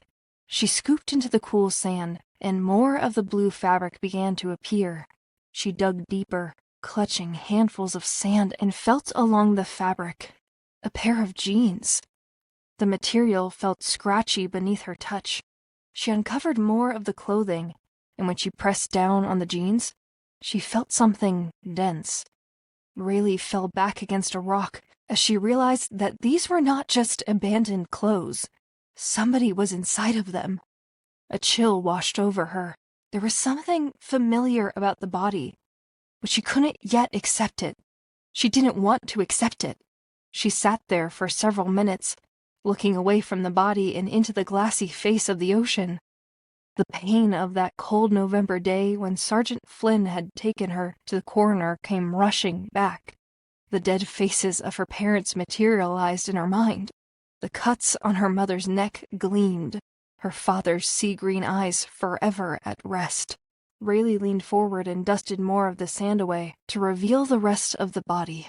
It was a woman, her blonde hair matted with blood, her white blouse torn and stained with more red. Her throat had been sliced open, the slash about as long as 5 inches across. Her head was twisted to the left, the side of her face shoved into the chilly ground. The smear of blood on her blouse was mixed with dirt and ocean water and slivers of seashells. It was Aunt Kim. Raylee turned away and gasped for air, but ended up choking, then vomiting onto the sand. She squeezed her hands together, her mouth open and trying to scream, but no sound came. Not Kim. Please, God, not Kim too. No, no, no.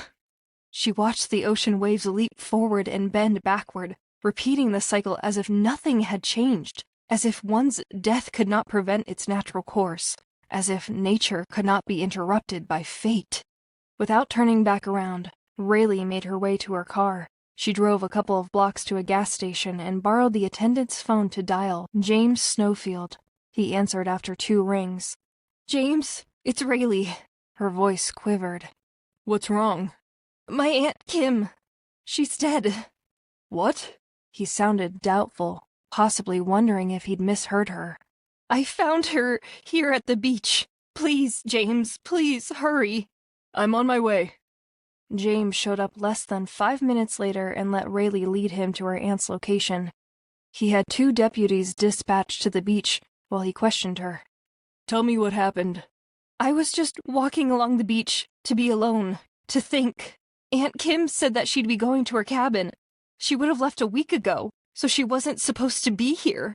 Why was she still here?" Rayleigh's head started spinning as she thought of the crude neglect and violent discard of her aunt. She closed her eyes against the image of Kim's body. We'll figure it out, Raylee. The deputies arrived moments later. James guided her away from the body. In the meantime, let's get you over to Paul's. You shouldn't be alone right now. He drove off and Raylee followed him through the early morning sunshine, but she could only feel darkness engulfing her. Once James explained the situation to Paul and told them he'd be in touch, Paul held Raylee for a long time as they sat on the living room couch. Her reaction to Kim's death wasn't identical to her parents' death. She had no doubts. There was no denying reality. Kim was gone. The pang of truth, and the acceptance of that truth, had already burrowed itself into her soul. Finally, after several moments of silence, Paul said, You shouldn't have been there alone. I wish I had known what you were doing. You could have asked me to come with you. "Paul, you've done enough, and I just really needed to be alone for a while. First my parents are killed in an accident, and now—" She flashed back to the image of her aunt lying on the rocks. It had been no accident. My aunt was murdered. The reality of those words bit into her heart. Murdered? What? How do you know? There was blood on her shirt and in her hair. It was all sticky. Someone slashed her throat. She got up and walked around as she spoke, her breath ragged as she fought back more tears. "You know, if I hadn't found those shells, I would never have found the body." What shells? Raylee, what's going on? "There was this really isolated place where no one goes, and I saw these shells, like the ones Billy had shown me when he took me there. He said when things got tough, to turn over a new shell. That got me thinking about all the lies he'd been telling me, and of course, I got pretty mad, so I threw the shells, and they landed against some boulder. And that's when I saw something, which turned out to be Kim." She stopped in front of him. He rose and put his arms around her. I'm so sorry, he whispered. "But you know what's really sick? I still miss him. Why would I miss him or even think about him after learning the truth about him and Crystal and while my aunt is lying dead? What's wrong with me?" Nothing, Paul released her. I hadn't seen you happy like that since... Well, I'd never seen you like that. How could it all be a lie? She found herself tangled up in the odd mix of losing Kim and Billy. She tried to rationalize to herself that her indignant feelings toward Billy were meant to bury the sadness she felt for her aunt, but she knew that wasn't true. It wasn't just about Billy's betrayal. It was something deeper than that, which kept her mind on him. Something... Her breath started coming out in spasms, and it scratched her throat as she swallowed. Her heart was beating too fast. She fell onto the couch, her shoulders rising and falling shakily with each unsteady breath she managed to take in. A siren, perhaps that of an ambulance, screeched outside and then more faintly as the vehicle raced into the distance. The loud wailing felt portentous, as if it knew that Kim's death and who was behind it would be revealed. Her heart was splintering right then, very slowly, and she could feel a hole forming and widening with each beat. The bitterness over her parents' death had only recently worn off. Now her last close relative was gone too, and she wondered if she would survive another loss. She wanted to tell Paul all this. She knew that Paul would tell her God's purpose when it failed in spite of the cruel nature of humanity. She knew he was right, but she didn't want to hear it. Her entire body felt weighted down with a crushing grief. But if she allowed it to, the grief would paralyze her and blind her. Something didn't seem right. For whatever reason, Raylee felt like she was missing something. Like an entire jigsaw puzzle had been placed before her, but the vital pieces were missing, those that would complete the puzzle and reveal the truth. Paul was watching her. He looked dazed, sad, helpless. She knew how badly he wanted her to be okay, and she could tell he felt useless. Raylee got up, feeling anger now more than anything else. Someone had murdered her aunt, and she wanted to find out who. No, she needed to know. When her parents died, she'd felt denial, then anger, then bitterness. But Kim's death was different. Her parents hadn't been killed like Kim. Something sent her thoughts flying. She rose from the couch. "Where are you going?" Paul asked, but she just shook her head dismissively as she walked through the house, pausing as she came to each doorway as if the rooms possessed the knowledge of what she was after. Paul, understanding that she needed this time to think, stayed patiently back in the living room. It was when she reached the end of the long hall and came to the open door of Paul's bedroom that something came to her. His TV was on, and one of her favorite shows flickered across the screen. Beverly Hills 90210. It was a repeat from when Brenda went away and Kelly had gone after Dylan. She whirled and yelled down the hall. "There was a mistake!" "What?" came the shout from Paul. She practically ran down the corridor until she reached him. "What are you talking about, Raylee?" "I must have misheard Crystal. I was upset when she first saw me. About us. What had happened. And there I was dreaming about marrying Billy. So it makes perfect sense that I would think I'd heard her talk about marrying Billy. You know, like how dreams sometimes seem so real that you have to make sure that you aren't by pinching yourself?" "You're not making any sense." "I was too caught up in dreaming and feeling blue about you and me that it all got mixed up with what she was telling me." He shook his head. "I still don't see how you could have misunderstood her." Frustrated, Raylee tugged on Paul and brought him to his room, where she pointed to the TV, explaining the episode to him. It reminded her of something that had happened years ago. Silver Canyon High, December 1992. Homecoming was approaching and no one had asked Raylee to the dance. Their school colors, silver and blue, were displayed proudly throughout the halls, in streaming ribbons, helium balloons, and banners that bragged about the homecoming queen candidates for the dance. There were 3 names painted in a bright neon pink against the ivory background: Gina Sanders, Jennifer Dewey, and Crystal Jordan. Raylee wondered why they bothered putting Gina's and Jennifer's names up there at all, because everyone knew that Crystal would win. She always won. Rayleigh's attention then shifted to Crystal herself, as she and her clique came parading down the hallway as if they owned the school. Other students scurried out of their way, certain to be swept away by the group if they didn't. Rayleigh was headed in their direction. Normally, Rayleigh would turn around and pretend she dropped something, or needed to tie her shoe, but this time, she froze. They were coming at her so fast that she didn't have time to alter her path. That's when she noticed Billy and some other jocks as they strode past her on the left. Billy, as always, looked gorgeous with his mane of thick black hair and his blue eyes that flashed as he glanced at her.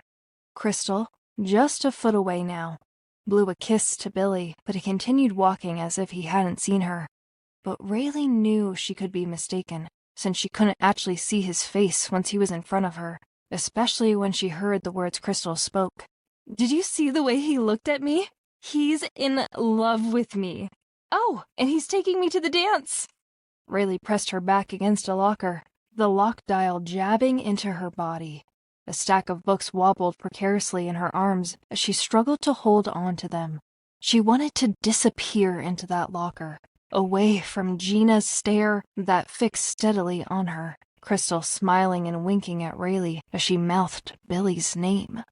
The clique rolled by her like one big ball of confidence.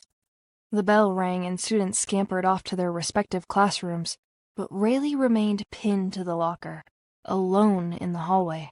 She thought back to the exchange between her and Billy.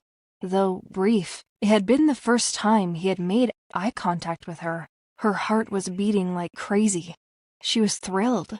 He knew she existed. She looked up wistfully at the banner advertising the sparkling pink letters of the potential queens, then started to her classroom. Third period was chemistry, her last class before lunch. She was late, but Mr. Rivers didn't seem to notice. He was busy lecturing the class about being cautious when experimenting with liquid vials.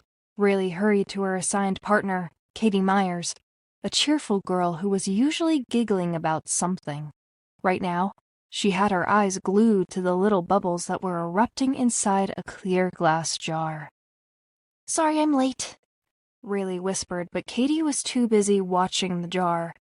Raylee pulled on some gloves and put on her goggles, and tried to assist Katie, but she couldn't help but be distracted by the conversation at the adjacent table.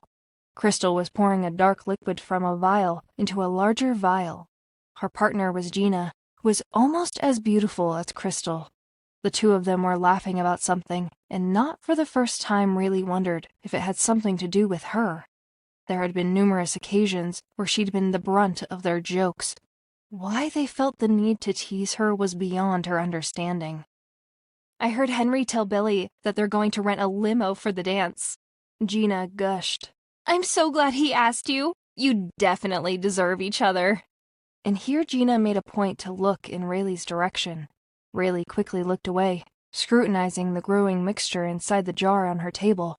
She took to stirring some other compounds into the clotting liquid, pretending to be absorbed with the task, but unable to tune out their conversation, as Crystal decided to address Raylee directly. Hey, Raylee, how's it coming along? It looks interesting. She stressed that last word with a drip of sarcasm, and she and Gina smirked at each other. I'm not sure. Katie was too preoccupied with the experiment to notice the tension. Anyone ask you to the dance yet? Crystal asked, knowing how the words stung Raylee. I'm not planning on going. That much was true. Did she want to go? Yes, more than anything. Billy's taking me, Crystal made a point to say. Maybe we'll see you there. But she didn't mean that, and her indifferent eyes betrayed the words as she turned back to Gina. She leaned over the table to whisper into Gina's ear, and they both looked over at her and started giggling. Raylee kept her head down, forcing herself to stare at the vials in Katie's hands, as if there were nothing more important to stay her attention. But they must have known she was listening, for Gina whispered as loud as she could. She actually thinks Billy would even want to give her the time of day.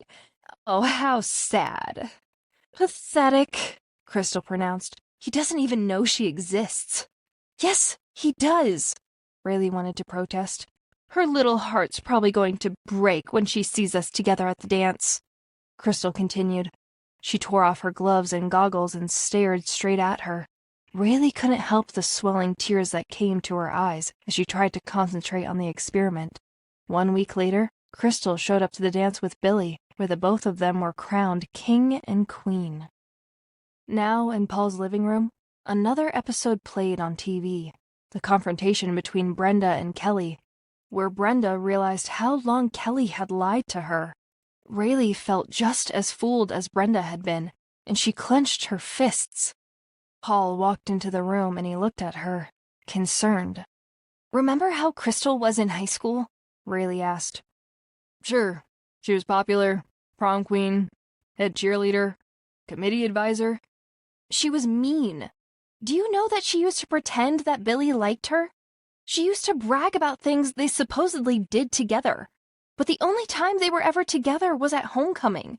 I later learned through Katie that was because everyone knew they would be crowned king and queen, and that he should ask her for that reason. I didn't know they were ever together. "See?" she said, as if that confirmed her point. "She used to lie about their relationship just to get to me. She knew how much I liked Billy, so she and her clique were always teasing me about it." Raylee, that was a long time ago. How do you explain the way she's been lately? High school's been over for over 4 years. People change. She's taken a genuine interest in you. You said she even wanted to have dinner with you. She was crying now, furious at herself for believing in someone who had never been honest or decent, but she was even angrier at the fact that she allowed her lie to infringe on the death of her aunt. Paul reached out to touch her arm. Why is this so important to you all of a sudden? Why are you letting it get you so upset? Raylee shook her head. "Someone murdered my aunt, and Crystal's games are like a dishonoring infection. I can't believe I let her make me trust her wild story." The tears were falling off her face. Raylee collected her car keys from the coffee table and slid into her jacket. Hey, what are you doing? Where are you going? Raylee shot him a resolute look. "I have someone to apologize to." Billy? You're kidding. After how sure you were? And what about your Aunt Kim? Crystal was in her own fantasy world in high school. You didn't know her the way I did. I shared nearly every class with her, which gave her more than enough opportunities to torment me. But I also got to see how self-delusional she was. She really believed the things she told people, like Billy being in love with her or her parents paying for the school dances. Mr. and Mrs. Myers, Katie's parents, were the ones who sponsored those. But people believed her. You want to know why? Why? He sighed, tired of the conversation. Because she was that good. She was always living a lie. At least I knew Billy didn't like me. She was going after Billy just like I was. Of course, she would shove this so-called engagement in my face now. It's in line with her previous tactics. She doesn't know that Billy is in my life currently, so she thinks she can trick me. Paul, Billy hasn't done anything. Not one darn thing to make me think he doesn't like me. She spread her arms wide, and here I am, ready to believe everything coming out of her mouth. She was just as believable as she was in high school when she told me they'd be getting married. Have you forgotten how sure you were the other day? You were falling apart. She knew he was right, that she seemed so erratic in her thinking. 1 minute she was ready to exchange vows with Billy. The next she doubted everything he'd said and done.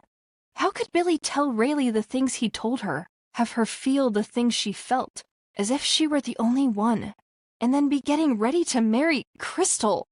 Did he really think she wouldn't ever find out? What was he planning to tell her? How would he explain it? The sea of questions frustrated her, and her head began to throb. No, Crystal is lying. I'm not going to let her win again. There's no way he could hide his marriage from me. Not in such a small town as ours. It's the only explanation. But why would she go so far to make up such an elaborate story? I don't know. But I know Billy wouldn't lie to me. Raylee, you're just getting to know him. It doesn't matter. I know with all my heart that he hasn't been lying to me about the way he feels. You haven't been there to see the love in his eyes. There's something about a person's eyes that reveal the truth inside. With that, she turned and walked out the door, afraid that Paul might be right after all. As she drove away from Paul's, she pondered confronting Billy about the conversation she'd had with Crystal. She could picture what would unfold. He would frown, scratch his head, and lightly laugh at the preposterousness of Crystal's assertions. Together, they would toast their future by dining in some fancy restaurant. In a few months, they would get married. Billy's film career would take off, and he and Paul would become best friends. Okay, maybe that was a bit of an exaggeration, but she had hoped for something nice and wonderful. Paul's words came running back to her. Have you forgotten how sure you were the other day? No, she hadn't, and a small part of her believed Crystal's words, but she knew she could get the truth from Billy. Chapter 16. After driving around for a bit, she decided not to go to Billy's right away. She didn't feel ready or completely confident about what to believe, so she drove in the opposite direction, which also happened to be away from her own house. The contents of her refrigerator popped into her head at that moment. The 2 top shelves were practically barren. She should at least stop by the store to grab some milk and bread. Getting off at the next exit, she arrived in the lot of Lee's Market. Having momentarily forgotten about the proximity of the Christmas holiday, just 2 weeks away, she had to circle the parking area 3 times before finding a vacancy. Hordes of people were scurrying out of the store, balancing hams and turkeys, or arm-wrestling paper sacks bulging with boxed and canned foods. Around the rooftop of the market, rainbow-colored bulbs festooned the eaves and trimming, twinkling softly. The window panes had been sprayed with fake snowflakes and cherry-dotted holly. A Salvation Army Santa rang his bell as he belted out a hearty ho ho ho, while a red pail rocked gently back and forth next to him. A few feet away stood a handful of shopping baskets. Raylee tugged on the handlebar of one before she finally jerked it away from the rest of the pack. Swarmed by several people, Raylee barely managed to avoid the bustling crowd around her as she made her way to the large entrance doors. Before she could enter, Santa called out to her. Merry Christmas, young lady. Do you have the giving spirit? Thick white hair, like a puff of clouds, hung from his chin, and his lips and cheeks flushed pink as he spoke from beneath the wispy white mustache. His eyes sparkled when he looked at her, as if he understood that she was in a lot of turmoil. Raylee started to roll her basket forward once more, but then she paused. Digging into her pocket, she pulled out a few dollar bills and slipped them into the narrow slot on top of the pail. Thank you, my child. God bless you. Santa's eyes actually twinkled at her as he uttered yet another Ho, ho, ho.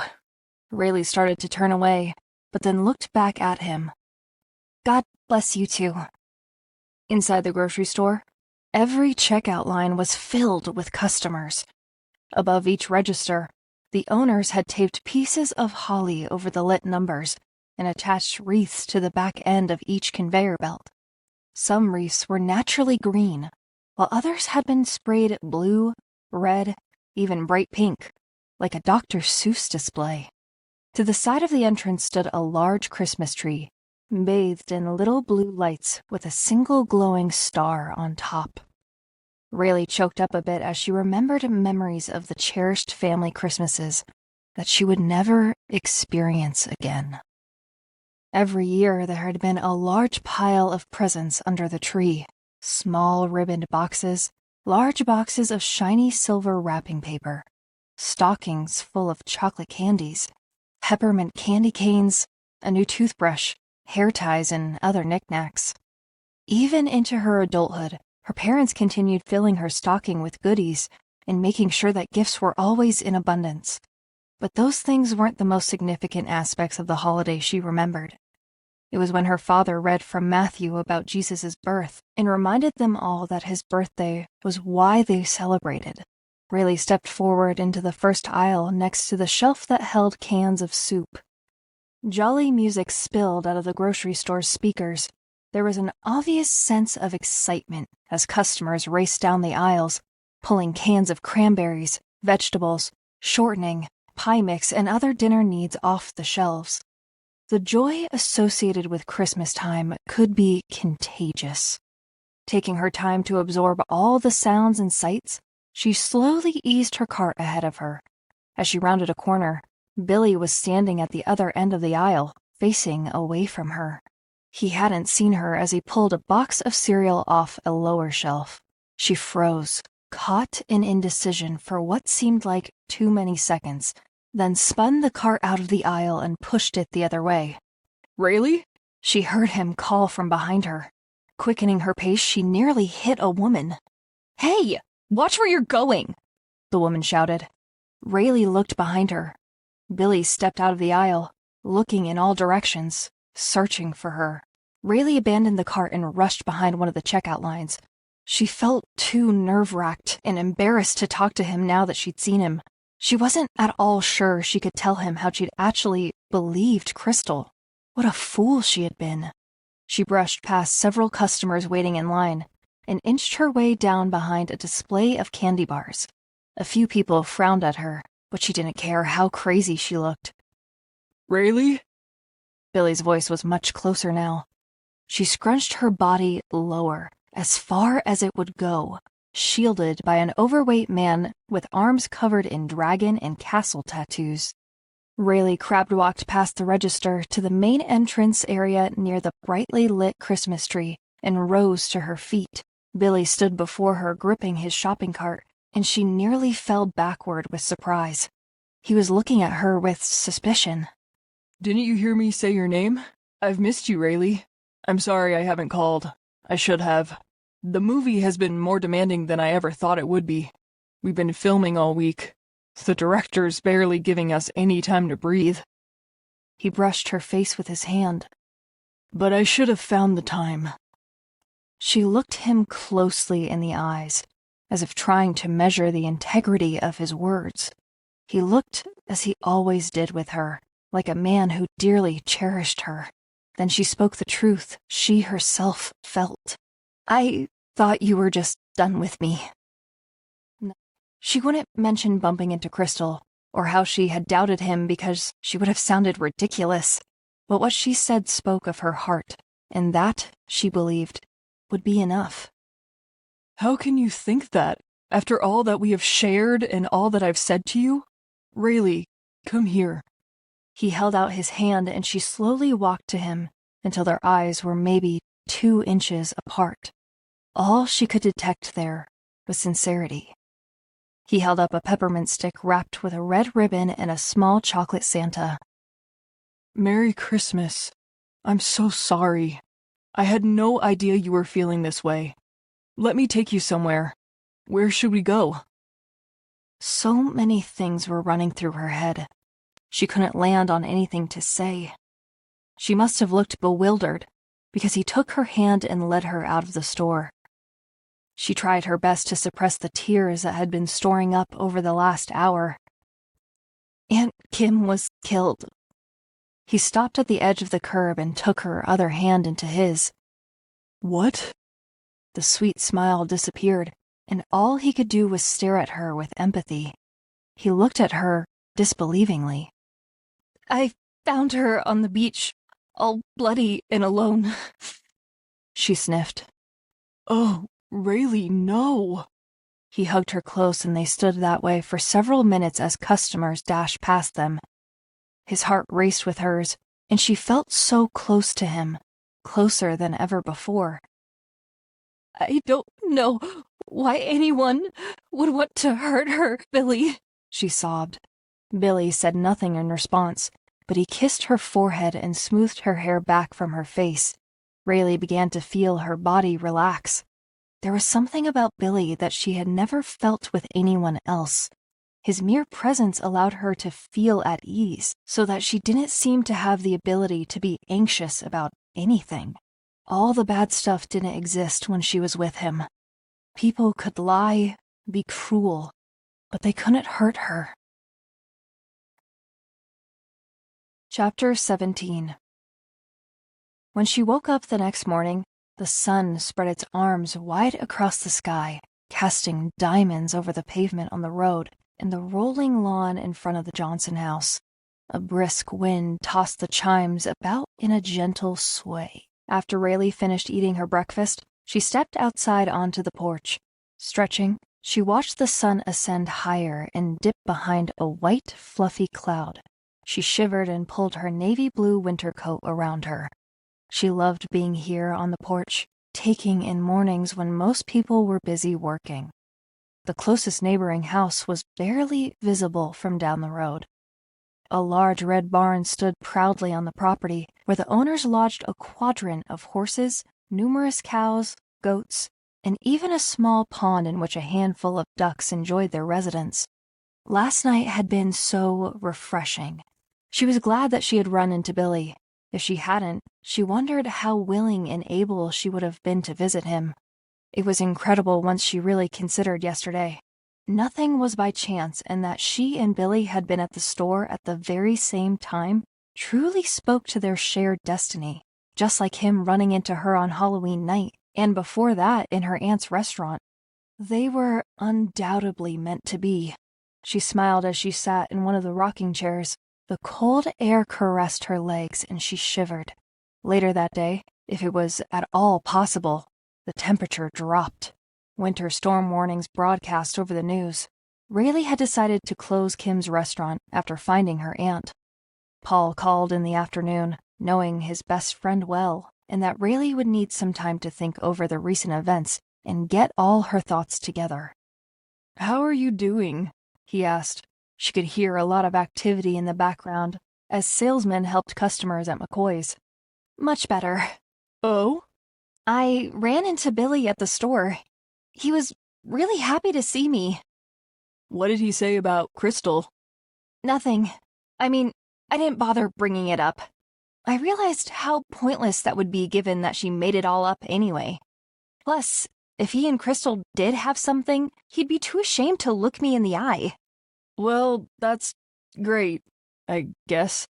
I gotta get back to work. I'll see you later. After he hung up, Raylee had 100 things racing through her brain. She thought back to her day at the gun range with Billy. She had experienced life in an unprecedented way then. The range of emotion that came from that experience had been incredible. Thrill, fear, anxiety. But what she really longed for was the confidence that Billy displayed with so much effortlessness. Grabbing her purse, she made her way to the door and into her yellow Honda. She drove 20 miles away to Grant's gun shop. The older building lay situated between a magic shop and a Chinese restaurant. Raylee hurried inside, the winter storm more imminent now. A middle-aged man walked from behind the counter to greet her. His face was wrinkled, having seen too much sun. "I'm looking to purchase a handgun for target practice," Raylee told the man. "There's a 10-day waiting period, and then you'll need to pass a safety test." "No problem." "You been shooting before?" "Yeah, I'm sort of getting the gun to impress a guy." The salesman seemed impressed. "Now, that's original." He pointed to the display case between them. "Well, we have Glocks, Smith & Wesson, Ruger." One gun gleamed above the others. She felt her breath catch. "What's that one?" He pulled a sharp-looking handgun from the bottom shelf. "This here is a Sig Sauer Mosquito rimfire pistol. It's got adjustable sights, lots of safety devices." "Is it good for target practice?" "Actually, this one's first rate for plinking." Raylee felt stupid. "What's plinking?" "It means shooting that you do, like at cans or bottles and stuff." She couldn't take her eyes off this gun. It was like she had to get it. "That's the one." She filled out some paperwork, made the payment, and returned to the parking lot. Snowflakes dropped lightly onto her coat and began to garnish the tops of cars. This was going to be a Christmas without her parents or without Aunt Kim. The cold was arctic, but she was warm inside because she felt closer to Billy. She had always been uncomfortable around guns, But here she was, a gun owner, and there was this instantaneous special connection with Billy now, a connection that she had never felt for anyone else. Billy's movie, still without a name due to conflicting desires of the writer and director, was starting to wrap up, which meant that he was needed more than ever on set for the next week and a half. Even more stressful was that the girl who played Darling had become terribly ill, and a double had to replace her in the final scenes. Finding someone who could move and sound and look like her turned out to be much more difficult than the producers thought. The casting director was far more displeased, given the pressure she was being put under, and the entire movie crew and actors endured her wrath. Raylee felt sorry for Billy, but he said he was doing okay. How he managed to not let it get to him amazed her. Raylee ended up spending a lot of time with Paul while Billy filmed. It was a nice change, but it made her feel a bit guilty because she realized how little time they had spent together lately. Chapter 18. It was the morning of Christmas Eve when Raylee and Paul sat on her couch, their feet propped up on the scratched coffee table with 2 cups of steaming coffee, as they began to talk about Billy. So you trust him again? Paul asked. When I'm with him, I forget almost everything bad. Besides, he's given me no reason not to trust him. Every moment we've shared, he's been nothing but chivalrous, sincere, and caring. I've got to stop being so gullible with people like Crystal. She reached for her cup and brought it to her lips. She felt Paul watching her. What? She asked. You sound sure. She nodded. Some people never change. I guess so. Hey, want to go for a spin? I don't have to go back to the lot until closing. Raylee walked over to the front window. As she parted the drapes, the bright sun made her squint. It always struck her as peculiar that on days like this, when ice flakes had already frozen the ground, the sun still showed its face. No, it's gorgeous out. I want to take advantage of it before the next storm hits. She turned to face Paul, and in a voice full of sentiment, she said, You've been the best friend I've ever had. I know now that whatever happens with Billy, that will never change. Paul stood up and slid his hands into his pockets, as if he wasn't as confident in that remark as she seemed to be. Thank you. I needed to hear that. I wish you'd come with me, though. It's really bitter cold out there. What are you going to do? Oh, just try out my new skill. What new skill? She winked, a small, secretive grin pasted on her mouth. I'll let you know when I've got it down. She wasn't ready to tell him yet. She knew he'd be worried about it because she had always been so afraid of guns. He might not understand or appreciate her newfound interest. The phone rang. It was James. We're running ballistics. Should know something shortly about your aunt. The medical examiner is working on the autopsy, and we should have something in a couple days. Flynn's ready for you to come down to the station. Okay, be right there. Who was it? James. Flynn wants me to give an account of what I saw on the beach. Let me come with you. She shooed him away. I'll be fine. It's just a technicality. Raylee, it's more than that. It's your aunt. Plus, it's Christmas Eve. I know, but I have something to do afterward, and I'll have to get rid of you anyway. She smiled, hoping to appease him, but Paul only looked more concerned. When she reached the station, James greeted her. Flynn's this way. How have you been holding up? She shrugged. I guess I'm numb. After my parents, I don't know exactly how to feel. James squeezed her shoulder as he led her down a narrow hallway. They quickly came to Flynn's small office. Raylee was grateful that James stayed with her as she gave her story. Paul had been right. Recounting all the details pained her, refreshing the feeling of loss all over again. Flynn confirmed her thoughts. Her aunt had been murdered. Since this is a murder investigation, we'll be in touch soon. I might need you back again if we find out more information. Flynn warned her. James escorted her back to the exit doors. If there's anything I can do, as a friend, let me know. I appreciate it. I have Paul, so I should be okay. Later that afternoon, she returned to the gun shop to pick up her purchase of the Sig Sauer mosquito rimfire pistol. The same man was there again, and he reminded her to be careful. Raylee felt looked after in the same way her father used to care for her. She gave the man a happy smile before heading out. There was a field on the outskirts of town where Raylee could practice. Because it was Christmas Eve, she had the location all to herself. She had brought along all the necessary equipment. The guy at Grant's had helped her select the right size tools, including a pair of goggles and earmuffs. She had both of them on now as she entered the clearing. Heavy-duty pieces of wood were stacked against an old oak tree. Overhead, more clouds bundled together. During the next few minutes, it dropped 5 more degrees. A snowflake landed on her nose. She knew she'd better hurry. It was getting too cold to shoot. She reached down and grabbed the semi-automatic handgun from her bag, wrapping her right hand around the handle, her thumb arching downward, shutting one eye. She inhaled deeply and pressed her finger against the trigger. Despite the frigid air, sweat pooled at her temples. Her hands shook a little as she positioned herself. Steadying the weapon at the tiers of wood, she aimed downward at the center block, opened fire, and sent chunks of wood flying from the tree. She took a deep breath, wiped her brow, and repositioned herself. She fired the gun and hit the tree again. Raylee took another gulp of cold air, and it nearly choked her as it pierced her lungs. She tightened her grip on the gun, fired, and hit the edge of the middle slab of wood. Her heart shuddered. Raylee hadn't realized how anxious she'd been.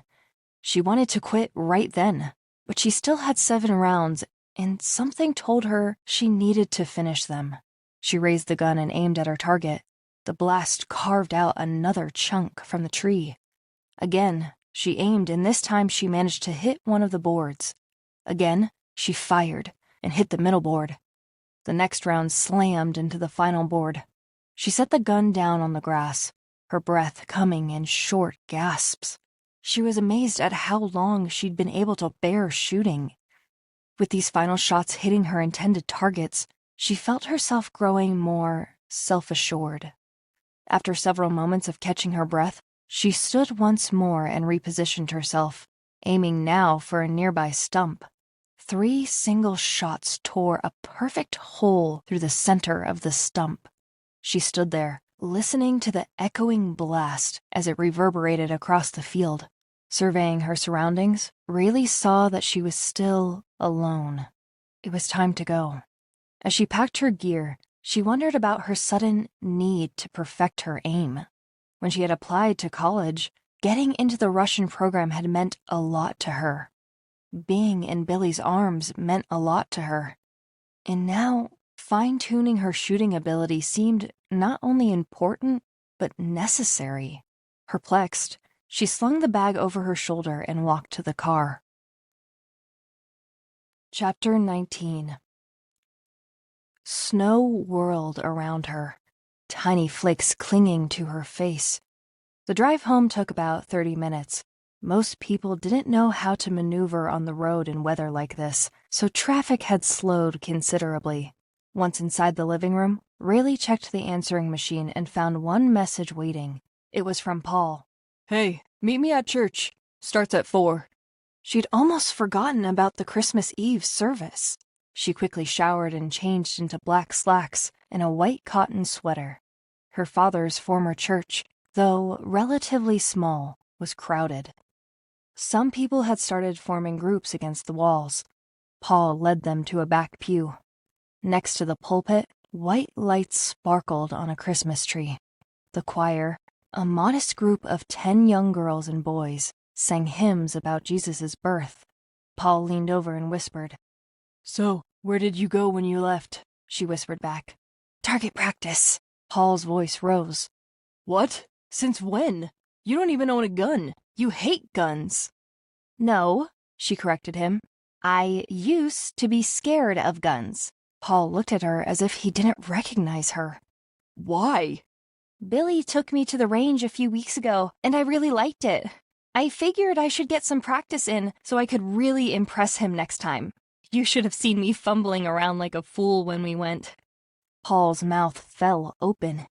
He didn't know what else to say. She smiled, nearly laughing at his surprise.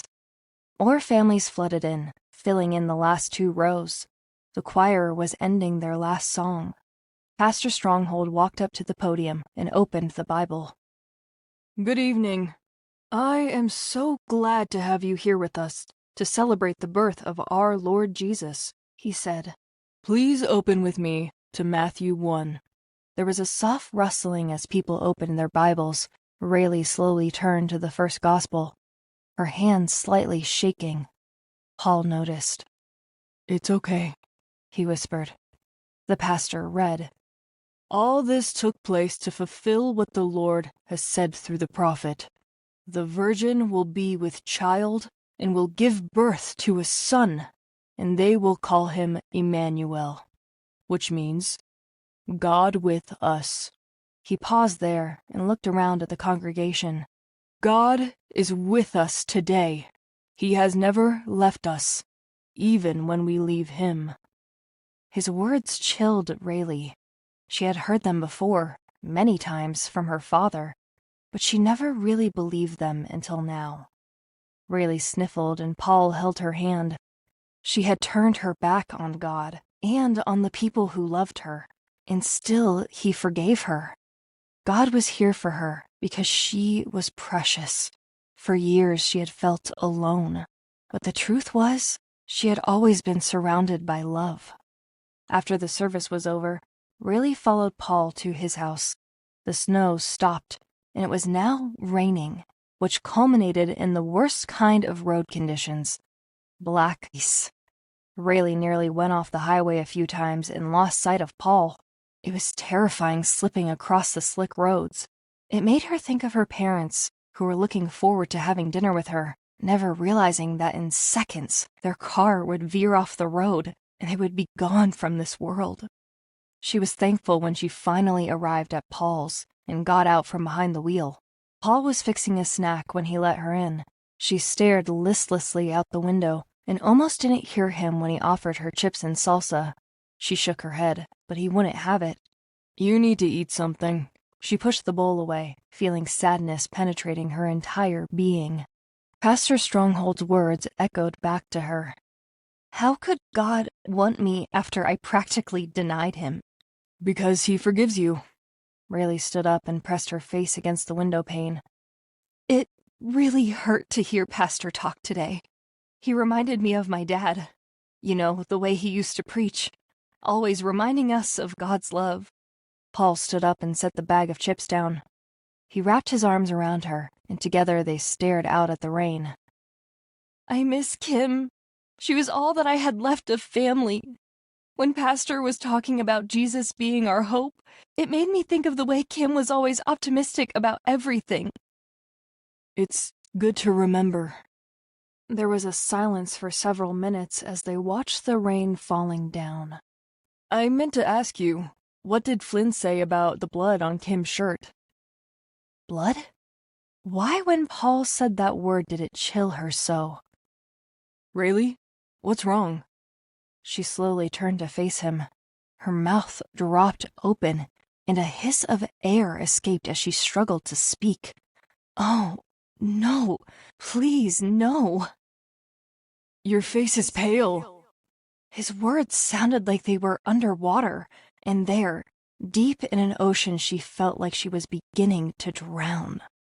She could see Paul way up above her, like a dark shadow leaning down, his arms reaching out to her, but he was too far away. Then she felt his hand on hers, like a lifeguard pulling her to safety. Blood on her aunt. Blood on Billy. The blood on his hand that day after his father passed away. And what had he said? That he must have cut himself, but he seemed surprised to see it there, and he had quickly put it back out of sight, like he was hiding something. Billy, she whispered. What?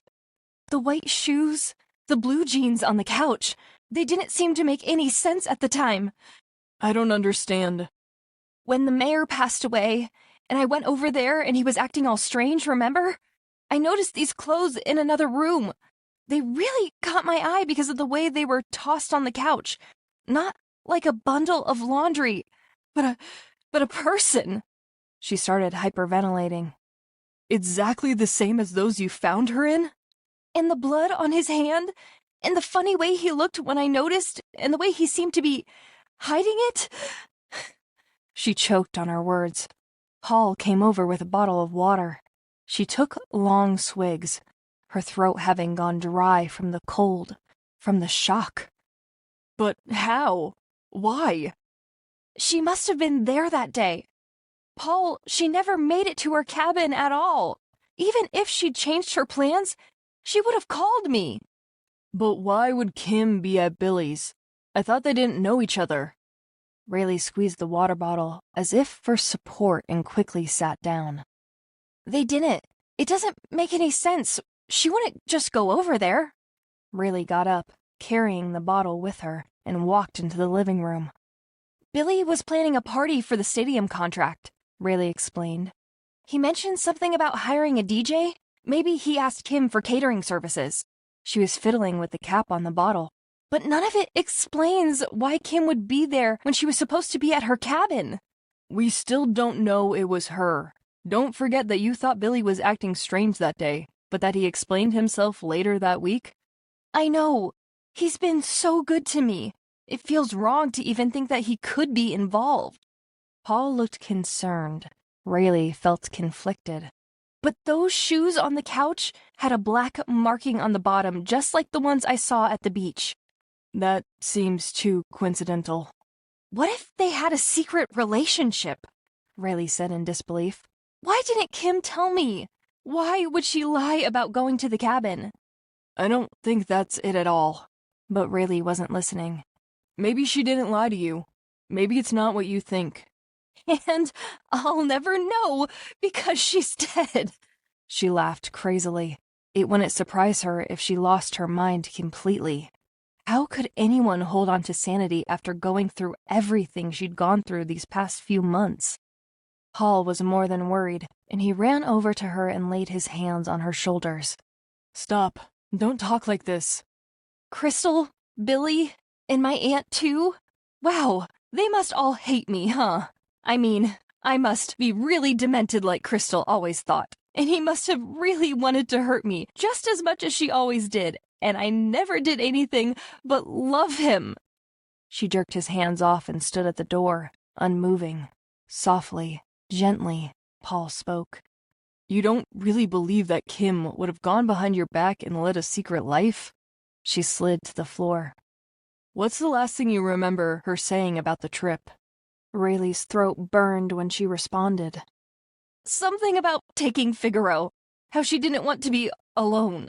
She put her head down and closed her eyes. No, she wasn't desperate, and she wouldn't have kept this from me.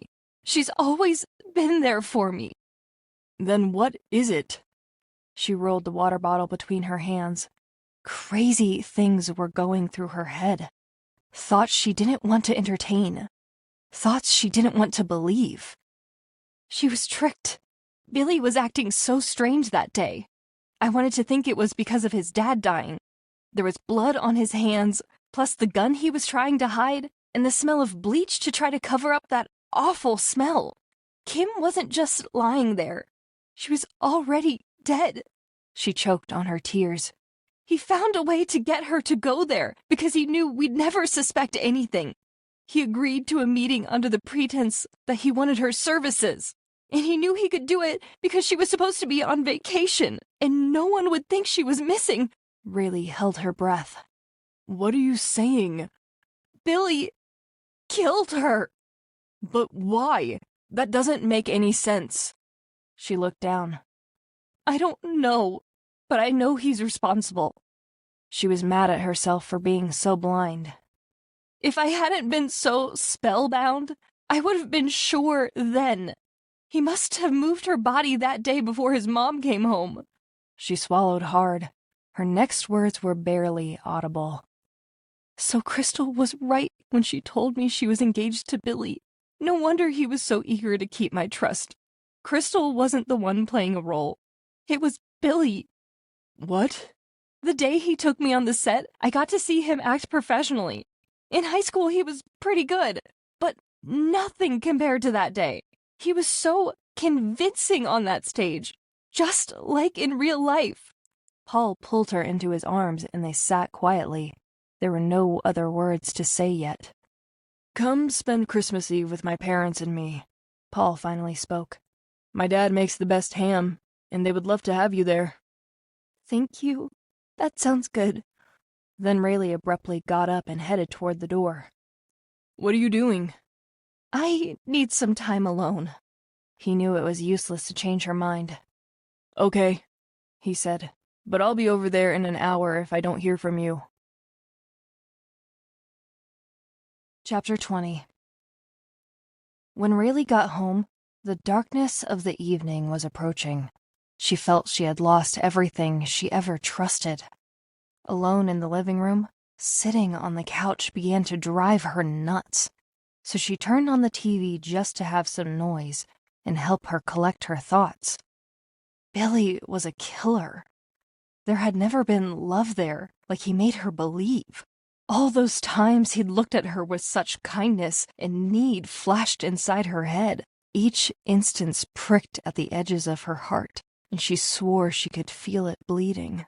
She was exhausted from the events of the past several hours, as well as the swirl of thoughts running through her head. She put her head back on the armrest of the couch and fell quickly into sleep. The sound of someone at the door woke her. According to the hall clock, 50 minutes had passed since she drifted off. Paul, I'm fine. Really. She swung the door open, but Paul wasn't standing there. It was Billy. Thinking fast, she had to remind herself that he had no idea what she knew, and she stepped onto the porch and closed the door behind her. Is everything okay? You said you would call me. His voice seemed so caring. Overhead, the porch light buzzed like a tiny electric zap. I've been really busy. She was stalling, trying to think of what to do. He looked at her suspiciously, and suddenly, he seemed like a stranger. She was terrified. But as much as she tried to hide how she really felt, he knew something was up. No, something else. Tell me. It's nothing. I just haven't been up for company. You just said it was because you were busy. Now it's that you want to be alone? So which is it? Both. Why are you acting so nervous? I don't think you're being honest with me. She moved to the side of the porch stairs and felt him following her every move. I'll be fine. You can go. No, not until you tell me what's going on. Stop lying to me. She wanted to shout at him and throw his words back into his face. You're the liar. You made me believe in you. In us. You're a killer. My aunt is dead because of you. But she said nothing. She couldn't let him know, not yet. Still, she continued to edge away from him. Why are you shaking? His face was very still and hard, and he glared at her as he slowly closed the space between them. He took a step toward her, and the loose floorboard that her father never got around to fixing came up, banging into his knee. With a look of surprise and pain, he crumpled to the porch. Raylee inched past him and raced for her car, thankful she hadn't taken the keys out of her pocket. The police had to be informed, so she went to Paul's house to call them. She couldn't deal with this alone. After explaining what had just happened on the porch, she dialed the station as Paul stood next to her. One of the deputies answered. I need to speak with Sergeant Flynn, Raylee explained. It's Christmas Eve and he's at home with his family. Is there some way I can help you? He said. I'm calling about my Aunt Kim who was murdered, she blurted out. Do you have any new information? We're still working on... Billy Thurman killed her. Billy Thurman? You've got to be joking.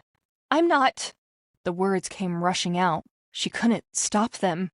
I saw the clothes Kim was wearing at Billy's the other day, and she was already dead. She knew what she was saying sounded incoherent. You're not making much sense. There's a black marking on the sole of her shoe.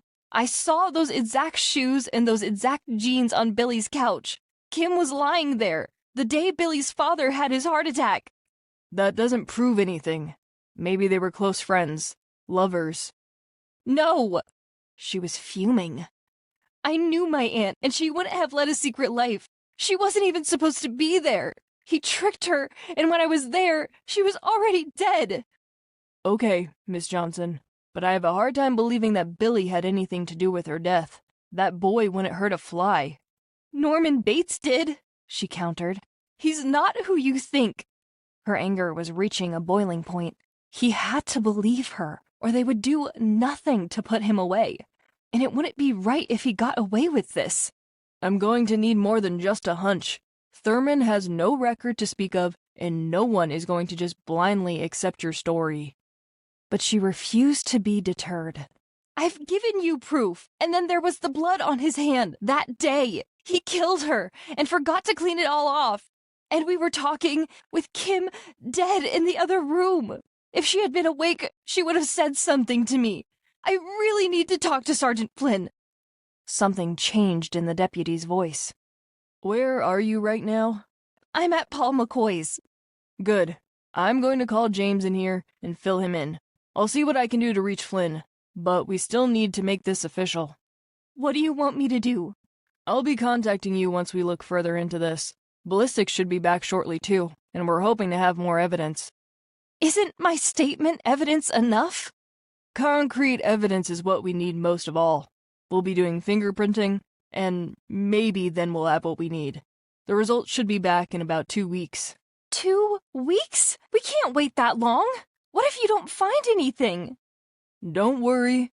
We will keep investigating every area we can. We want to know just as much as you.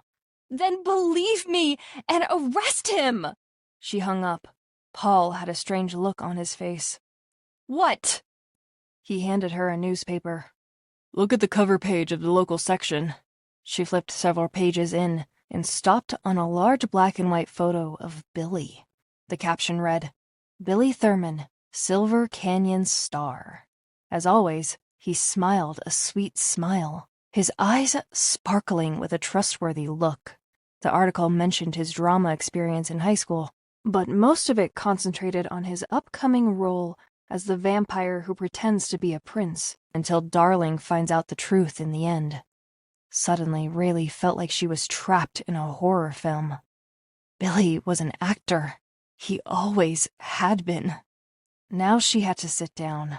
How was she to process this and accept the sickness of the situation?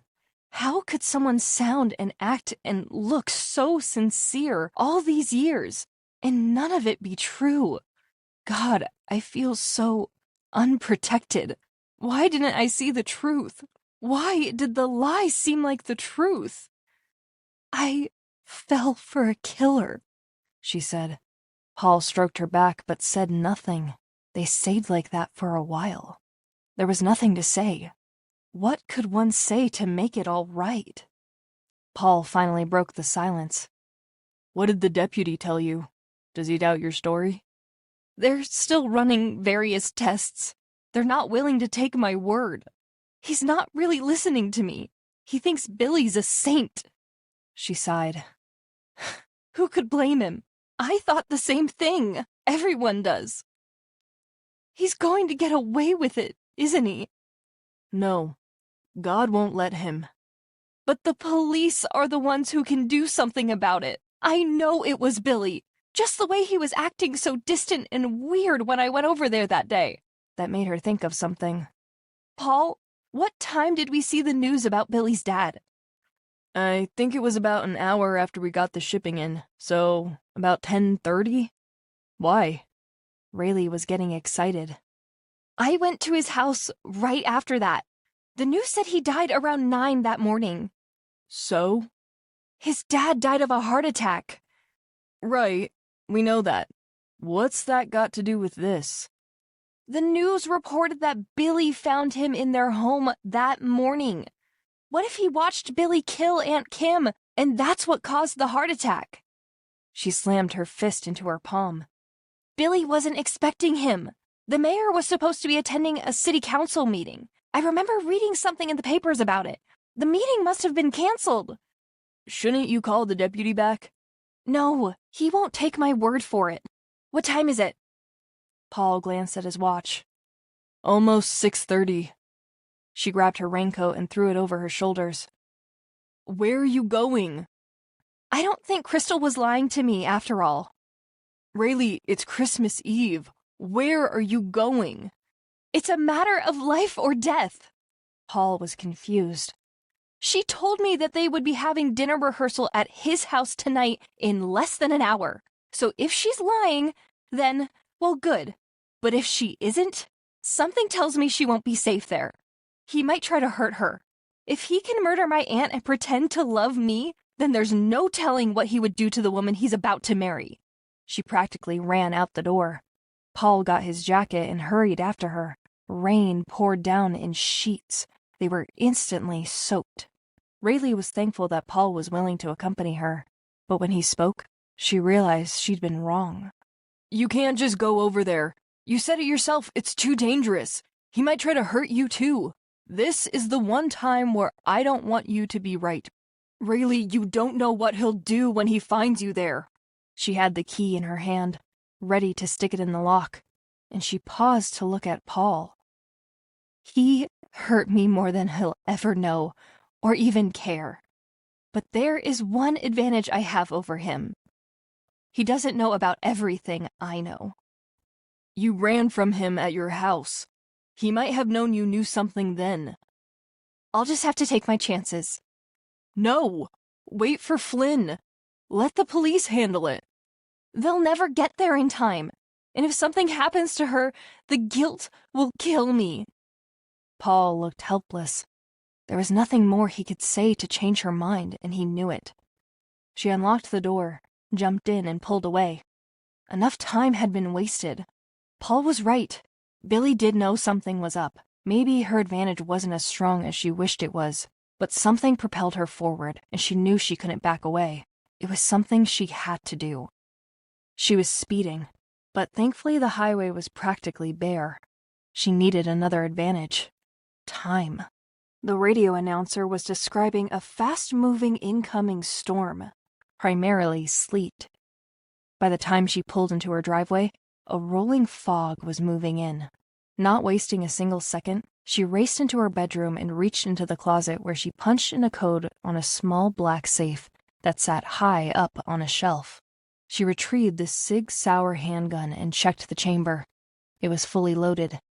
In the hall closet, she yanked a heavy trench coat off a hanger and slung it over her shoulder. Back at the car, she opened the trunk, stuffed the gun and coat inside, and started the engine. Rain continued sliding down the windshield through a thin layer of fog. The stereo clock read 6:40. She squinted as she reversed out of the driveway. Chapter 21.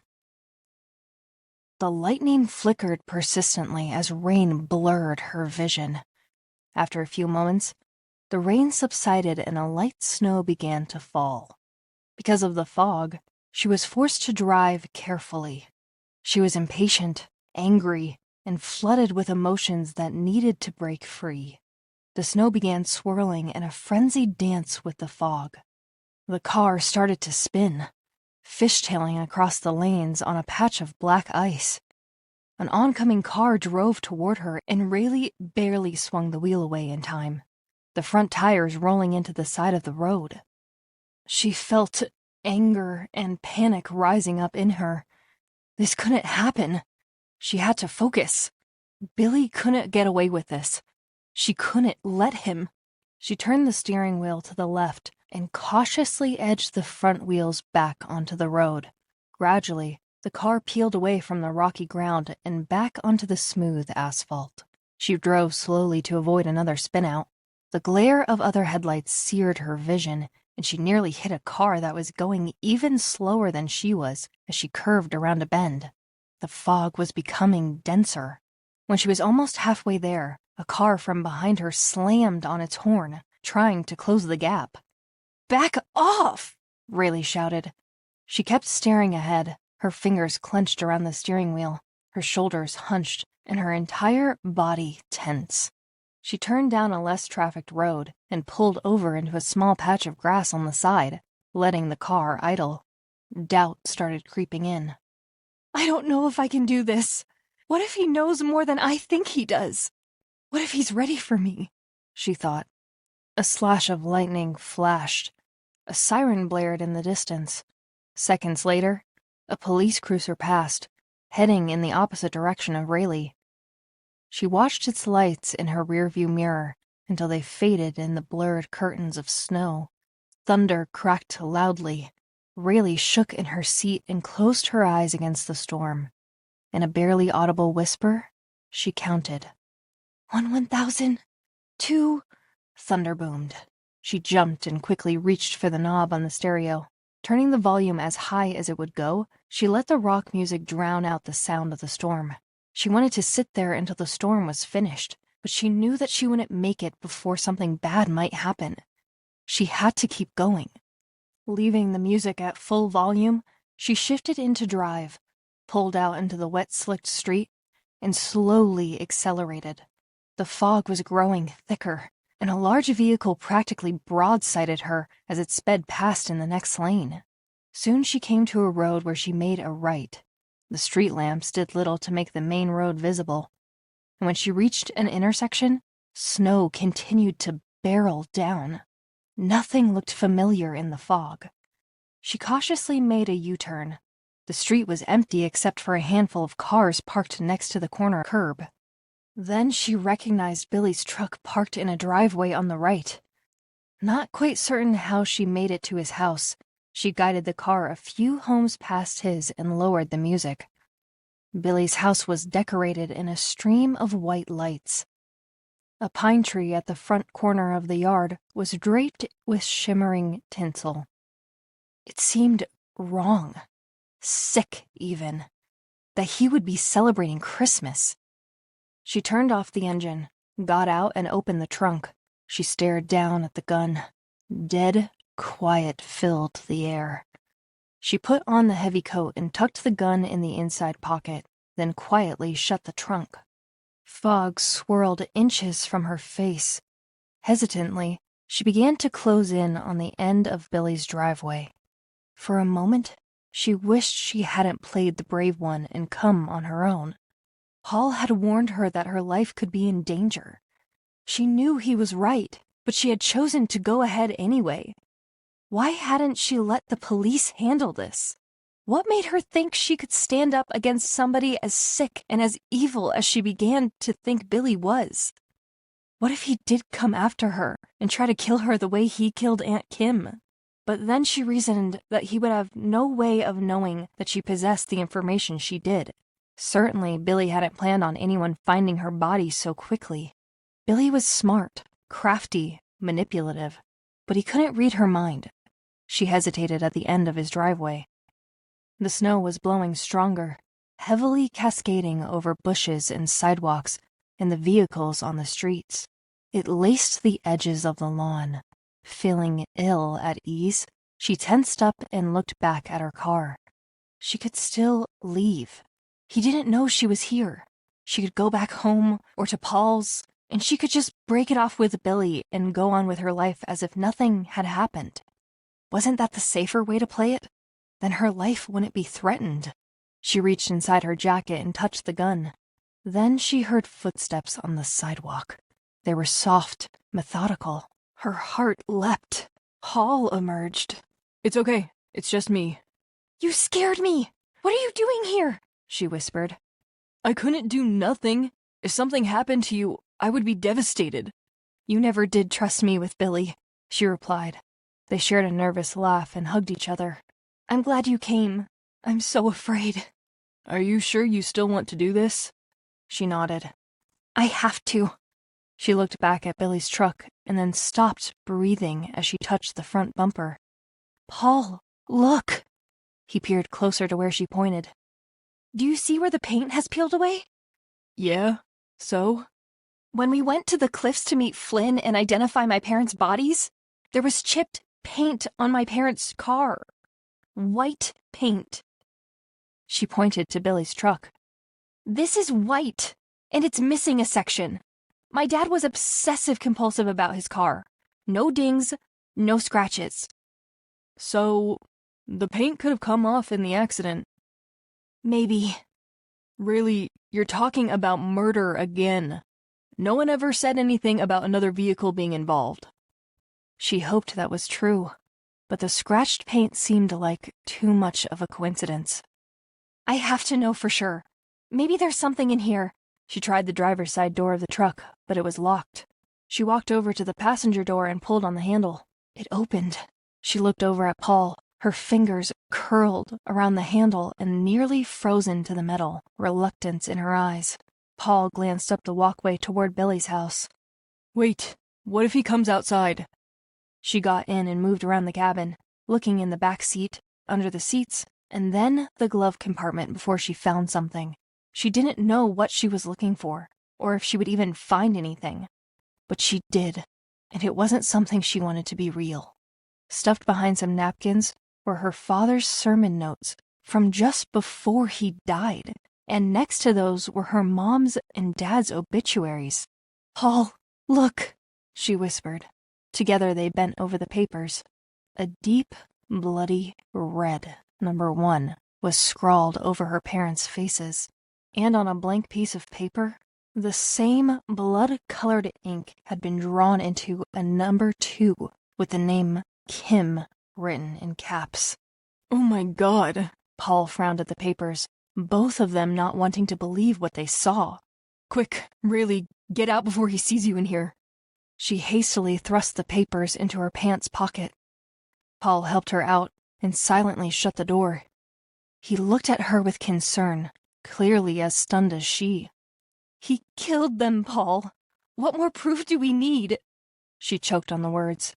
She welcomed his warm touch as he hugged her, but she knew she didn't have time to go through the anguish of it now. Like before, she'd have to grieve later. There's a gas station about a mile out. Let's go call Flynn.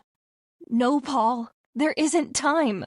Raylee, this is getting stranger and scarier by the minute. We should get out of here. You said yourself that he has a gun collection. He's killed people, Raylee. This isn't a game. He was mad at her, and he was right, but she couldn't leave, no matter how much he begged her. I agree. It isn't a game. She moved around the truck and traced her steps silently and slowly toward the house. The snow was coming down faster, blurring the edges of Billy's yard. I knew you would come, Billy said coolly through the fog. Raylee stopped and looked around the yard, trying to detect his location. Just a few feet away, she saw his shoes, lit by the porch light. She looked up to see a fuzzy view of him. Fog and snow whipped around him like a billow of smoke. I've missed you. His voice sounded thick and hollow, like it came from another planet. Then the inflection of his words shifted into surprise. I wasn't expecting to see you, though, Paul. Would you like to come inside and have some coffee? Why was he toying with them? He sounded different, annoyed. Raylee spoke. Stop it, Billy. I know what you did.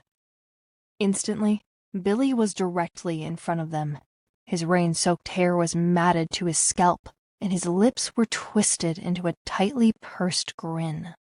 Oh, and what is that? She didn't hesitate.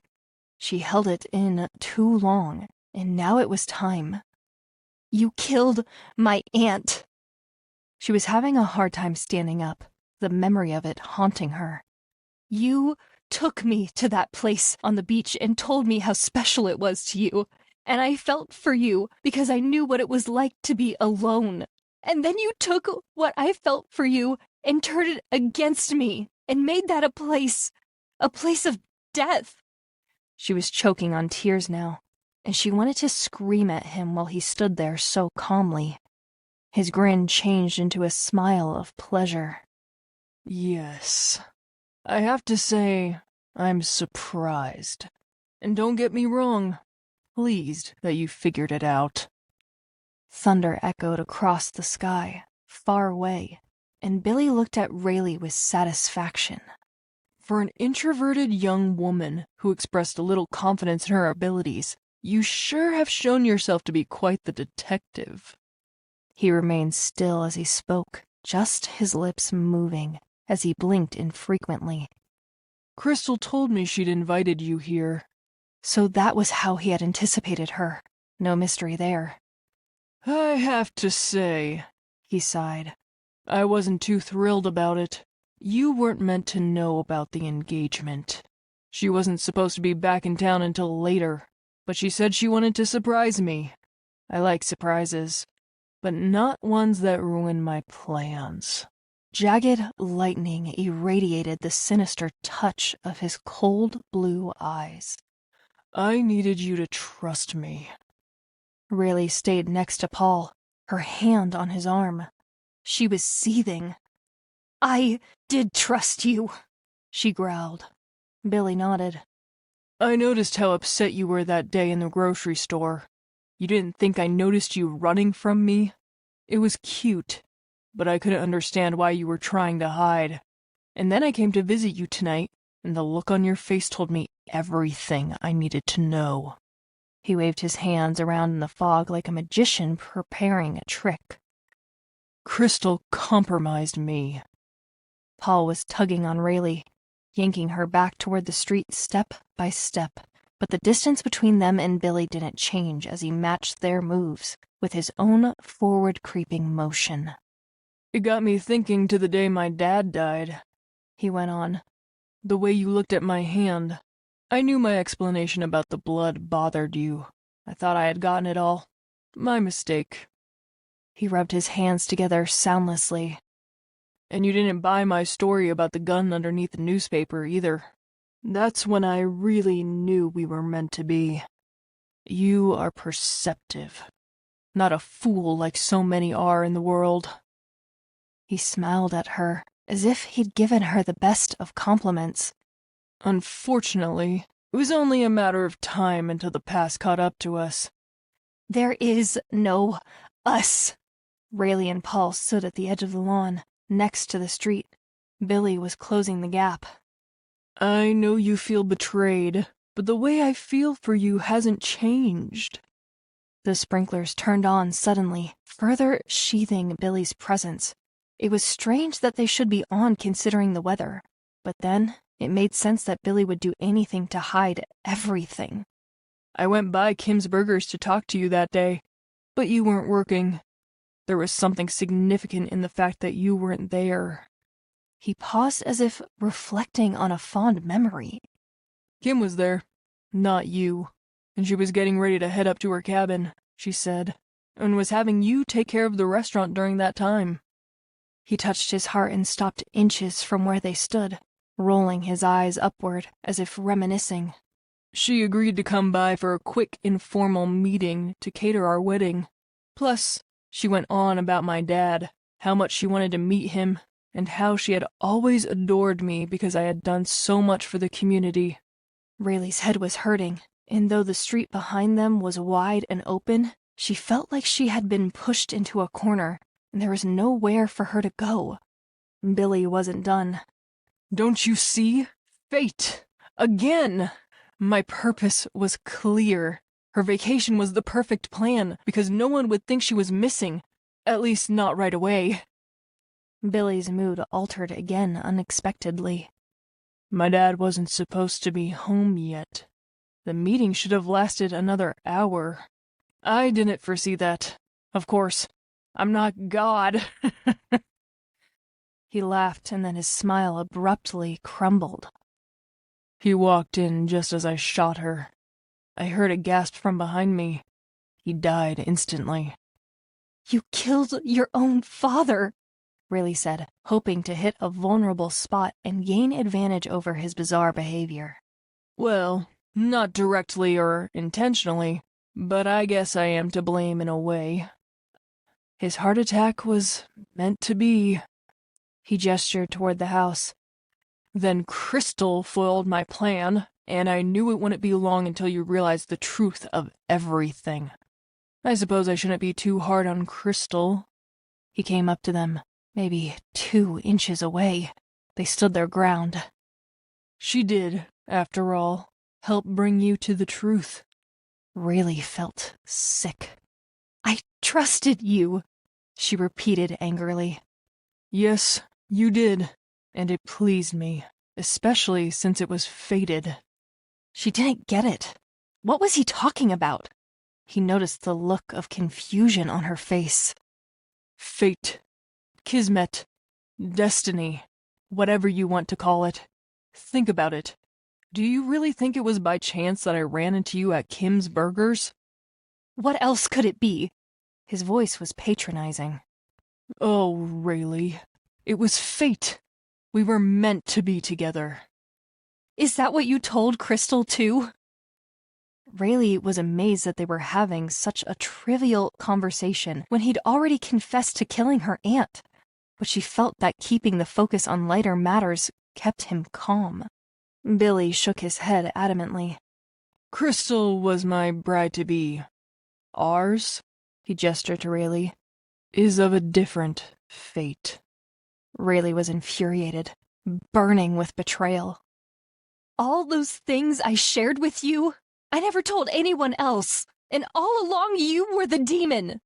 But his thoughts were elsewhere, intent on carrying out a single resolution. You were my anchor. You reminded me of my purpose. You led me there. What the hell are you talking about? Paul shouted as he braced his body against Rayleigh's, blocking Billy from her. Remember that night you left work, just before Halloween, and there was that heavy storm and you thought you saw something in the shadows? You were right. That was me. I knew there was something in your past that had given you fright, the way you trembled at the sound of thunder, and I was glad. Not because you were afraid, but because I knew that together we could free ourselves from the past's hold on us.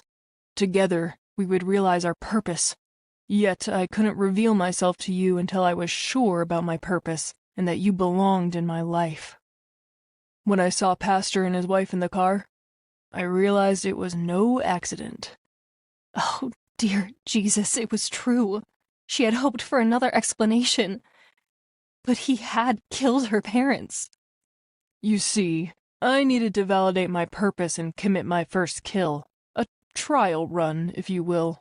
He closed his eyes and breathed in through his flaring nostrils. His voice came out sing-song, as if caressing the memory of that horrible night when he took her parents away. The rain was coming down really hard, kind of like earlier tonight. It was slapping against the winding road in the mountains. Only 2 vehicles were on that bit of section in those few moments. Mine and your parents. Talk about fate. Yet another beautiful testament.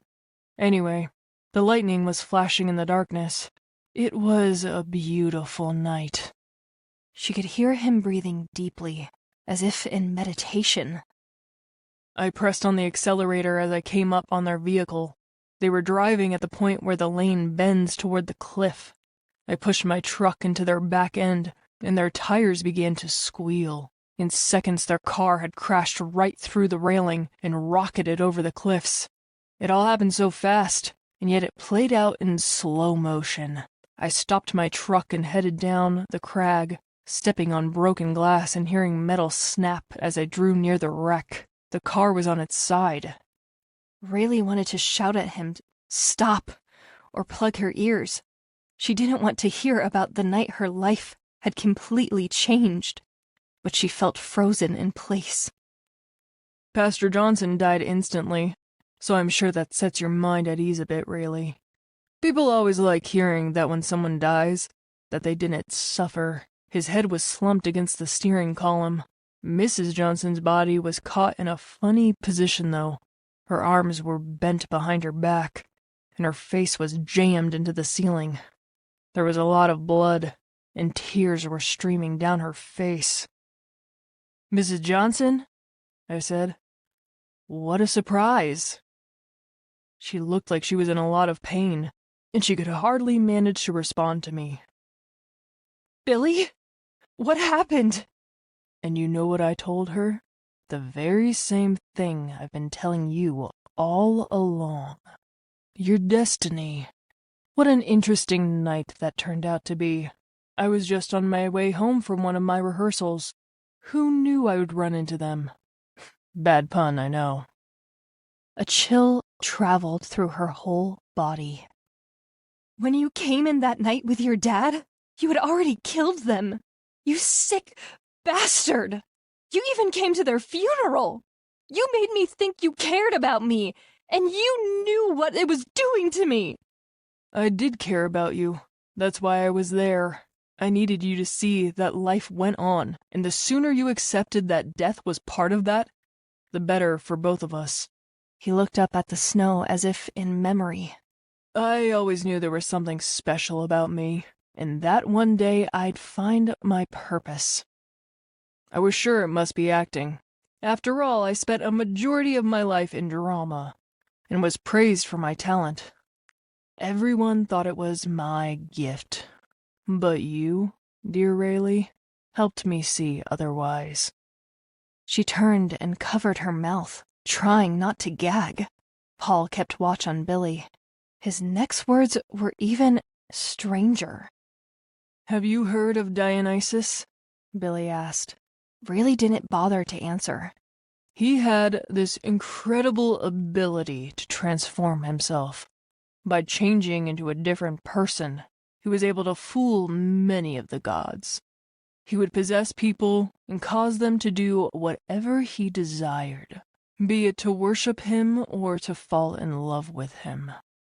He paused as he studied Rayleigh's face. The tension was mounting between all three of them. Paul and Billy stood inches from each other. Rayleigh scowled at Billy, but his face remained smooth and placid. They could make it to the car in seconds and run to the sheriff's office. James would help them. They would be safe. But no matter how much she wanted to, Rayleigh couldn't move her legs. The sprinklers were oscillating, sending a spray of water back and forth across the lawn. The fog started thinning out again, and Billy's face showed clearly, like the face of a ghost, as it became more covered in snowflakes. Once I knew who you were, I realized bumping into you after all these years was not without purpose. Don't you see how incredibly significant that is? I was led to them. It wasn't some random chase. He spoke with excitement. Rayleigh broke out of her semi-paralysis. She lunged at Billy. They were my parents! She managed to send him back a foot. Paul came up and placed his body between hers and Billy's again, but Billy stepped past him, as if he wasn't there, and gently tilted her chin up. Yes, and you made me realize that we were connected by that one night. Rayleigh jerked away from his touch. His hand was rough, like what the skin of the devil must feel like. All right, that's enough, Paul spoke up. Billy ignored him. For years, I wondered if life had any point to it. You know what that's like, don't you, Raylee? He was trying to sync them together. She felt sick. The snow felt like it had found its way inside her as it chilled her bones. Don't you dare compare yourself to her, Paul warned. Billy extended his arms so that both ends of the arc of the sprinkler water touched his hands. He looked like a master of demons, the way he stood there so proud and dominating. He once more ignored Paul. Don't you see that we are cut from the same cloth? We were both searching for years, for someone, for something, for anything that would make sense of this life. We are nothing alike, she spit at him. He dropped his arms, a little perturbed. Your parents' death wasn't a waste. I meant what I said. It was just fate. Murderer! Who are you to decide if they live or die? She moved closer to him, done being afraid, while Paul struggled to pull her back. Their death sealed our fate. It brought us together in ways that would have been otherwise impossible. She pushed him so that he stumbled on a sprinkler head, yet he didn't fall. He continued staring at her. They did nothing to you! Nothing! She cried through angry tears. That's all irrelevant to the bigger picture. He continued in his matter-of-fact tone. You belong to me. That's the bigger picture. I hate you. He was patient. Remember high school? How much you liked me? And Raylee then realized how bad she was at hiding her true feelings. She hoped she had improved in that area lately. She couldn't afford losing to him now. Even then, something miraculous was forming between us. She cringed as he attempted to touch her face. Paul put his arm up against Billy's. Don't come near her. But Billy only looked at Raylee. She closed her eyes, sickened. We have to accept death, and then it becomes easier to live. Billy said the words in a practical manner, without any feeling. She was on fire now. Don't talk to me about what we should or shouldn't do. You will pay for what you did. But Billy was shaking his head as he reached behind his back and brought a gun down to his side. He motioned to her to stand beside him. Paul started to move, but Billy swung the gun toward him as a warning. Raylee recognized it. It was the same Colt 1873 single-action army revolver that Billy had tried to hide underneath the newspaper. His favorite. Raylee moved reluctantly to his side and discreetly took the gun from her coat pocket, but she lost her grip. The Sig Sauer slid out of her hands and dropped onto the grass. Billy stared at it for a moment. Chapter 22. The Old West rides again. Billy threw his head back to savor the moment. Paul took another chance and moved in, but Billy was ready. He elbowed him in the stomach and sent Paul bending over, gasping for air. Raylee rushed over to Paul, who was kneeling on the grass. Remove your coat, Raylee. I don't need any more surprises. Billy stared down at them.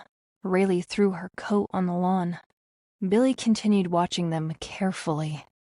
Paul, you were always so smart. Don't lose that strength now. Stop trying to play the hero. This has nothing to do with you. Then he turned the gun on Raylee and directed her to his side once more, forcing her to face him, with Paul in the house behind him. She quickly obeyed. Behind Billy, Paul was slowly getting to his feet, and he caught her eye. Don't panic. Billy wagged the gun. I thought you might like this. I remember you admiring it. It's the same one I used on Kim. She got a bit difficult, though, and started to run from me, so I had to resort to a blade. She started to back away. Billy wore a smug look on his face. Of course, my dad had no idea the incredible function this weapon would hold for me. Raylee took the opportunity to run. She fled down the sidewalk, sure she would make it to her car, but Billy was on her before she could get to the end of the driveway. He grabbed her by the collar and twisted her arm behind her back. He tapped her head with the gun. Don't disappoint me now. Remember how amazing we were together? Your dreams had finally come true. He was dragging her up the driveway. This isn't my dream come true, you self-righteous diseased monster. He let her go and spun her around. Well, it's definitely mine. His face had become unrecognizable. The once beautiful blue eyes were now chips of frost, burning with an unrequited need. His lips curled into a deformed sneer, giving his face the appearance of a wolfish glare, while his fingers flexed inside his palm, gaining strength, purpose. Raylee shrieked. Billy didn't seem human anymore. He had become like the demon that possessed the little girl in The Exorcist. The fateful monster she'd buried for so long had now come to life. There was nowhere to run or to hide. You don't entirely comprehend this miracle, and I can be patient with that. I'm very understanding. But you can't be running off like that. It won't accomplish anything good for our future. He rested the gun on the bed of his truck. Don't blemish our destiny. Please. He pleaded. No one has to know what really happened to your parents or to Kim. Just you and me. He looked back at Paul, who was now standing on his feet. Though, it won't do to have him knowing any of this. He should have never been here. Why didn't you come alone? Why did you have to involve him? There's proof. No, dear Raylee. You're wrong about that. Nothing points to me. She didn't mention the sermon notes. Instead, she pointed to his truck. What? He moved closer and ran his fingers over the exposed body of the truck. The chipping doesn't prove anything. It does when their car was scratched with the same paint from your truck. How long do you think it will be until they figure it out? Case closed. It was ruled an accident. But his voice sounded shaky. Suddenly, he kicked at the bumper of his truck. Clicking his tongue, he swung the gun out in front of him. Raylee backed up to the lawn, and Paul protectively put his arms around her. That's when they heard a loud, muffled cry coming from inside. Billy moved beside them. It's time. He shoved Paul toward the front door and nudged Raylee with the gun, pointing it at her head. The flashing from the cords of lights on the roof sent an eerie shadow over Billy's face as Raylee peered up at him. Inside, Crystal was gagged and tied with ropes to a kitchen chair. Her eyes were full of terror. The countertop to the right was covered with fine porcelain, and there were some wedding decorations among the Christmas ornaments. Billy pushed them to the other end of the table so that they were directly across from her. He sat on the countertop, sweeping away some of the porcelain figures so that some of them collapsed to the ground and broke into pieces. He sat there staring at them one by one, spinning the gun tauntingly. As you can see, we're ready for the rehearsal. Fortunately, I was able to delay the pastor and everyone until 8:30, so no one would come over and find us in this awkward situation. Raylee and Paul huddled as they glanced from Crystal to Billy. Billy glared at Crystal. Some people have to learn the hard way. Crystal squirmed in her seat. He hopped down and knelt by her side and lightly tapped her mouth with the gun. You should have kept your mouth shut. He glanced over at Raylee.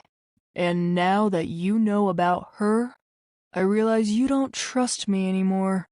I was getting ready to tell you that my next movie was in Maine, which it is, and also a perfect cover for my married life. Raylee had never been so confused or terrified in her life. He didn't want her for a wife or a girlfriend. What kind of sick relationship had this been? He rose to his feet, keeping his gaze on Raylee. I have to admit that it saddens me that I lost your trust. I saw our future as being more permanent. Now plans will have to change as much as I was hoping they wouldn't. I hate to change destinies, don't you? He looked back at Crystal. Fear filled her eyes. We would have been so good together. But he was speaking to Raylee, and he turned to face her again. Not like Crystal and me. Not in the romantic sense. No. We had something far more transcendent than marriage. Our connection would have delivered us from the simple-mindedness of this world and given us the power to evade the routine of daily life, even overcome death. We could have done anything together. He had taken advantage of her obvious love for him, making her think that he felt the same all along, just so he could get closer to her. Raylee, don't you know that your life has always had meaning? I'm the one who didn't know what my true purpose was until we reunited. Billy raised the gun and aimed it at Crystal. She frantically shook her head, tears streaming down her face. He slid his finger over the trigger. As fast as she could, Raylee ran at Billy and jammed her elbow into his groin, knocking the gun out of his hand. Billy went down just as fast. Raylee grabbed the gun and pointed it at him. Paul was beside her and was taking the duct tape off Crystal's mouth and pulling the rag from her lips. Crystal's words came out in scattered gasps. When I came over here, he started accusing me of ruining his plans. He wasn't making any sense. I had no idea he was so... Paul squeezed her hand and then fetched a knife from the counter. Quickly, he returned to slice through the ropes that bound her. He finished and set the knife down on the table. No one did, he answered. Just keep calm, Raylee told her, trying to stay calm herself while keeping the gun on Billy. Then Billy came to and was pulling himself up. Raylee reacted instantly. She shot at his shoulder, but the bullet bounced off the wall behind him. He grabbed her ankle and she fell as he wrestled the gun away from her. Paul jumped from his chair and grabbed Billy's arms, yanking him back, and the gun dropped from his grip. On her belly, Raylee stretched to touch the gun that had landed inches from her underneath the table. Billy was too fast. He kicked Paul in the leg, was reaching for the gun and then aiming it in her face. Things would be so much nicer if you would just listen to me. Look at Crystal. That's what she got for being a fool. Don't make the same mistake. Paul tried to position himself between them again, but Billy pointed the gun at him. Stop playing John McClane and have a seat. Paul sat next to Crystal. The knife was still on the table. Billy hadn't noticed. He turned back to Raylee, training the gun on her again.